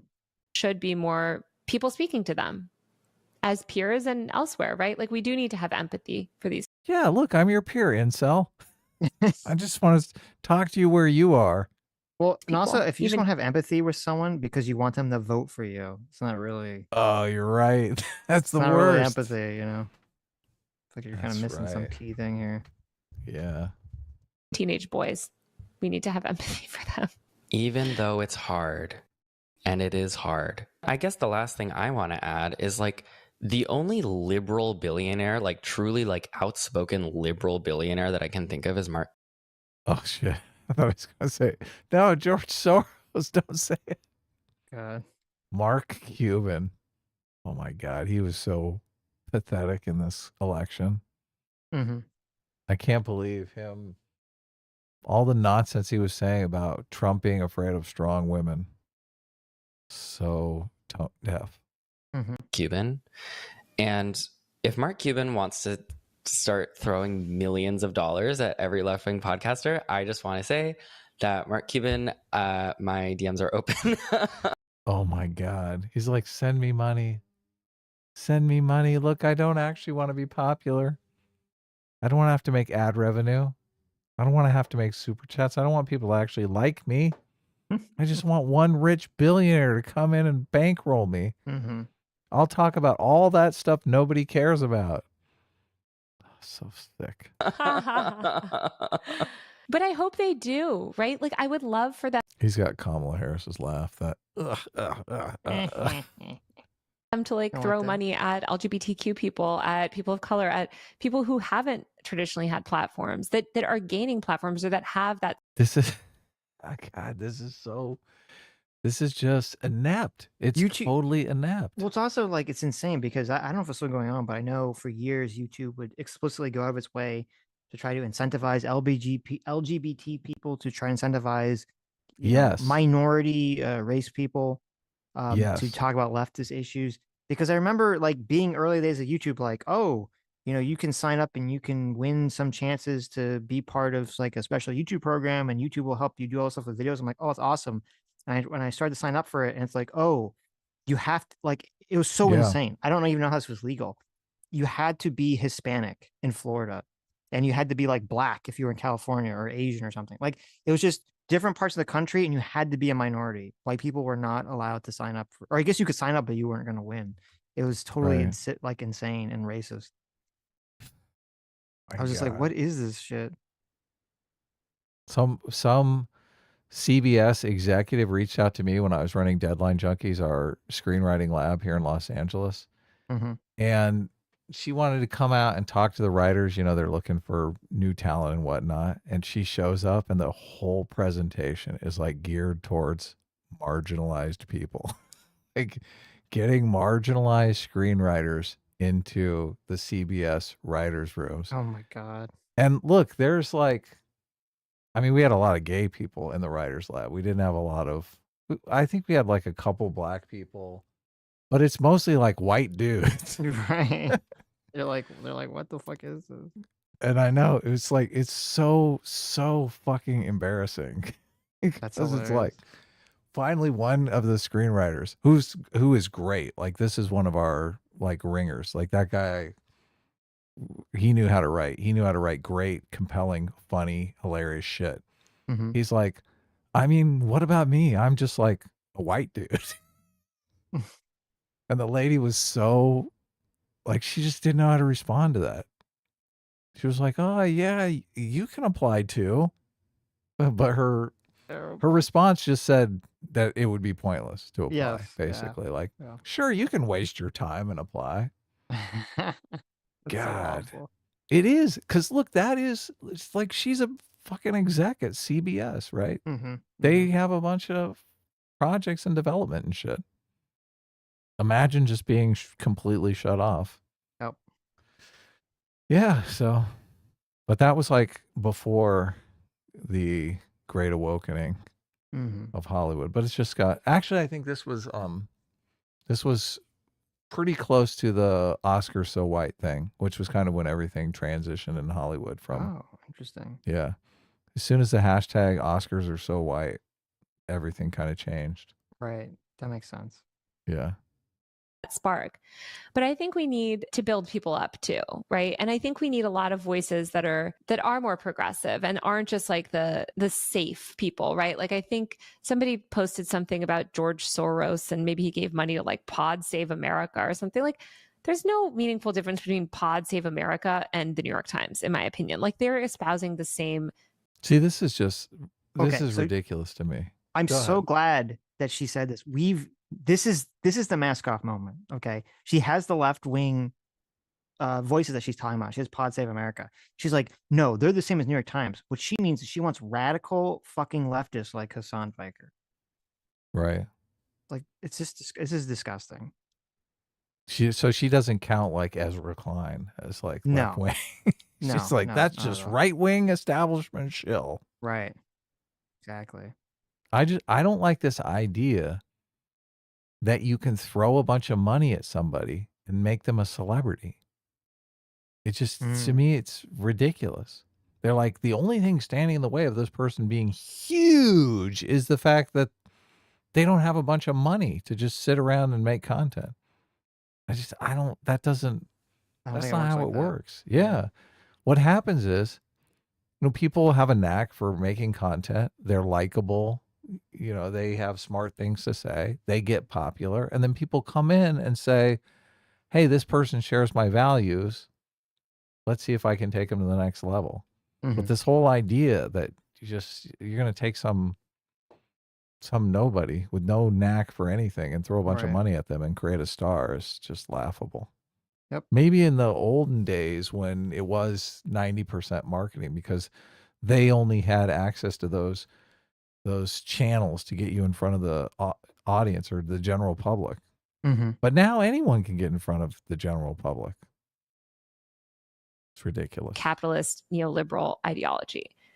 That ideology does not resonate with a lot of young people anymore. And a lot of those people believe in populist messaging and they care about things like economics, but they also care about civil liberties and rights. And we need media that speaks to them. Mark Cuban. I'm rooting for you. Look, he's still begging for the billionaire. He's like, oh my God, we can't have billionaires, but Mark Cuban, fund me. Right. So ridiculous. I'll be the intern at the Matt Bernstein media conglomerate. No, because I need Mark Cuban to give you money too. Yeah, give me money, Mark. I got to pay my rent. Oh my God. It's so cringe. It's so cringe. Socialist begging for billionaire backers. Right. Give me money. Yep. You Rachel Maddow lookalike. Ay. Taylor, I know I said it at the top, but let's reiterate. Where can people find more of you now that you are hitting it out on your own? Speaking of needing to pay the rent, please subscribe to User Magazine. It's usermag.co, not .com. .co. And it's my newsletter. I send it about 2 or 3 times a week. It's like online culture, internet culture, journalism. I also am on YouTube. Please subscribe to my YouTube. That is my project 2025, is getting my YouTube in order. I do post there every week, my podcast, but I'm posting more. So subscribe and hit me up. I'm just Taylor Lorenz everywhere. Thank you. I would totally platform Taylor Lorenz if she wanted to come on our show. That'd be fun. That'd be fun. That would be great. So much for making it this far with us. My God, if you've made it this far, it was painful. In this podcast, that means you're probably consuming other election-related content as well. And I would advise you now. I don't need to hear this, but we did. Why? It, guys. We made it. I want to hear what his advice is. Well, I don't know if that music shut your laptop. hit or tagged. Oh, you're right. So we're so sensitive now that we've lost entire live streams because of bullshit. Yeah. So terrible. Okay. Remember they tried to take us off the air, Sitch. Remember that one Sunday? Tried to take us. We were just cruising along. Galon the driver for $20. Thank you. Says, I would love to see Hassan sit down and argue with Sargon for 2 hours. 18 reigns supreme. Wow. That's never gonna happen. So Who what? Hassan argue with Sargon for 2 hours? Oh yeah. Yeah. Hassan would never do that. No. We've argued with Sargon for like 3 hours, 4 hours straight. Multiple times, I know. I went back and listened to the one. I think it was the last debate we had with Sargon over his article that he wrote about how liberals are the big problem, right? And we need to do post-liberalism. That is a great conversation, yeah. Yeah. which it does drift into like a 2v1 at times, but it's not obnoxious. So Mhm. we can kind of get away with that sometimes because just having a conversation. That's right. J-Mac Sugar Fire for $20. Thank you so much. Says, we gym guys don't view Hassan as masculine because we're seeing the kicking video. Remember, fellas, never skip leg day. Right. True. True. Yeah. True. Leg day is important. Victory Rabbit, thank you for $20. Says, would you be willing to invite Max G, Hot Diggity Demon, on a live stream to discuss about topics like the pro Kamala Harris Undertale style game, Kamala Tale, that he did a Let's Play of on his channel? First of all, I did not even know that there was such a thing. I kind of feel like I want to play that now to see what that's all about. Secondly, of course, we would always have Max on. So I've been trying to get Max on forever. So yeah. If I don't anyone know knows the secret word to get him I don't know to if he join wants to our do like explicitly political content stuff, or not, but yeah, no. he's afraid Sitch is going to ask him the big question. Would you have pity sex with Taylor Lorenz? Yes, Max, would you? Would you pity Taylor Lorenz? Okay. Mm-hmm. Yeah. That's the big question. But yeah, love to talk to Max. Look at this. Taylor Lorenz smashing the gay guys up to 59%, almost 60%. Not true. Yeah. Not true. You guys are crazy. Once again, Adam completely nails it. No, Everyone listen, was you saw thinking her. it. You saw no. Wait a minute. Adam You articulates it. Yeah, it's all fucking. This is just a meme. People are just trolling me. You guys saw her thirsting after Hassan. Okay, she's not doing no pity sex with Matt there. What are you talking about? No, you're crazy. Or Matt's never not doing. She made him wear a Hassan mask. That was part of the pity sex. Oh my god, that's terrible. Oh my god! Here, put this bag over your head. It's got a picture of Hassan on it. Right. Oh my god. Anyway, Alex Wright for $5 says, "Do you guys think Trump is trying to be inclusive with all the retards he's putting in his cabinet? Seriously, is loyalty / internet fame greater than meritocracy?" Well, first of all, obviously that's the case. I don't even know why I asked that question.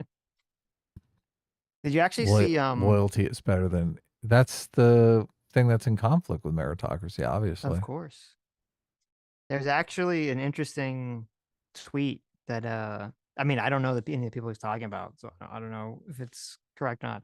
But Eric Weinstein put out a tweet where he was complaining about this exact thing, about the bad staffing of the Trump administration, not actually getting like good heterodox thinkers, but just getting like loyal people, and not actually reaching out to who he thought were like the big brain people in the various fields. Elon is a heterodox thinker, so.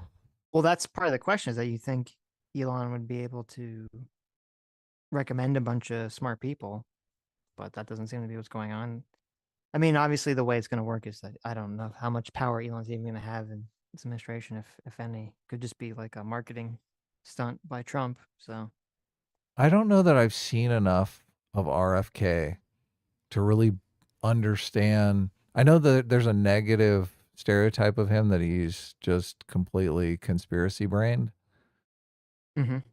And look, I've even said stuff that leans into that just because I know it's a meme, but I'm not sure it's true.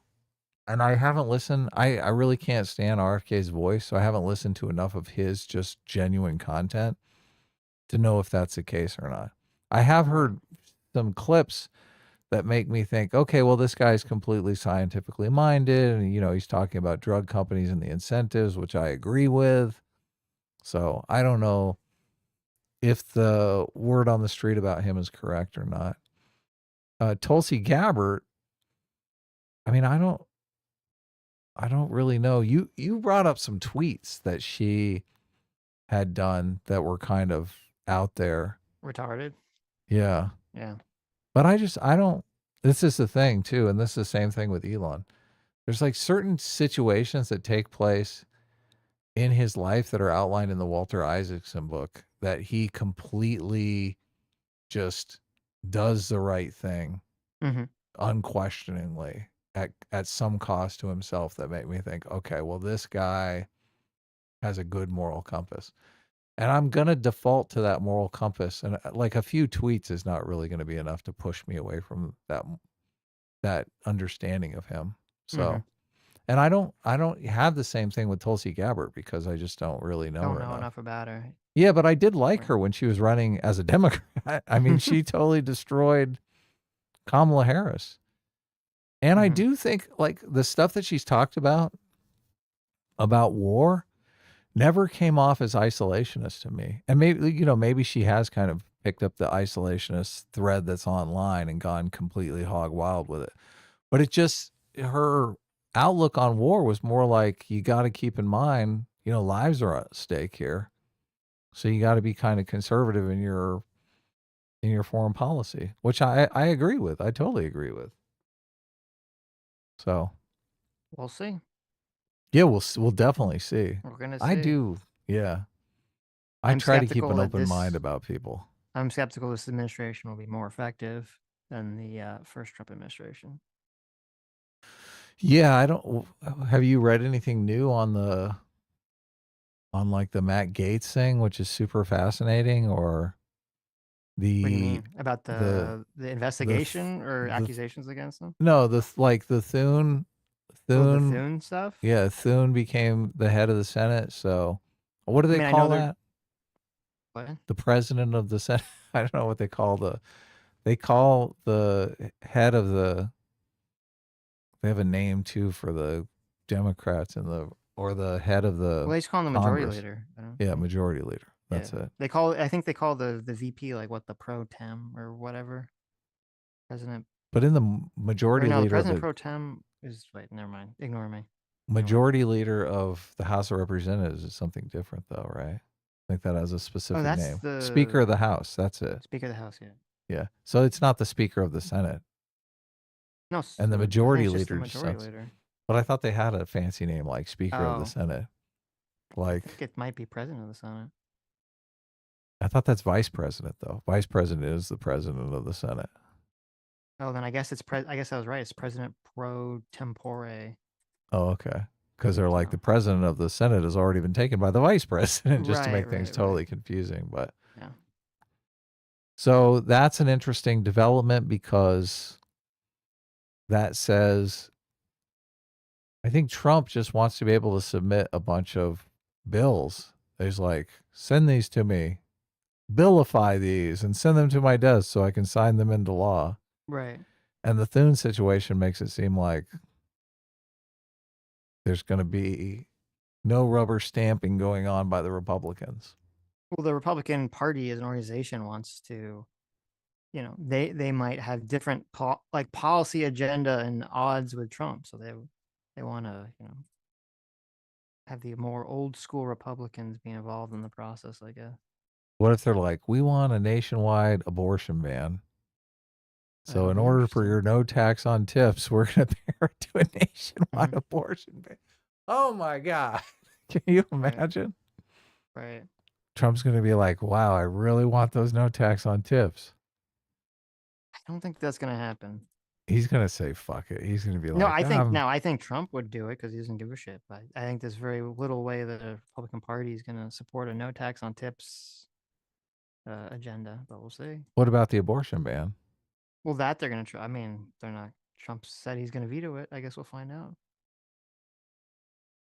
I actually wouldn't be that surprised if the Republicans don't try to push through some federal abortion ban, just because they know it would probably create a weird situation for Trump and themselves as a party for 2028.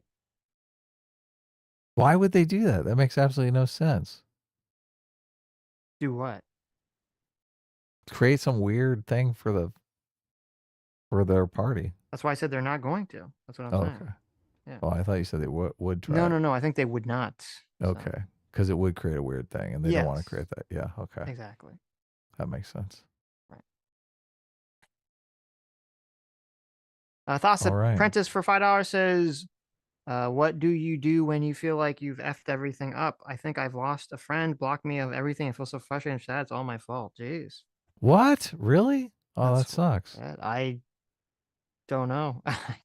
I can't tell you like just generally what you do, but sometimes you just gotta give people time to sort of cool off or chill out and then try to touch a base, after some time has passed and the whatever the original emotions are have sort of cooled a bit. Yeah, give them space. Mm-hmm. Yeah. I don't know. That's a tough one because you don't, without knowing the details of what happened. Right. I've lost friends before.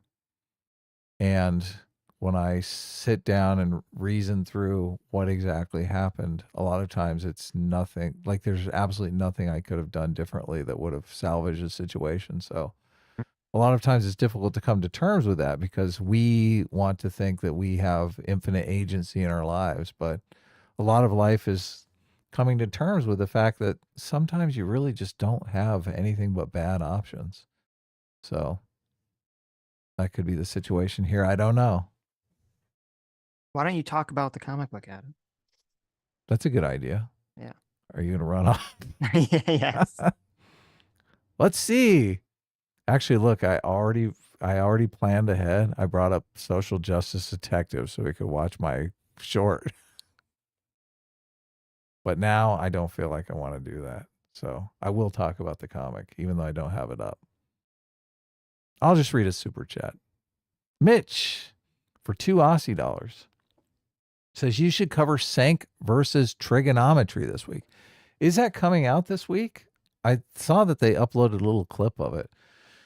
And I mean, I'd like, oh God. It's so weird because I fucking love Anna Kasparian's content, and Jank just so often slips into stereotypes of the right or doesn't like engage deeply with the topic.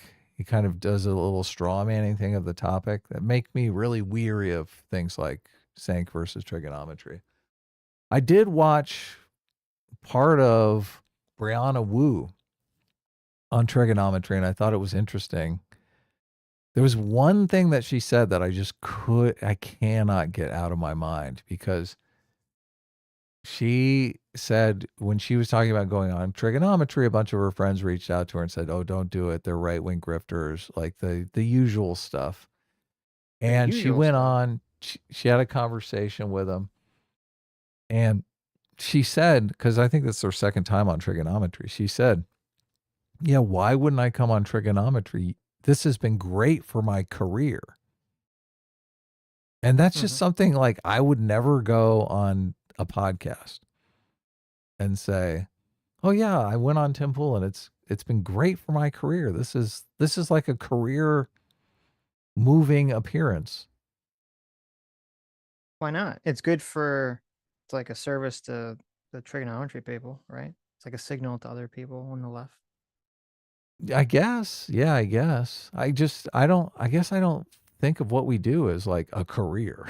Right, Like, right. this is like my career.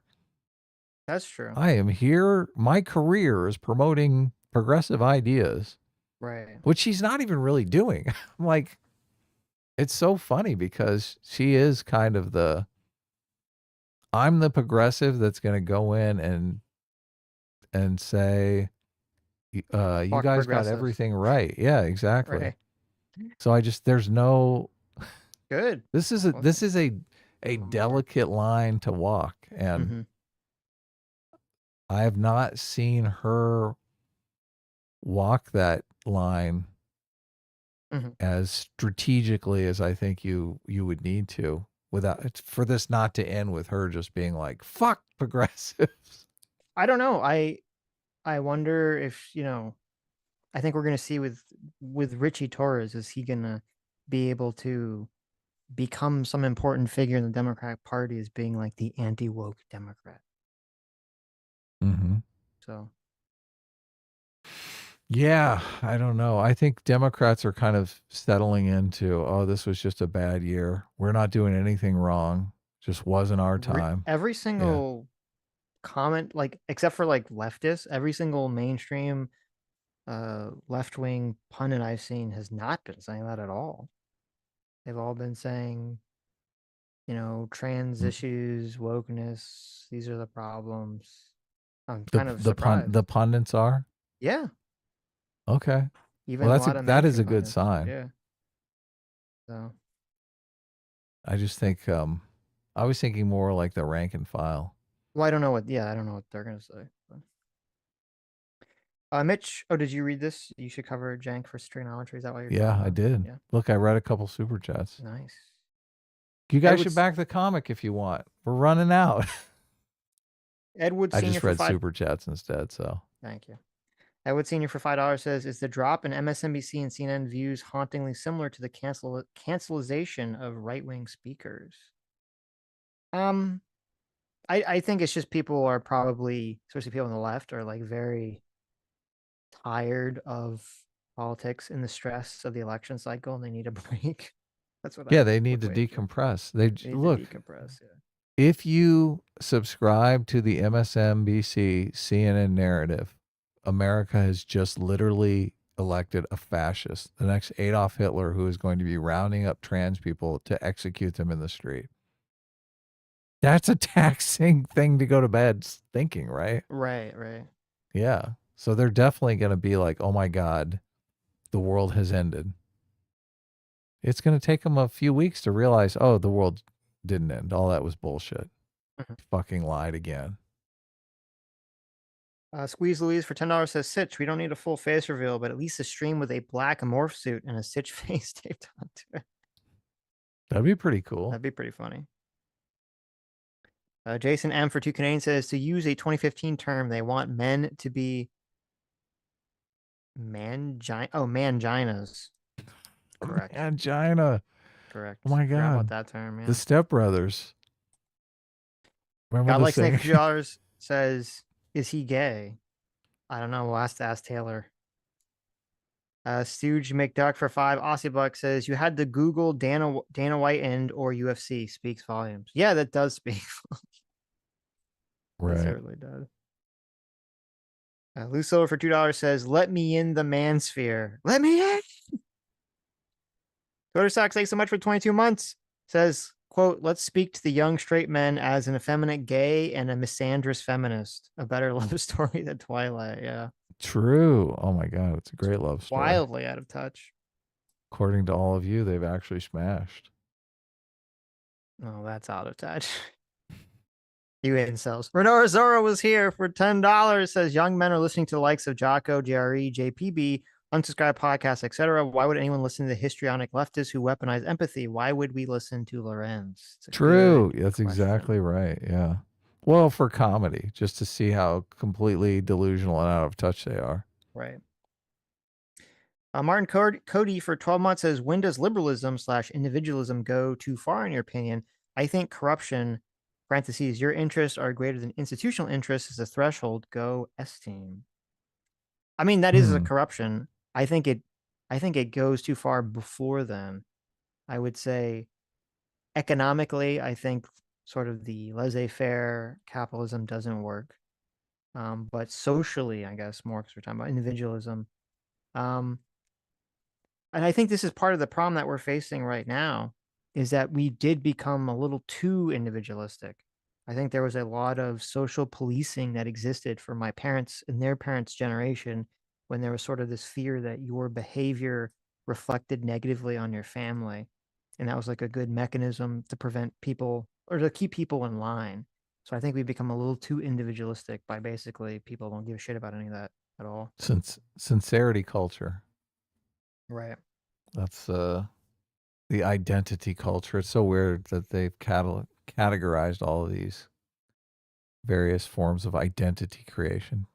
Weird and fascinating. So I don't, if you subscribe to generations theory, their idea is that there is this 80-year cycle that happens in 4 consecutive 20-year generational cycles, and that there is a sort of a society coming together. Society basically becomes too individualistic and then comes together to basically end the culture war and have a broad consensus on how we will work together as a society, and a lot of things were accomplished. I think the last one that happened was the New Deal era was the last one. Obviously, after the Civil War, Reconstruction was one of them. So if they're right, which I don't know, the jury's out, but they're saying that the culture war is going to end around 2030,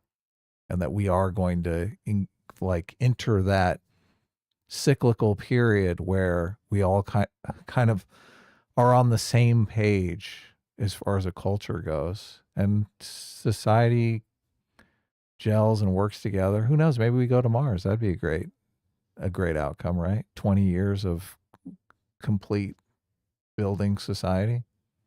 We'll see. I'd be game for that. That's one of the reasons why I find it so I mean- interesting, is because Mhm. having lived through so much of the culture war here, I kind of think I am jaded. I am kind of black pilled on it, right? Mhm. But the Would be idea that nice.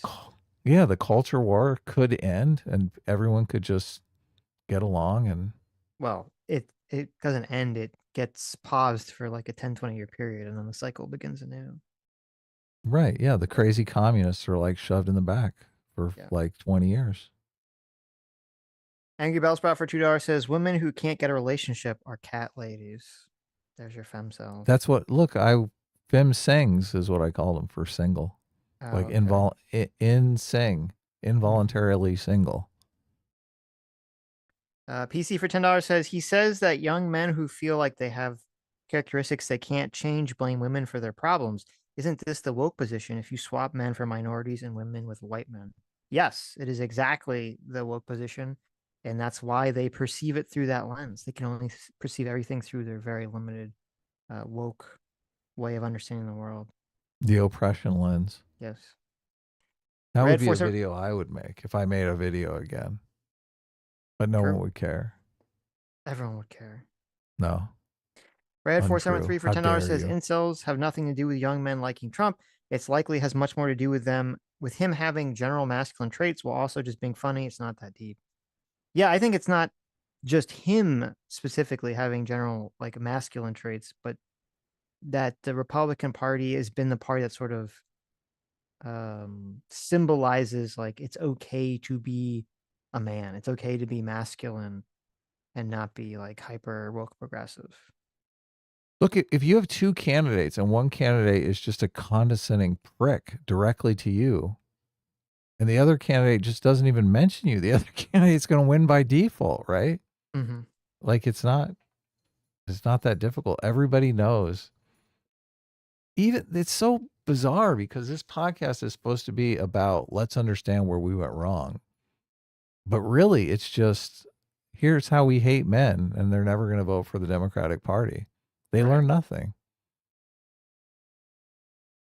Mr. Ubercross for $5 says, my brother-in-law has the same pair of glasses as Patrick Bateman and wears a similar cut of suit. He's very into the aesthetic. Wow, look at that.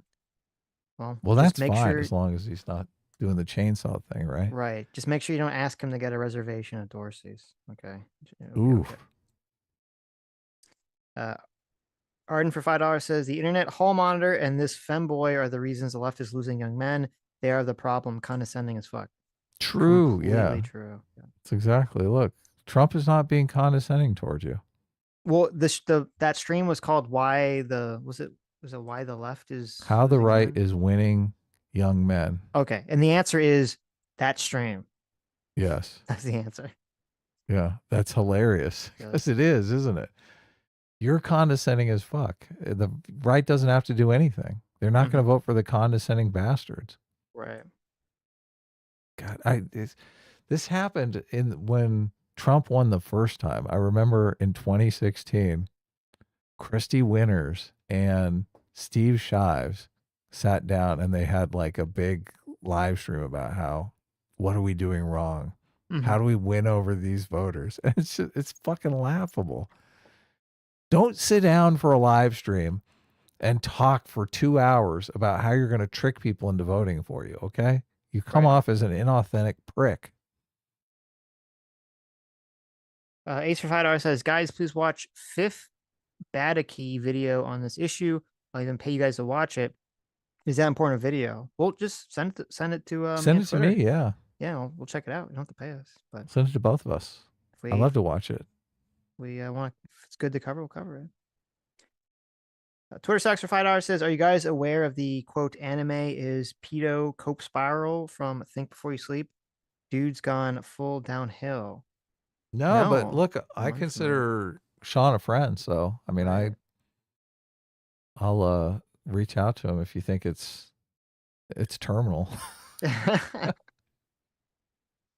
Some people do say that, yeah. Yes. I think, then he kind of vague, I don't know if I'm being gaslit here. I feel like we vaguely talked about this one time when he showed up on stream. Maybe. Look, we should Yeah. have him on and talk about it. We haven't talked to him in a while, so he's always fun to talk to. Yeah, I like Sean. How dare he attack Animus? All right. Right. It's not allowed.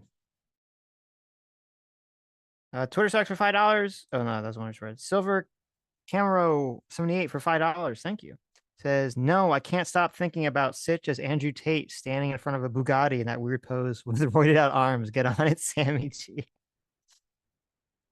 There you go. You She's should working do on it, Sitch. Okay, she's working on it.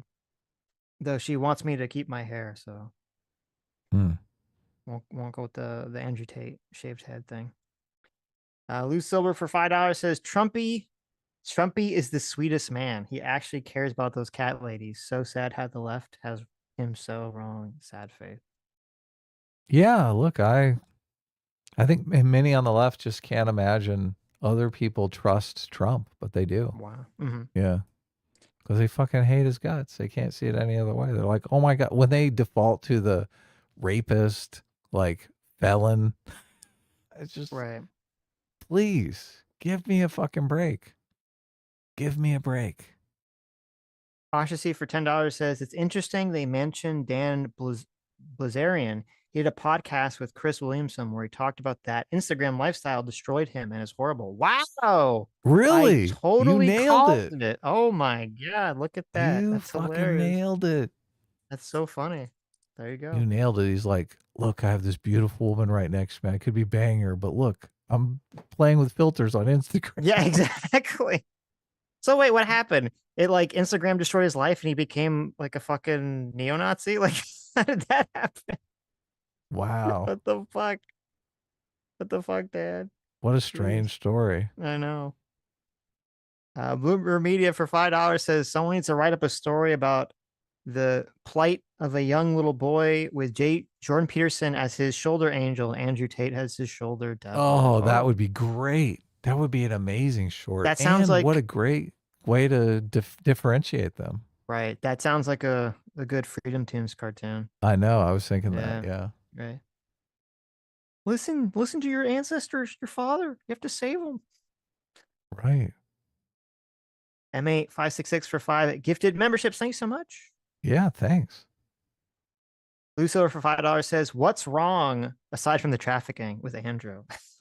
Well, as I said, if you want to put the sex trafficking away, first of all, it's kind of funny that he became sort of, all these men are like defending him because Andrew Tate is the quintessential con artist in that he's like his career, and it's kind of interesting. It's sort of like the bias of the media.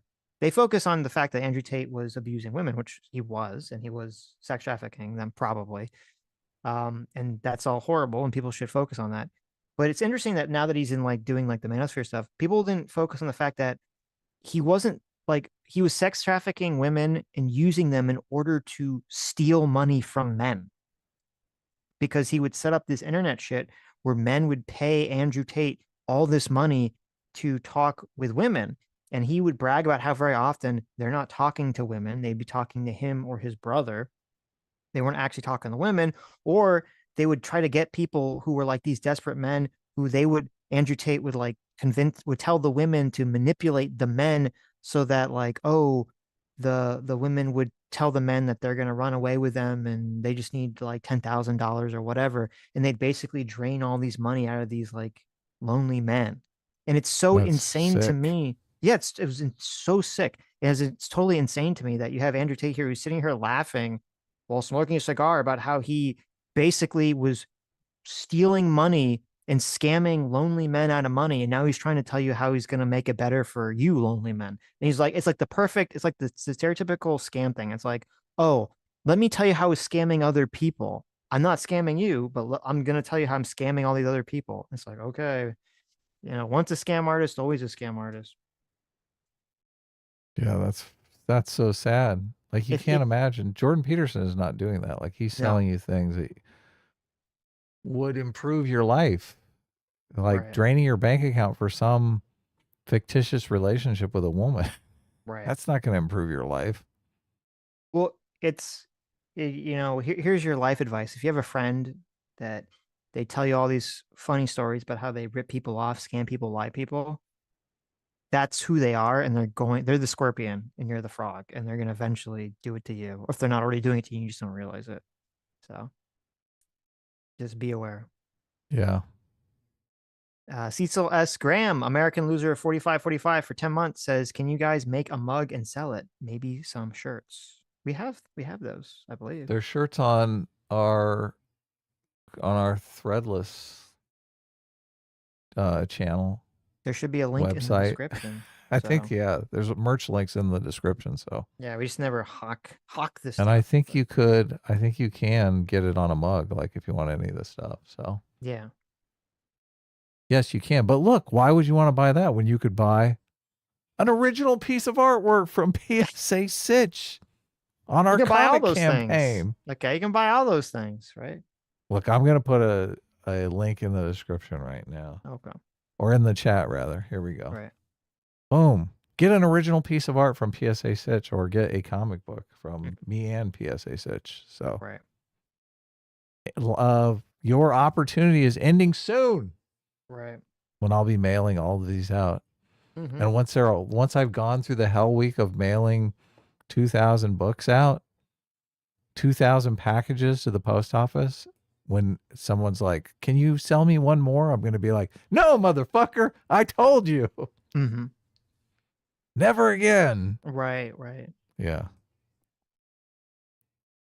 PI for Chara says, I want to end it. Women don't want me and can't trust. Well, there's a benefit to being in that situation, which is that when you're at that lowest point, you can basically start to risk things without social fear, because there's nowhere lower to go.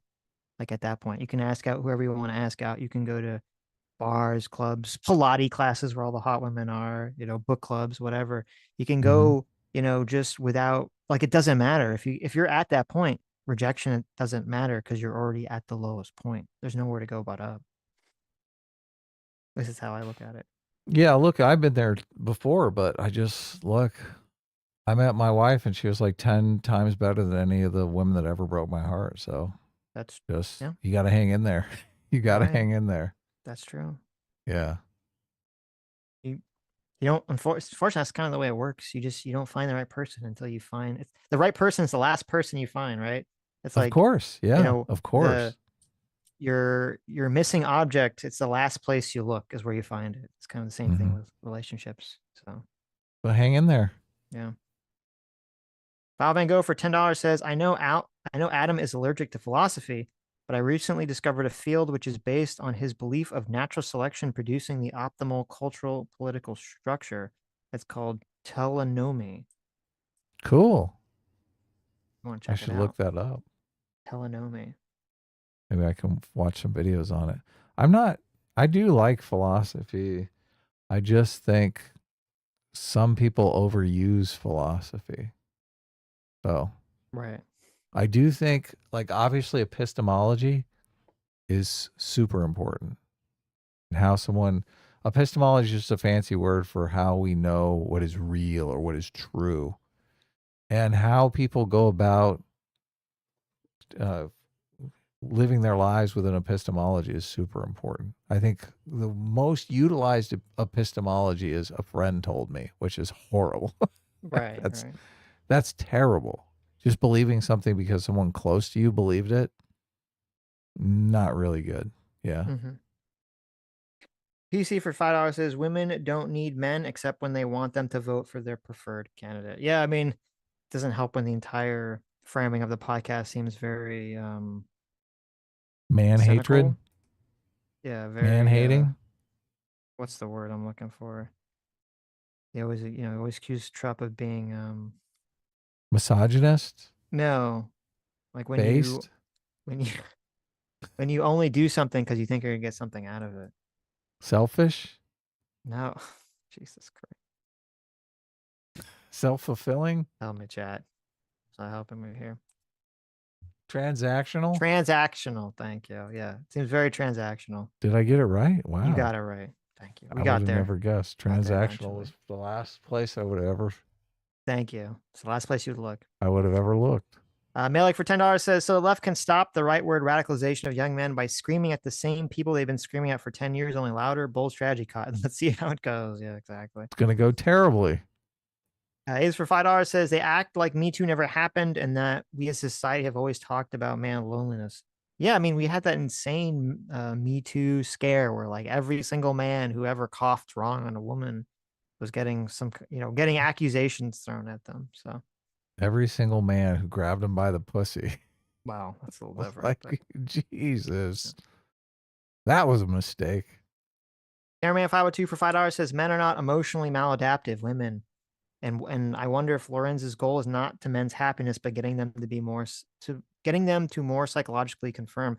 This is part of the problem with her ideology, since she has this like insane blank slate ideology. She just assumes that men have the exact same emotional wants, needs, and brain as women. When you're correct, men are not just maladaptive women. Men on average behave very differently to situations and have different emotional needs and wants than women do. And so when you have a bunch of dumb fucking women come around saying, why can't you behave more like a woman? Because I'm a fucking man. That's why, bitch. It's like, shut up. I got to reread the latest edition of Why Gender Matters to see if Leonard Sachs went totally woke. Because I recommend that book often, and I don't want to be recommending it if he has a new version gone of off it? the rails. Yeah. Somebody read it. One of our fans read it recently and said, oh, there's a bunch of transgender stuff in there that is completely incorrect, which made me a little sad because I thought I wonder how much of this could be solved if Taylor Lorenz just read the old version of Why Gender Matters and realized, oh, look, there's all this scientific evidence about biological sex differences that are true and exist and are part of the natural world. It is very science denialism and evolution denialism, this blank slate view of the world. Yeah.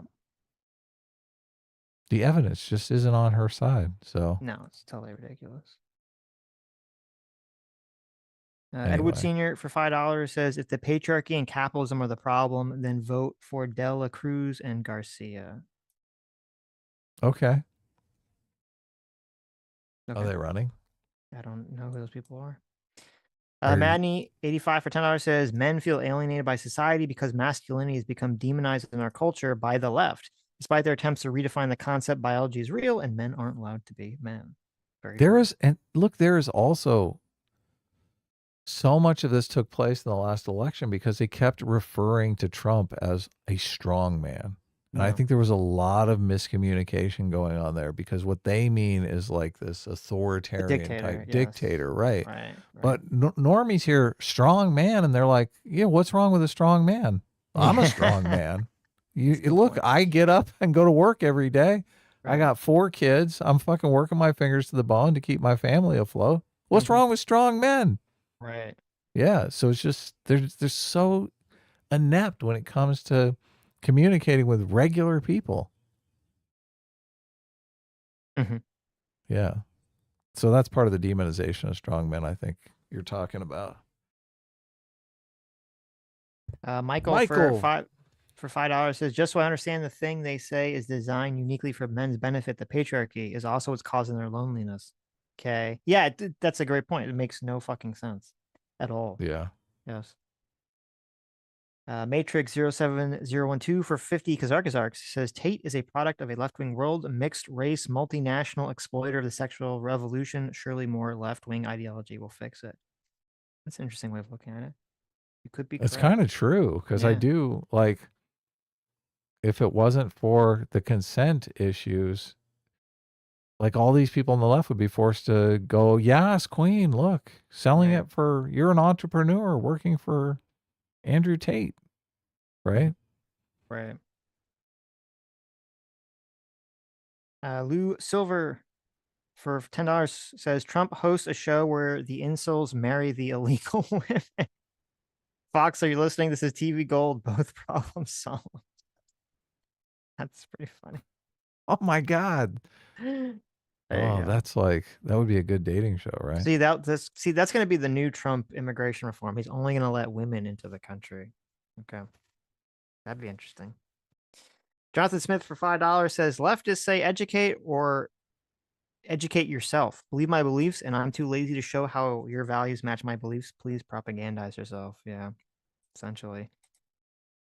Ace for $5 says the pipeline meme is the leftoid version of the satanic panic. Yes.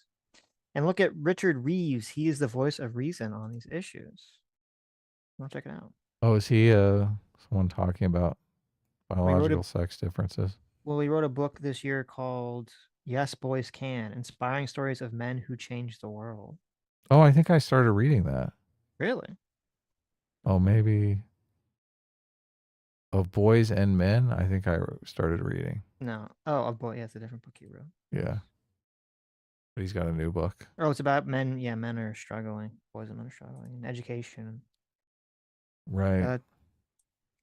Twitter sucks for $5 says, quote, it's right wing to resist government control. Thank you, Taylor, for admitting that fascism is right wing. It's funny. Oh, yeah. Malik for $5 says, look at the videos of Mike training for the fight. You'll think it's stage 2. So I did see there were a bunch of videos I saw of Mike Tyson like punching super fast during the training. Now, I don't know what ones you saw. The ones I saw was he like the trainer would just be holding a bag and he'd just be standing there punching like really hard and fast and stuff. And I think that's a lot very different. I haven't seen any of him sparring. If there's like training videos of him sparring and you see him, running around or I should say like, juking around and doing all that stuff, I feel like that's a very completely different, energy drain environment, et cetera, et cetera. So if he's been looking sharp in some practice sparring matches, then maybe you're onto something. Were you watching these at 2x speed? No. These sparring videos? I haven't seen any sparring videos, is what I'm saying. Oh, okay. So I only saw videos of him like punching bags. He's the trainer's holding a bag and stuff, and he's punching it. He looks okay. Looks a lot better than he did in the fight, so. But he is a 58-year-old man. So, or is he 58 or 48? He's 58, right? Yeah. Who's He's 58? an old man. Mike Tyson. Oh. That's not Not old. you. Relax. That's old. That's not old. What are you talking about? Okay. It's old to be a boxer, all right? Twitter sucks for $5. Someone told me in California you can go back to school for free once you're a senior citizen. And I was like, oh my God. I'm going to get my master's in economics. You're almost there. Yeah. It's going to be great. Then I'm really going to make fun of you. Twitter sucks for $5 says, Adam, quote, is this an act? Funny you say that. There was a feminist whose name I can't find that said, gay men act like women who don't act like women. Right. Yeah. Dr. Fire for 5 Canadian says, just got here. Who's this lady and homosexual? Well, if you go back to the beginning, you'll find out. But thank you for the 5 Canadian. And the real question is, yes, have they smashed? Did they smash? The answer is no. Dr. Fire for 2 Canadian says, oh, it's Lorenz, lady with beef with libs of TikTok. Yes, that is the woman who doxed libs of TikTok. Yes. Yeah. Seki Jokes 45 1 for £5 says, let's not forget that Logan Paul was one of the misogynistic gamer rapist villains in the Gamergate Law and Order SV episode back in 2014. Good times. I forgot about that. That's true. Oh, yeah. His acting career. He was in that episode. Yeah. Joe the Mig for $10 says, quote, how do we appeal to the standard male? Interview some stereotypically gay guy. Okay, guys, you should have a convo with real tin men. Yes.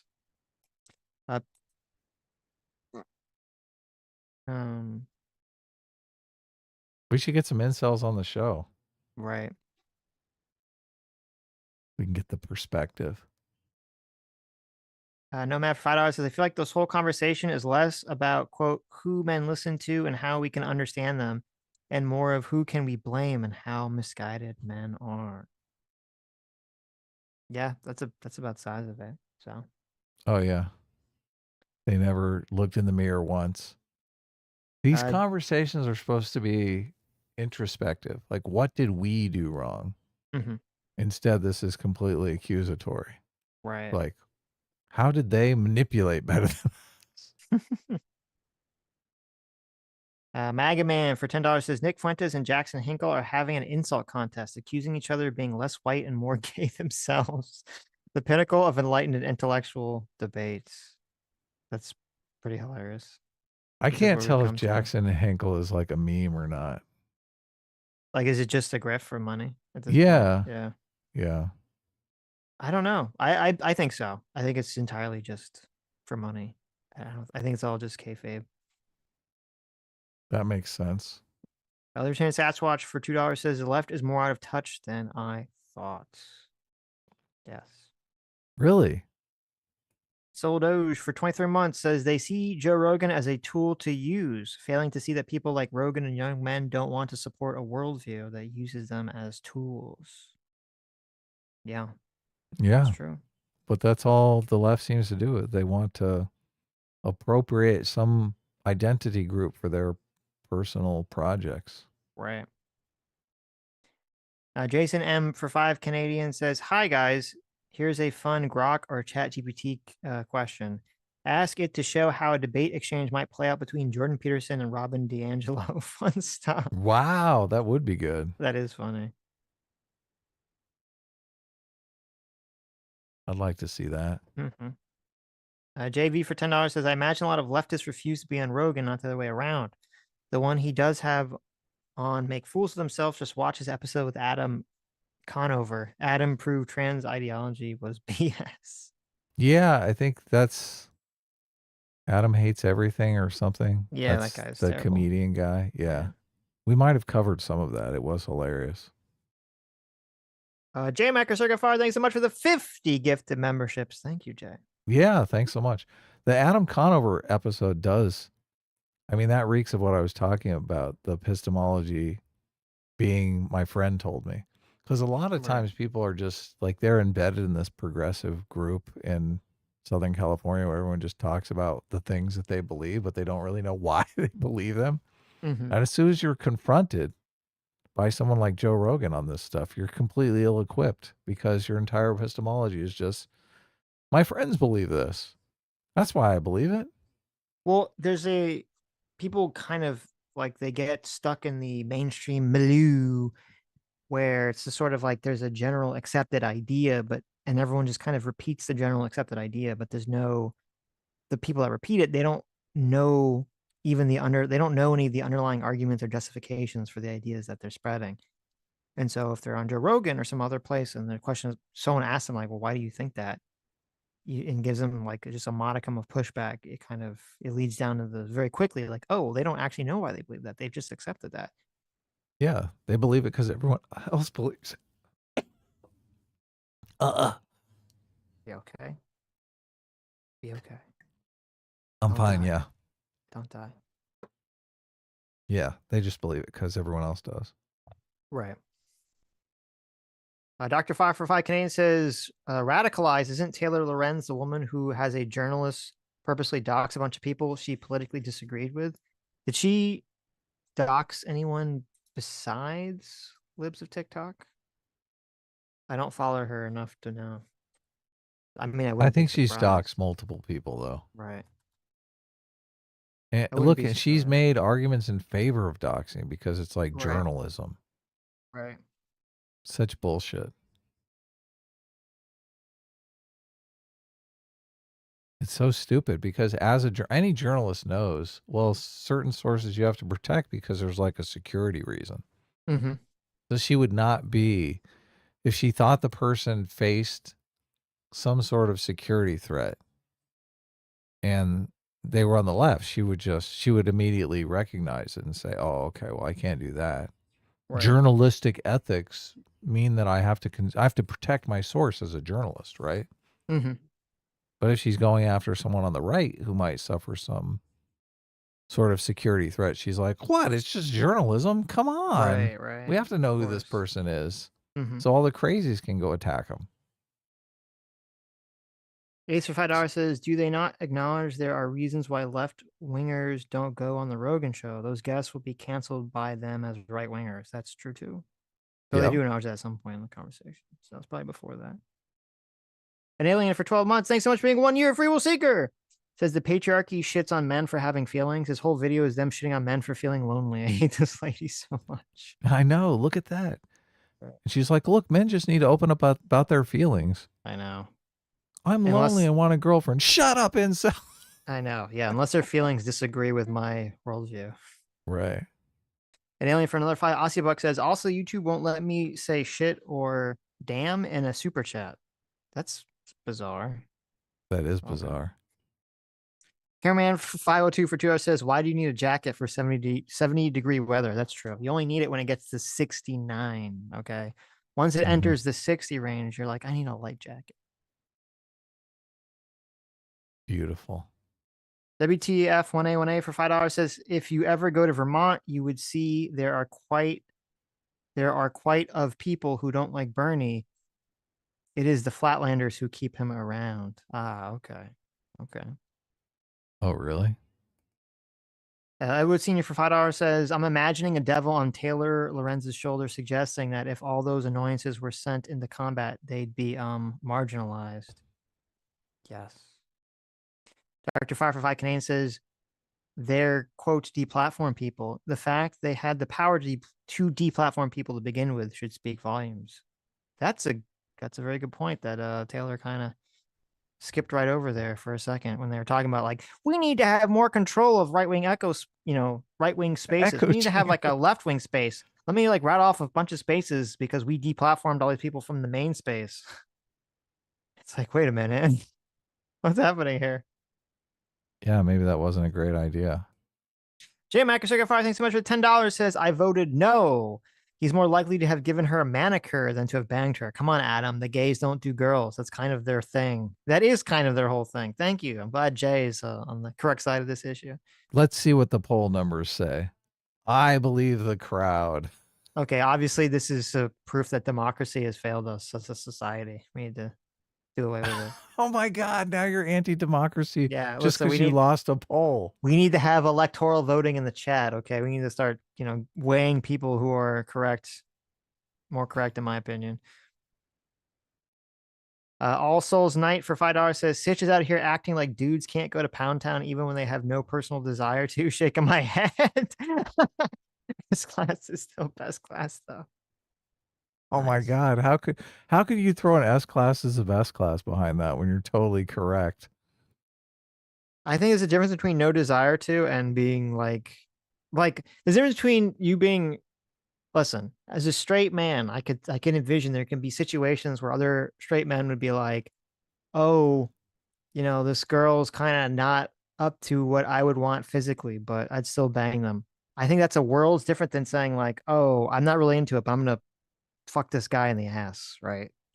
Oh yeah, totally. I just feel like it's very these are just very different things. Like I don't know about you guys, but to me, this feels like a world apart. That's a breaking point for you. You're like, right, yeah, right. So then you say, well, why would a gay guy just do a woman? It doesn't make sense to me. 0 for 2 hours says 2018 is a classic YouTube. That's news to me. Yes, apparently it is. Angry Bellsprout for $2 says, at minimum, Taylor wants him. I don't know if she got it yet. Mr. Middleman for $2 says, y'all need to get your gaydar fixed. Thank you. Thank you. No way. What are you talking about? We could tell he was gay. The question was over whether or not he was going to Pound Town or not. Terrible. That's a perfect analogy. It's awful. Have you ever been to Pound Town? No, obviously I'm a pure soul. Okay. I've never done anything degenerate or bad like that. Really? Yeah, obviously. Okay. You know where Pound Town is? I don't. I've never heard of it. I don't know where it is. I'm gonna have to Google Maps it. Get some. Oh my GPS God! directions. Ask Siri. Hey Siri, Yeah, where's Pound Town? Siri, can you direct me to Pound Town? How far am I from Pound Town? Exactly. Siri's like, about 3 years. Oh, God. Oh my God. Terrible. Oh my God. Well, I forgot you had Richard Spencer pictures and Hitler pictures in the show. I know. That was your idea. You're the one that told me to put Hitler pictures in Did there. I? I don't believe this. You actually gave me great feedback on this because Thank you. the first draft of this was kind of shit. And then Sitch was like, wouldn't it be better if there was some kind of intro? Whose idea was it to have the Harry Potter lady like speaking to the main character? Oh, that was my idea. That was a good idea. That was a great idea. Yeah. Yes. My spirit animal. The spirit animal. Luke W for 17 months says, Adam, do you mean to tell me you've never slept with your internet husband? No wonder he's cheating on you. Sting famously said that being in a band was like being married with no sex. So sometimes when Sitch and I fight, I think about that. Right. Ooh. Yeah. Wow. Interesting. William Stanley. Sitch is like, but it can be with sex. What are you doing? William Staley for $10 says, given how far the left has shifted in the last 16 years, do you understand why they would call you guys right wing? I mean, I understand why. Doesn't mean it's correct. Mm-hmm. Kathleen Cohn for $10 says, my motto, progressives are the delinquent children of conservatives. Hopefully dad's in a good mood when he gets home. Maybe. Progressives are the delinquent children of conservatives. Things like a lot of rebellion. Right. Yeah. I think both sides cater to different moral intuitions and also just different outcomes. BW85 for $5 says, Sitch, my dad's gay and he obviously did the D with my mom. People experiment. Well, actually, okay, that's a good question. Wait, so was your dad like openly gay when he had sex with your mom, or did your dad not realize they were gay and then they realized after they had sex with your mom? Like, how exactly did it all play out? What was the timeline? Okay, this is important information. Jeez. TMI, man. Well, if he's going to use this as evidence, we got to drill deep. Okay. No pun intended. All pun intended. His dad was running out of gas, right? He's Right. like, I'm going to take this exit. And guess where he ended up? No, it's more like he was like, listen, he doesn't, he's experimenting, doesn't know if he's gay or straight or not, has a child. And he's like, that's not for me. Not Well, having the the sex, child. not the having the child, maybe. So I'm assuming BW85 has a wonderful relationship with his father. No, he got off in Pound Town. Come on. Sitch. It's called Stop. a callback. Stop. Alex Wright for $5 says, had time to put on all that makeup, yet he's wearing a wife beater in the middle of the day, shaking my head. He must be trying to appeal to the gay bums out there. I mean, it's a choice. It's an aesthetic choice. Okay. Mm-hmm. Okay. Oh my God. Chat. You guys are retarded. I understand that there are gay men who live in the closet. I get it. Okay. This guy, Matt Bernstein, is not a gay man living in the closet. It's completely not related to the fucking situation that we're talking about. What the fuck are you guys talking about? Jesus. Oh my God. Stop it. Stop being stupid. Where's Shaq? Lou Silver for $5 says, instinctively, new dust storm got delayed by one in Phoenix once, waited out, almost had to spend the night there. Wow. Oh, yeah. Those dust storms suck. Crazy. Oh, my God. I was going to make a terrible joke, but I'm going to hold back. I'm going to show a little tiny bit of restraint. Mm-hmm. Twitter sucks for $5 says, I was doing dishes when you guys read my super chat. I laughed and dropped the dish in the sink and broke it. Oh, no. No. Hashtag worth it. Well, I'm glad it was worth it. Terrible. Terrible. Gotta be careful. Gotta be careful when you do the dishes and listen to the stream. Lou Silver for $2 says, LOL. And then for another $2 says, these two are exactly who drove to Trump. That is true. Oh, yeah. And for $5, he says, these two are exactly who drove Joe Rogan to vote for Trump. Okay. That makes sense. Joe Rogan endorsed RFK and got a bunch of backlash from Trump supporters. Right. Don't you remember that? And Trump came out and said, Joe Rogan sucks. Fuck Joe Rogan. Yeah, it was. We talked about that. It was so Rogan. I thought Joe was so fucking simp for that shit. You know, he was supporting RFK, then he walked it back because he was getting attacked. It seems super cucked to me, Yeah. and it makes the interview seem kind of cucked too if you put in that perspective. You're like, what the fuck? Like you said, you're not going to support Trump, and Trump attacks you, and then you were like, play nice with him. That's kind of fucked up.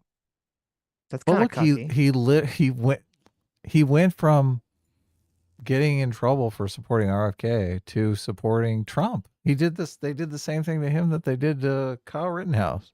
I know, super cucked. People, the lot of the MAGA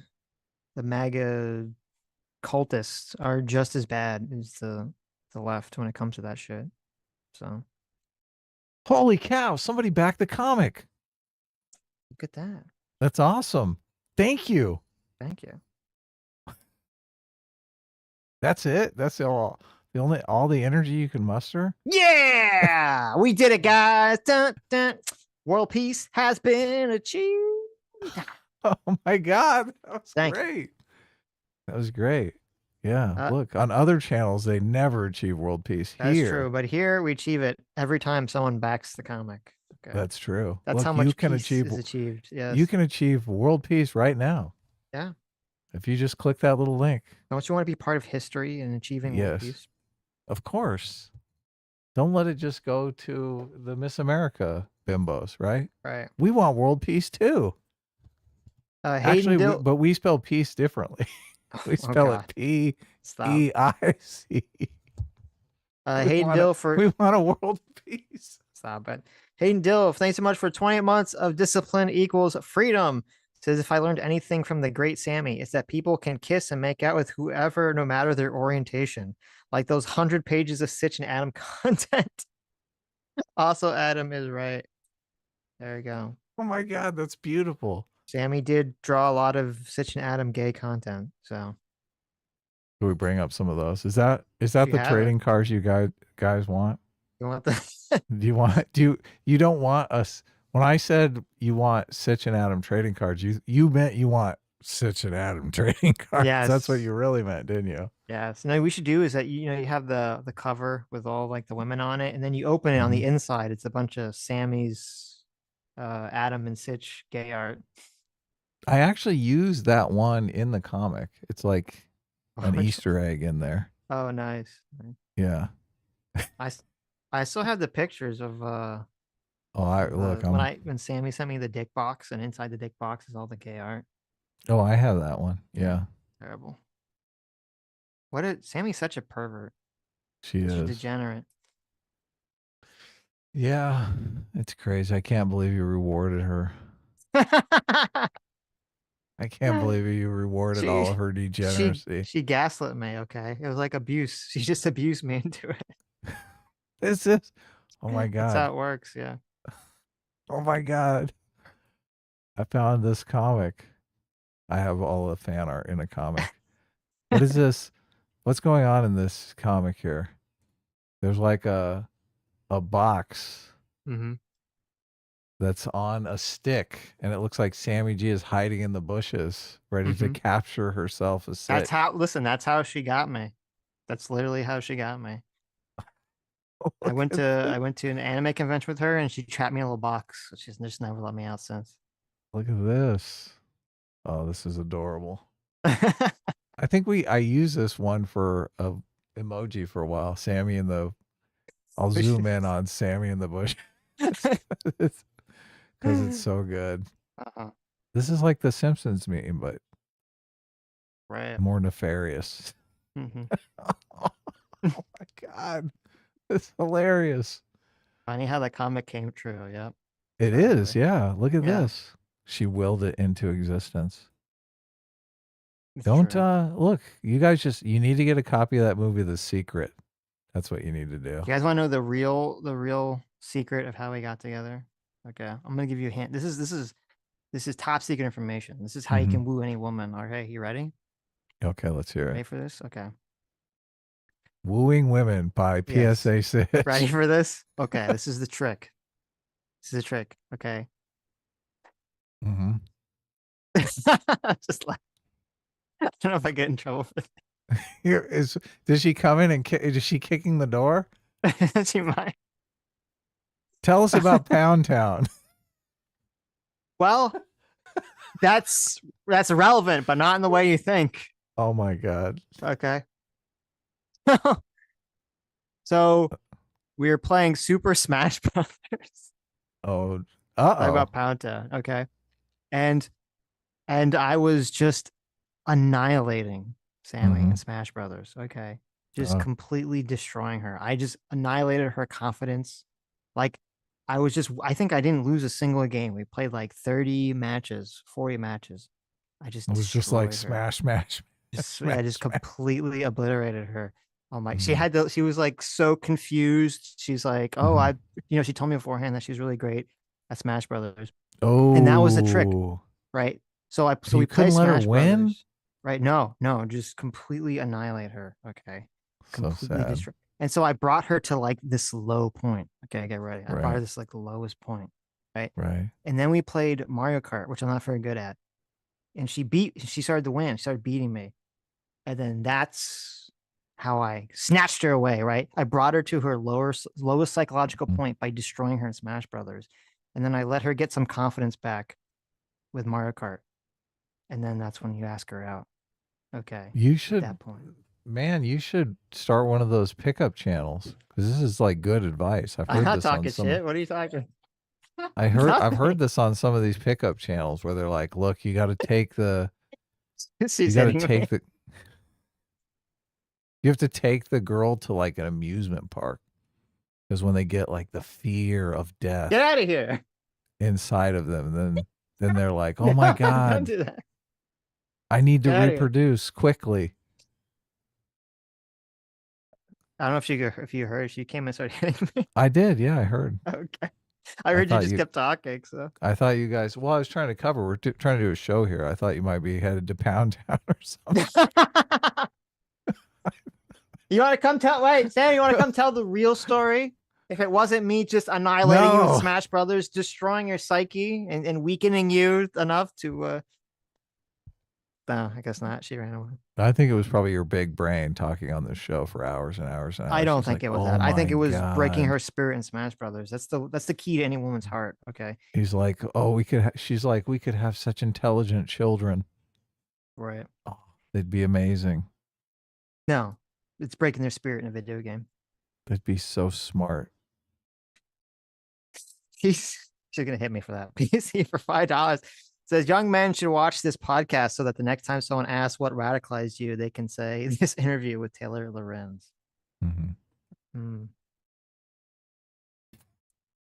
Loser Drummond for 2 Canadian says A Team reigns supreme.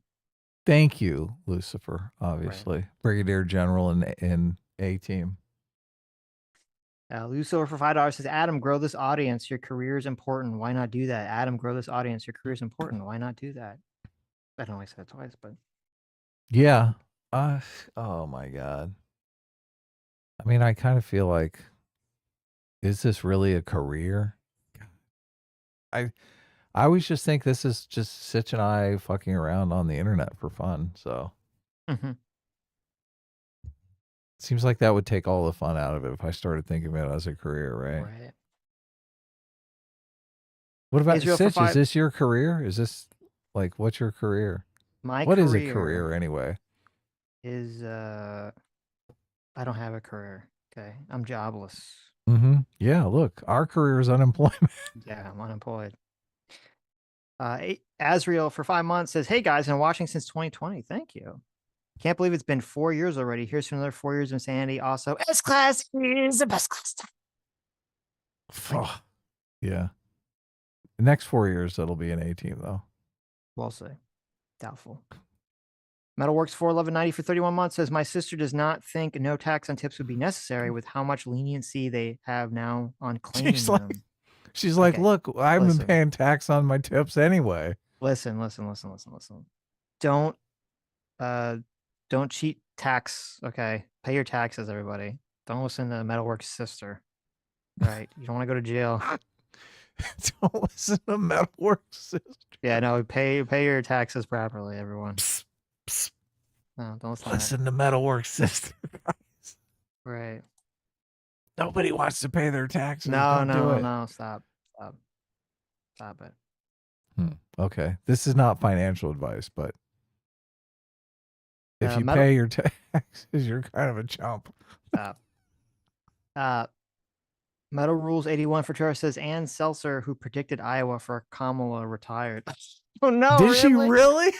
Oh god! Oh my god, the Seltzer poll. That's so bad. Look, I kind of fell for the Seltzer poll a little bit because it played into a narrative I could get behind. There are all these old ladies out there that are like, I want to see a woman president. I'm gonna die soon. Right. Yeah, but they were like, look, I'd rather die with no woman president than give it to that bimbo. Mm-hmm. Right. Although, look, she did click up. 65 and over was the only place where she gained. Well, that's true. I guess so. Her polling was correct in that regard. It was just incorrect in terms of that she overpolled that demographic. Young people did not show up in this election. The young people turnout was eviscerated probably by the whole Gaza situation. So they've been gluing themselves to paintings and roads and buses for so long. They're like, I'm not going to vote. Look, I'm an activist. She's claiming on Twitter that she had been planning to retire after this election, regardless of the outcome. She's claiming. Listen to Sitch's framing. I'm just saying, who knows, right? She's lying on Twitter about why she retired. I'm just saying. Okay. Looser Doman for 5 Canadian says, if you guys are going to end early, I'm going to go fishing and harvest a couple buckets of oysters. Sending love from Vancouver Island. Well, that sounds fun. Look at that. We might be ending early. I don't know. We're I guess getting low on super chats here. So Loose over for $2 says knowledge. Alex Wright for $5 says thoughts on must post. Quote, there will be consequences for those who pushed foreign interference hoaxes. The hammer of justice is coming. Seems unhinged. Wait, what did he fucking say? Oh, God. He's been saying some super unhinged shit on Twitter. Elon has? Yes. He's just trolling you. But that's oh, my God. We got more backers. Holy shit. Nice. We should talk about the comic more often. This is working. What are you doing, Sitch? I think it was me prodding you to be more enthusiastic. Yeah, baby. I think that's working. Thank Look you. at that. Oh my God. Give us your impression when you go to Pound Town. Give us a little a little vocal. What's it like? First, you gotta get the announcer voice. There he is, folks, getting ready to go to Pound Town. That's my God. Listen, guys, the women don't want you to know this, but they love it when you do the announcer voice in the bedroom. The announcer voice in bed always gets them. They do. Totally. Yeah, yes. You just start doing the play-by-play. The He play-by-play. softly grabs with the back of her bra. He softly fumbles in the dark to unhook her bra. What are they doing with him nowadays? Is there a coded lock? What's happening here? What's the combination?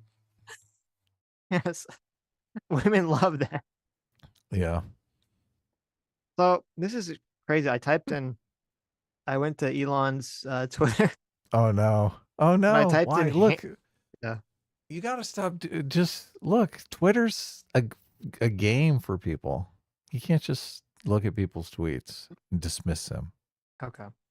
Well, but here's tell us what the problem. crazy tweet is, though. If this is like a troll, then Elon's just literally retarded. So he's actually he tweeted out the hammer of justice is coming 4 times in the last 3 days. And he responded to Adam Schiff saying the hammer of justice is Shifty coming. Shift. Yes. Holy shit. He responded to Schiff. Did he include a picture of Matt Gaetz? Oh, please. He did not. No. Oh, okay. Then he replied it not to Fauci, but to someone mentioning Fauci. No way. Oh my, Yeah. he's coming after Fauci. And then he said it in there will be consequences for those who push foreign interference hoaxes. The hammer of justice is coming. So Adam, how do you feel about our little gentleman's bet about whether Trump is going to go after people with lawfare or not? You got Not Elon good. literally spamming the Not hammer of good. justice is coming on Twitter. Not good after those tweets. Yeah. That's not promising. Yeah. Thank God okay. we don't have money riding on this. Right. Jeez. I should have bet a big I don't know that I 1K would. on it or something.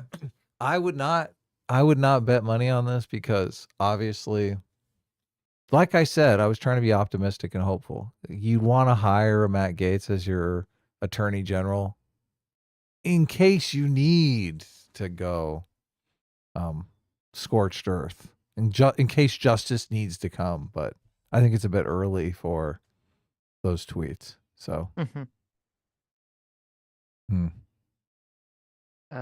see. Maybe they're DMing Elon though. Maybe they're DMing him. We're gonna investigate you or something. We'll see.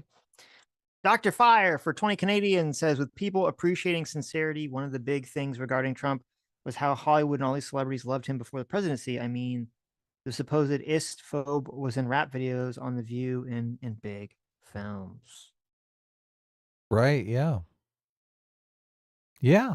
People did love Trump. I think people still do love Trump, but so many people have TDS they can't see it. So. Well, I mean, it was obviously they liked him before he was politically engaged with anything. So, yeah, yeah, but they liked him when he did called out the people in the newspaper.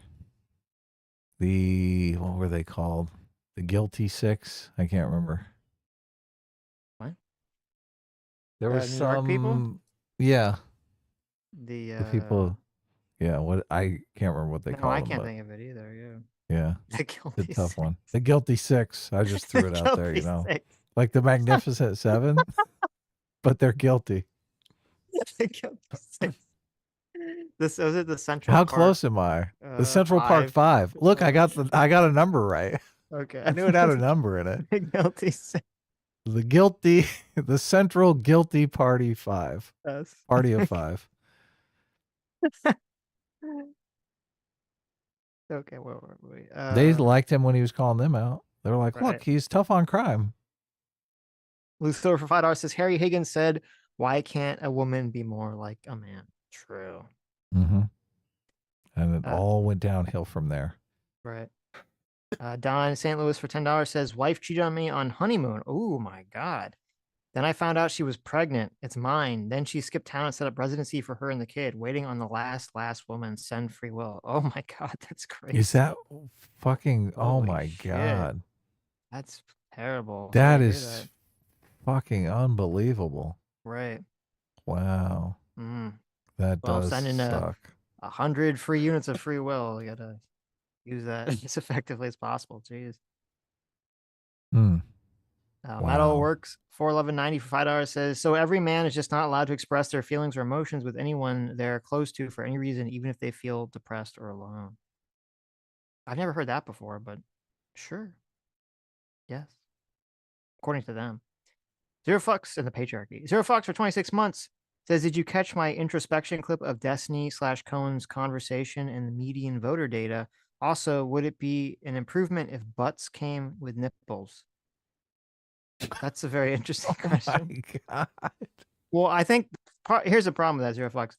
We're all used to butts not having nipples, that if they had nipples, it would seem really off-putting and bizarre. Yeah. So we have and not also, evolved for nipple butts. butt nipples. Yeah, and also it would imply that something is going to be sucking your butt. Yeah. Which is also where would the nipple be? If to be on the right in the middle of the butt cheek.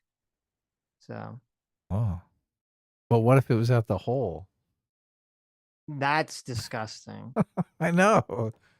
No nipples around Terrible. butts. Okay. But yeah, I did see your introspection error video. It was pretty funny. So I did not. No. But I will see it. Adam, don't die.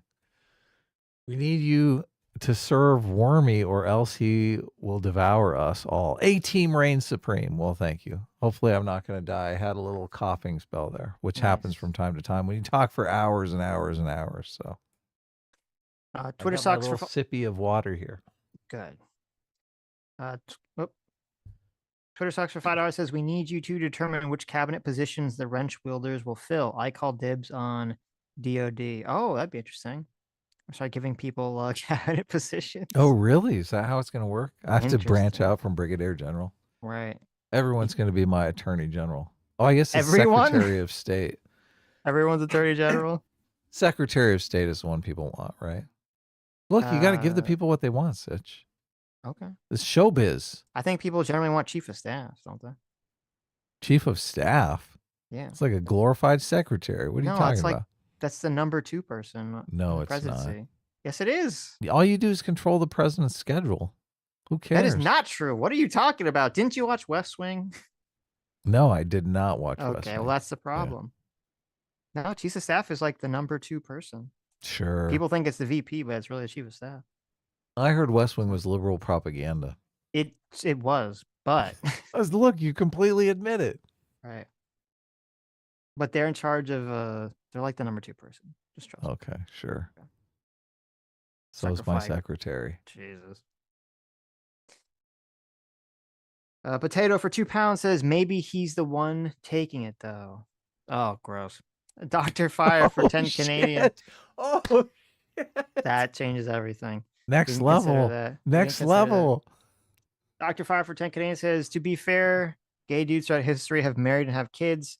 Look at the Spartans with their culturally enforced pedastry. All this to say, if she didn't take him, perhaps hand stuff. Stop it, you perverts.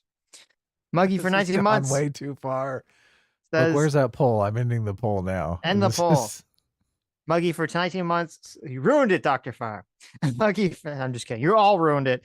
Muggy for 19 months says maybe the gay guy is a straight guy in a closet. Even ever thought of that? I didn't think of that actually. No.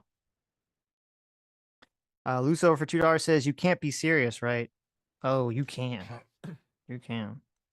Duke North for $10 says I'm just like you chumps. I pay my taxes one leg at a time. Thank you. Mm-hmm. We also do that because we're good. We're good noodles. Potato for £5 says it's like Pokemon. You have to get the woman low before you can capture her. True. True. So be careful about using sass effects. That's again, you might go to jail for that one. Jeff Schatz for $20 says I've been hearing. Thank you. Says I've been hearing the young people will show up for this election forever. It never happens. Thanks for the stream. I guess those two were insufferable. Yeah, I feel like every election they're like the young people. They're gonna finally show up, and you're correct, and then they never do. So. Yeah. What was the 18 to 25 turnouts? What was it this time around? Yeah, how much did it fall off? Didn't they show up in 2020 because they were stuck at home and didn't have anything else to do but fill out their parents' ballot? Everyone showed up in 2020, essentially. So because of that, but and I know over there's still Harris still had the majority of young voters, but it did turn towards Trump more than for Biden. So says it was a 10-point jump for Trump. It's interesting. Interesting. What do we got? Jackarama for 27 months says my dad's gay and I can tell you fully gay men don't have sex with women naturally. This guy isn't fully gay though. Oh, look at that. Interesting. He agrees with you, but then disagrees with you. Right. I don't know what the last part means, but okay. It means that he's not fully gay. Well, I get that, but Mm-hmm. Twitter Socks for $5 says, quote, it's gay if men express their feelings, said the effeminate twink podcaster. Terrible. Okay, I don't think it's bad to express your feelings. It's context dependent. There's some places where it's horrible. Don't express your feelings. In places where people are going to take advantage of it or use it against you. Right. Which I think Taylor Lorenz is a perfect example of that, right? Mm-hmm. She's the kind of person that says men will life will be so much better for them if they express their feelings. And then you express your feelings to her and next thing you know, you're doxxed. Right. Death by Sloth for $2 says, since leftism is so conceptually based, often deliberately unmooring itself from objective reality. Much of their argumentations involve jumping from symbol to symbol with a dream logic that doesn't require connectivity. Dream logic. I like that. Interesting. I do like that too. Dr. Diller for $2 says capitalism. We had capitalism in 1952. I don't seem to recall there being a loneliness epidemic then. That is true. Saul for $2. Thank you, Saul. Says nobody likes being told you have no problems. Your life is just fine. Quit whining. Other than that, have you seen Tommy Lauren's Men Are Trash rant from 4 years ago? And what are your thoughts on Get Out? I have not seen Tommy Lauren's Men Are Trash rant from 4 years ago. Isn't she right wing and she's in favor? She's like pro choice. That's her big. Everyone talks about her because she's in favor of abortion, but she's on the right. Oh, okay. And I haven't seen her rant. No, I haven't seen it. Get Out was okay, I guess. I don't remember being that excited about it when I first saw it. But I think like when it came, I saw it after all the people hyped it up. So I went into like super high expectations and I was like, really? Okay. So it's okay, I guess. So Get Out. Is that the one with the ending that's like completely ridiculous? No. What? What do you mean by ridiculous? I can't remember the name of the director, but he's done. It's a Keenan and Peele guy, right? Is it Peele or? Yeah. So, yeah, he did another movie where like twins are killing their twins or something Yeah, that like was that. that wasn't Get Out. That was Them. Them, okay. That movie is fucking ridiculous. I'm like, you literally have to completely shut your brain off and just enjoy it visually, or for the trippiness factor of it. Or I'm sorry, not Them, Us. Us. There you go. The other. But like the resolution is just, you're like, no, I what? agree. I agree. Get Out was better than Us in terms. Well, Us I thought was better in terms of being like much creepier and interesting until you get to the explanation, which makes no fucking sense at all. And you're like, oh, like at least with Get Out's obviously like not, it's like a fantasy, so it doesn't make sense from that like a realistic perspective. But at least like once you understood like the logic of the film, you're like, oh, okay, I guess that makes sense. Us didn't make any sense. Us was just preposterous. Like, and it's unfortunate because it was really kind of spooky and weird and interesting. And I just wish that if the ending had made sense, I would have been on board with the movie, I think.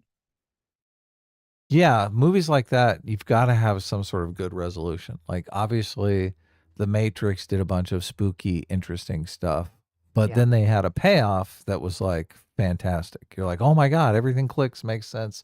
And they've set up this other universe that you're completely enthralled with. Right. The Us like failed at every level of that. You're just like, what? I wish I never would have invested in this movie. Right. I think a lot of people come up with a concept or an idea for a story, and then they don't really care. Like they're making the movie to like fit a visual or a scene or something. They don't really care if the explanation of how he gets there makes sense. So like, we'll just enjoy the ride. I'm like, no, fuck you. It's got to make sense. Yeah, this is why you have to write backwards. You really do. You have to start at the end and find the solution, and then put all that spooky stuff together. Because you're exactly right about Us. I mean, the spooky stuff, super fascinating, super interesting, and you're just waiting. You're waiting for that huge payoff or for it to fall apart, and unfortunately, so many of these movies just fall apart. Right. Yeah, because it's spooky. You have all these weird doppelgangers. You're like, why are they doppelgangers? Why do they exist? What the hell's happening? Like, so you're watching it not just because it's spooky, but you're watching it for like the mystery. That's why you're watching it, is to understand the mystery. And then if the mystery is not satisfying is the word satisfying you're to looking you, for. you're just like, well, what the whole movie feels like a waste. Like, that's why I was watching it for the mystery, and now it's just nonsense. Yeah. So you're imagining all the different things, and then all of a sudden you realize, wow, all the things I imagined could happen were 10 times more interesting than what actually did happen. Right. You're like, bummer, letdown, ridiculous. You know, it's also like it's interesting because I'm thinking of like you have a movie like Black Swan where like going into it that it's not like supernatural. Like when you watch Right. the movie, it's not supernatural. And so you just like it's fine for weird shit to happen and it just to be like symbolic because that's what's happening. It's not like, oh, is like is like are there ghosts or they're like is she being fucked by the paranormal activity? Like no, you're like it's just like in her mind. Right. So, but with us, it's like anyway, Yeah, you don't know. you don't know what's going on. Are Yeah. they dreaming? Is Right. this real? No, they're real. It's just they're just a bunch of weird people living underground, and it makes no sense. And you're like, oh, okay. How does that even work? Like now, it doesn't even make sense. It's not even possible when they explain like how like they're mirroring their movements. You're like, well, what? Like, what if someone like leaves the city? Like, what do you Yeah. mean? Like, What if is someone it moves to Europe? right? Like, what are you talking about? It just makes absolutely. And then like I don't even remember. They even explain why the fuck this was even happening. Like, No. what was the purpose? What was the motivation of any of this shit? To finish the movie. I don't know. It's fucking stupid. To make the Anyway. movie ending. Right. People write themselves into a corner and they're just like, whatever, fuck it. Well, I feel like when you have like a bunch of weird doppelgangers living underground, like there's a lot you can do with that to Oh, explain why hell that's yeah. happening. So Organ harvesting, right? or whatever. I don't know. Like anyway. Enough of us. Solid for $2 says there's an argument that a huge chunk of men are lonely by their own fault because they're flaky and afraid of commitment. I think it reduces the male loneliness epidemic to lack of sex when it's really a lack of friendship. Yeah, I think it's a lack of, I wouldn't even say friendships, a lack of, people want to have relationships, want to have romantic relationships. I don't think it's just a sex thing. And I mean, yeah, you shouldn't reduce it to just sex. So that's part of the problem. That's the stereotype of it, but I Right. don't think it is. Like, because a lot of people say, oh, you can just buy a hooker, right? Right. But they're like, well, that's not I want someone to have a relationship with. Of Yeah. course. Yeah. Saul for Joy says when Trump talked about the likelihood of life on other planets, that's called the Drake equation. It's a very valid scientific concept. Bill Clinton also mentioned it on a late night show years ago. These two are just yahoos. Oh, was Trump talking about the Drake equation? I didn't get that from that little clip that they were The playing. Drake equation basically tries to measure how many advanced civilizations there are in, I don't know, the galaxy or the universe, but it's like the Right. number of habitable planets by the rate of time. I actually read a book a long time ago it wasn't really a book, it was a transcript of a bunch of these famous scientists that got together and tried to fill in all of the stuff in the Drake equation. So they're all basically arguing over like how many habitable worlds there would be, like the evolutionary process, like was that unique to our world? How regular is that happening in other places? God, it's fascinating discussion. So Right. I can't remember the name of the book though. Maybe solving the Drake equation or something like that.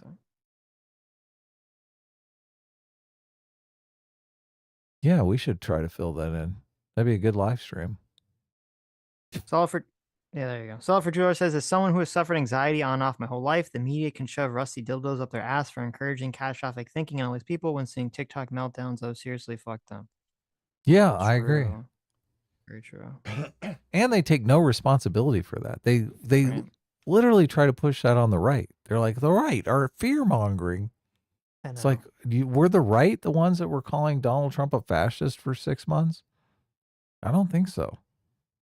Dr. Live for $2 says having masculinity explained by two progressives, one of which is a woman and the other is a token effeminate men, is like getting lessons in tolerance from the KKK. Terrible, but true. Yeah.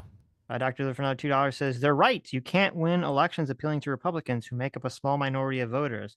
This is contrasted with Trump, who won the popular vote by appealing to Republicans, who, as we know, make up America. That's funny. Wow. And Dr. Live for another $2 says, have you seen the latest lefty cope? He sent me this Twitter thing. let's see, what is this? It's a picture of America. It says maybe a bunch of white slave owners from the 1700s did not come up with the best government ever. Oh, and it's like complaining about the Electoral College. Yeah, but how does that even function in this election? Because Trump won the popular vote too. He didn't even like you can't even bring up the whole Electoral College thing. I mean, you can, but like it wouldn't matter in this election, right? Yeah, look. He got him. He did the whole thing. Mm-hmm. Are you looking forward to the next 4 years, Sitch? I am, just to see what the fuck happens. I To see know. who's right. I'm like, I'm kind of curious. So I am so curious. Yeah, exactly. right. I think the most entertaining outcome definitely did happen. Probably. Yeah. Well, I guess we won't know that till after, right? Well, even if it's complete civilizational meltdown in World War III, I mean, Is that funny? I don't know if that was funny, but it is entertaining though, right? oh, okay. I guess this, yeah. Look, when war comes to our town, probably entertaining It's is only not the right entertaining in word. retrospect, right? Yeah, exactly. No. I'm going to retract that entertaining. I don't think that is. Yeah. Let's hope for the best. Well, like if there's like a stock market crash or something like that, I mean, I think you guys are looking for a buying opportunity anyway, so. Right. Soto for 2 hours says, I can tell you that the Army is having issues because of this left-wing approach to men. Many boys are overdiagnosed with ADHD because teachers cannot handle them like they can girls. This medically disqualifies them for the Army. That's interesting. Leonard Sachs brings that up in his book. Right. And that he points to a bunch of studies that show that women hear in different frequencies than men hear in, which are more in tune to like speech and stuff like that. Yeah, there's all kinds of things. Men see differently than women. Points to a bunch of studies on that. I gotta post a picture of a jacket I have. You got a cool jacket? No, because May and Sammy disagree on what color it is. And I can't tell you what color it is. So if she's listening, don't say anyone because I don't want to like bias the vote. Bring it up. Well, I haven't taken a picture of it. Send it over. I'll do it sometime during the week. We gotta do a poll. We gotta get to the bottom of what color is this jacket. All right. It's very controversial. It's the source of a lot of relationships disputes, is this jacket. Mm-hmm. If the chat doesn't answer correctly, it could be the end of the relationship. Just to not put any pressure on you guys. It's hot pink. I guarantee It's you. not hot pink. Dr. Dealer for $2 says, let's not be silly, Sitch. I wore a jacket today and it was at most 65 for portions of the day. 69 is pushing it. There you go. And Dr. Dealer for $3 says, Super Chan is before I forget, but Count Dankula and the quartering speculated before the election that they, meaning the deep state in this case, I think, wouldn't let Trump win. No acknowledgments of it afterwards. Yeah, I mean, every fucking retard that made the whole, like, the deep state is gonna do XYZ, they tried to kill Trump, blah, blah, blah, blah, blah. No explanation, of course, about how Trump won the election and, you know, all the people saying it was going to be rigged. It was going to be rigged. You know, Trump wins. All those, you know, all that goes out the window. So it's total nonsense. Good news, boys. The deep state didn't stop Trump because there is no deep state. So we didn't need Trump. So whatever Trump does is no problem. Right, right. Dan Irish for $10 says, if you don't hold grudges, are you a cuck?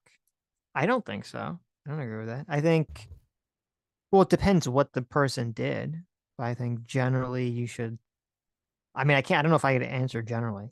I try not to hold grudges. I think it's generally better to let things go than to not focus your energies on being wrong and to instead try to be productive in the future.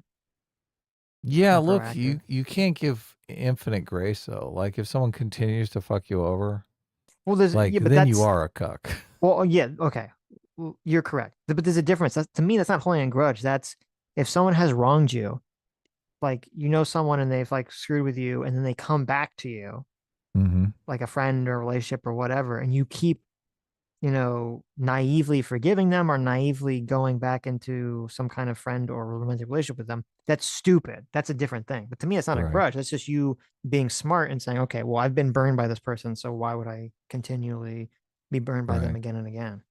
Yeah. Right. So that's different. But to me, like a grudge is like someone wronged you and then they're out of your life, but you're still nursing some kind of negative feeling towards them that never goes away. To me, that's a grudge. Right. Do I have time to run to the bathroom? No, we're almost done anyway. Okay. Dan Irish for $10 says it would be cucked if Trump not to hold a grudge, not investigate Shifty Shift and the Dems. I mean, I don't agree with that. So I think if they want to investigate to see if there was any shenanigans going on with the January 6th committee or something, I mean, I think that's fine. But I think Trump's going to lose all of his capital or his political capital, I should mean, and look like a total retard if he's just, throwing all these bullshit lawfare cases at Schiff or any of these other people. None of it's going to stick. So he can't do the same thing that they did to him, like turn some business dealing into 34 felonies by some novel legal theory. Like as soon as you start doing that, you lose the moral high ground. They've already lost the moral high ground doing that shit. And I think the election is a testament to that. Like I hear a lot of people talking about this. Mm-hmm. Oh, he's a felon. Oh, he's a rapist. And they don't get it. There's few opportunities in life when you see somebody wronged that you can put a thumb on the scale of justice to kind of put things back in line, put the universe back out how it should be. And I do think a lot of people voted for Trump because they thought the system had wronged him and they wanted to basically tip the scales of justice back in his favor. So they don't get that. So he would be doing the exact same thing if he went gallivanting through a bunch of legal shit by some novel legal theory, just go after his enemies. Right. Yeah, he would lose the moral high ground and he shouldn't do that. Nope. Sotosh for 2 hours says, following the Democratic trend, it's about time we select a shadow cabinet for Sitch and Adam. I nominate academic agent to be the shadow Sitch and President Sunday to be the shadow Adam. It's a coup. Oh my God, please. That's terrible. It's terrible, Sotosh. Is academic agent? I don't even know if he's making content anymore. So I don't either. I thought he said he quit, but then he didn't quit. So I don't know what's going on there, but I haven't been following. Why would anyone want to? Making content is a blast. So I don't know why anyone would want to quit.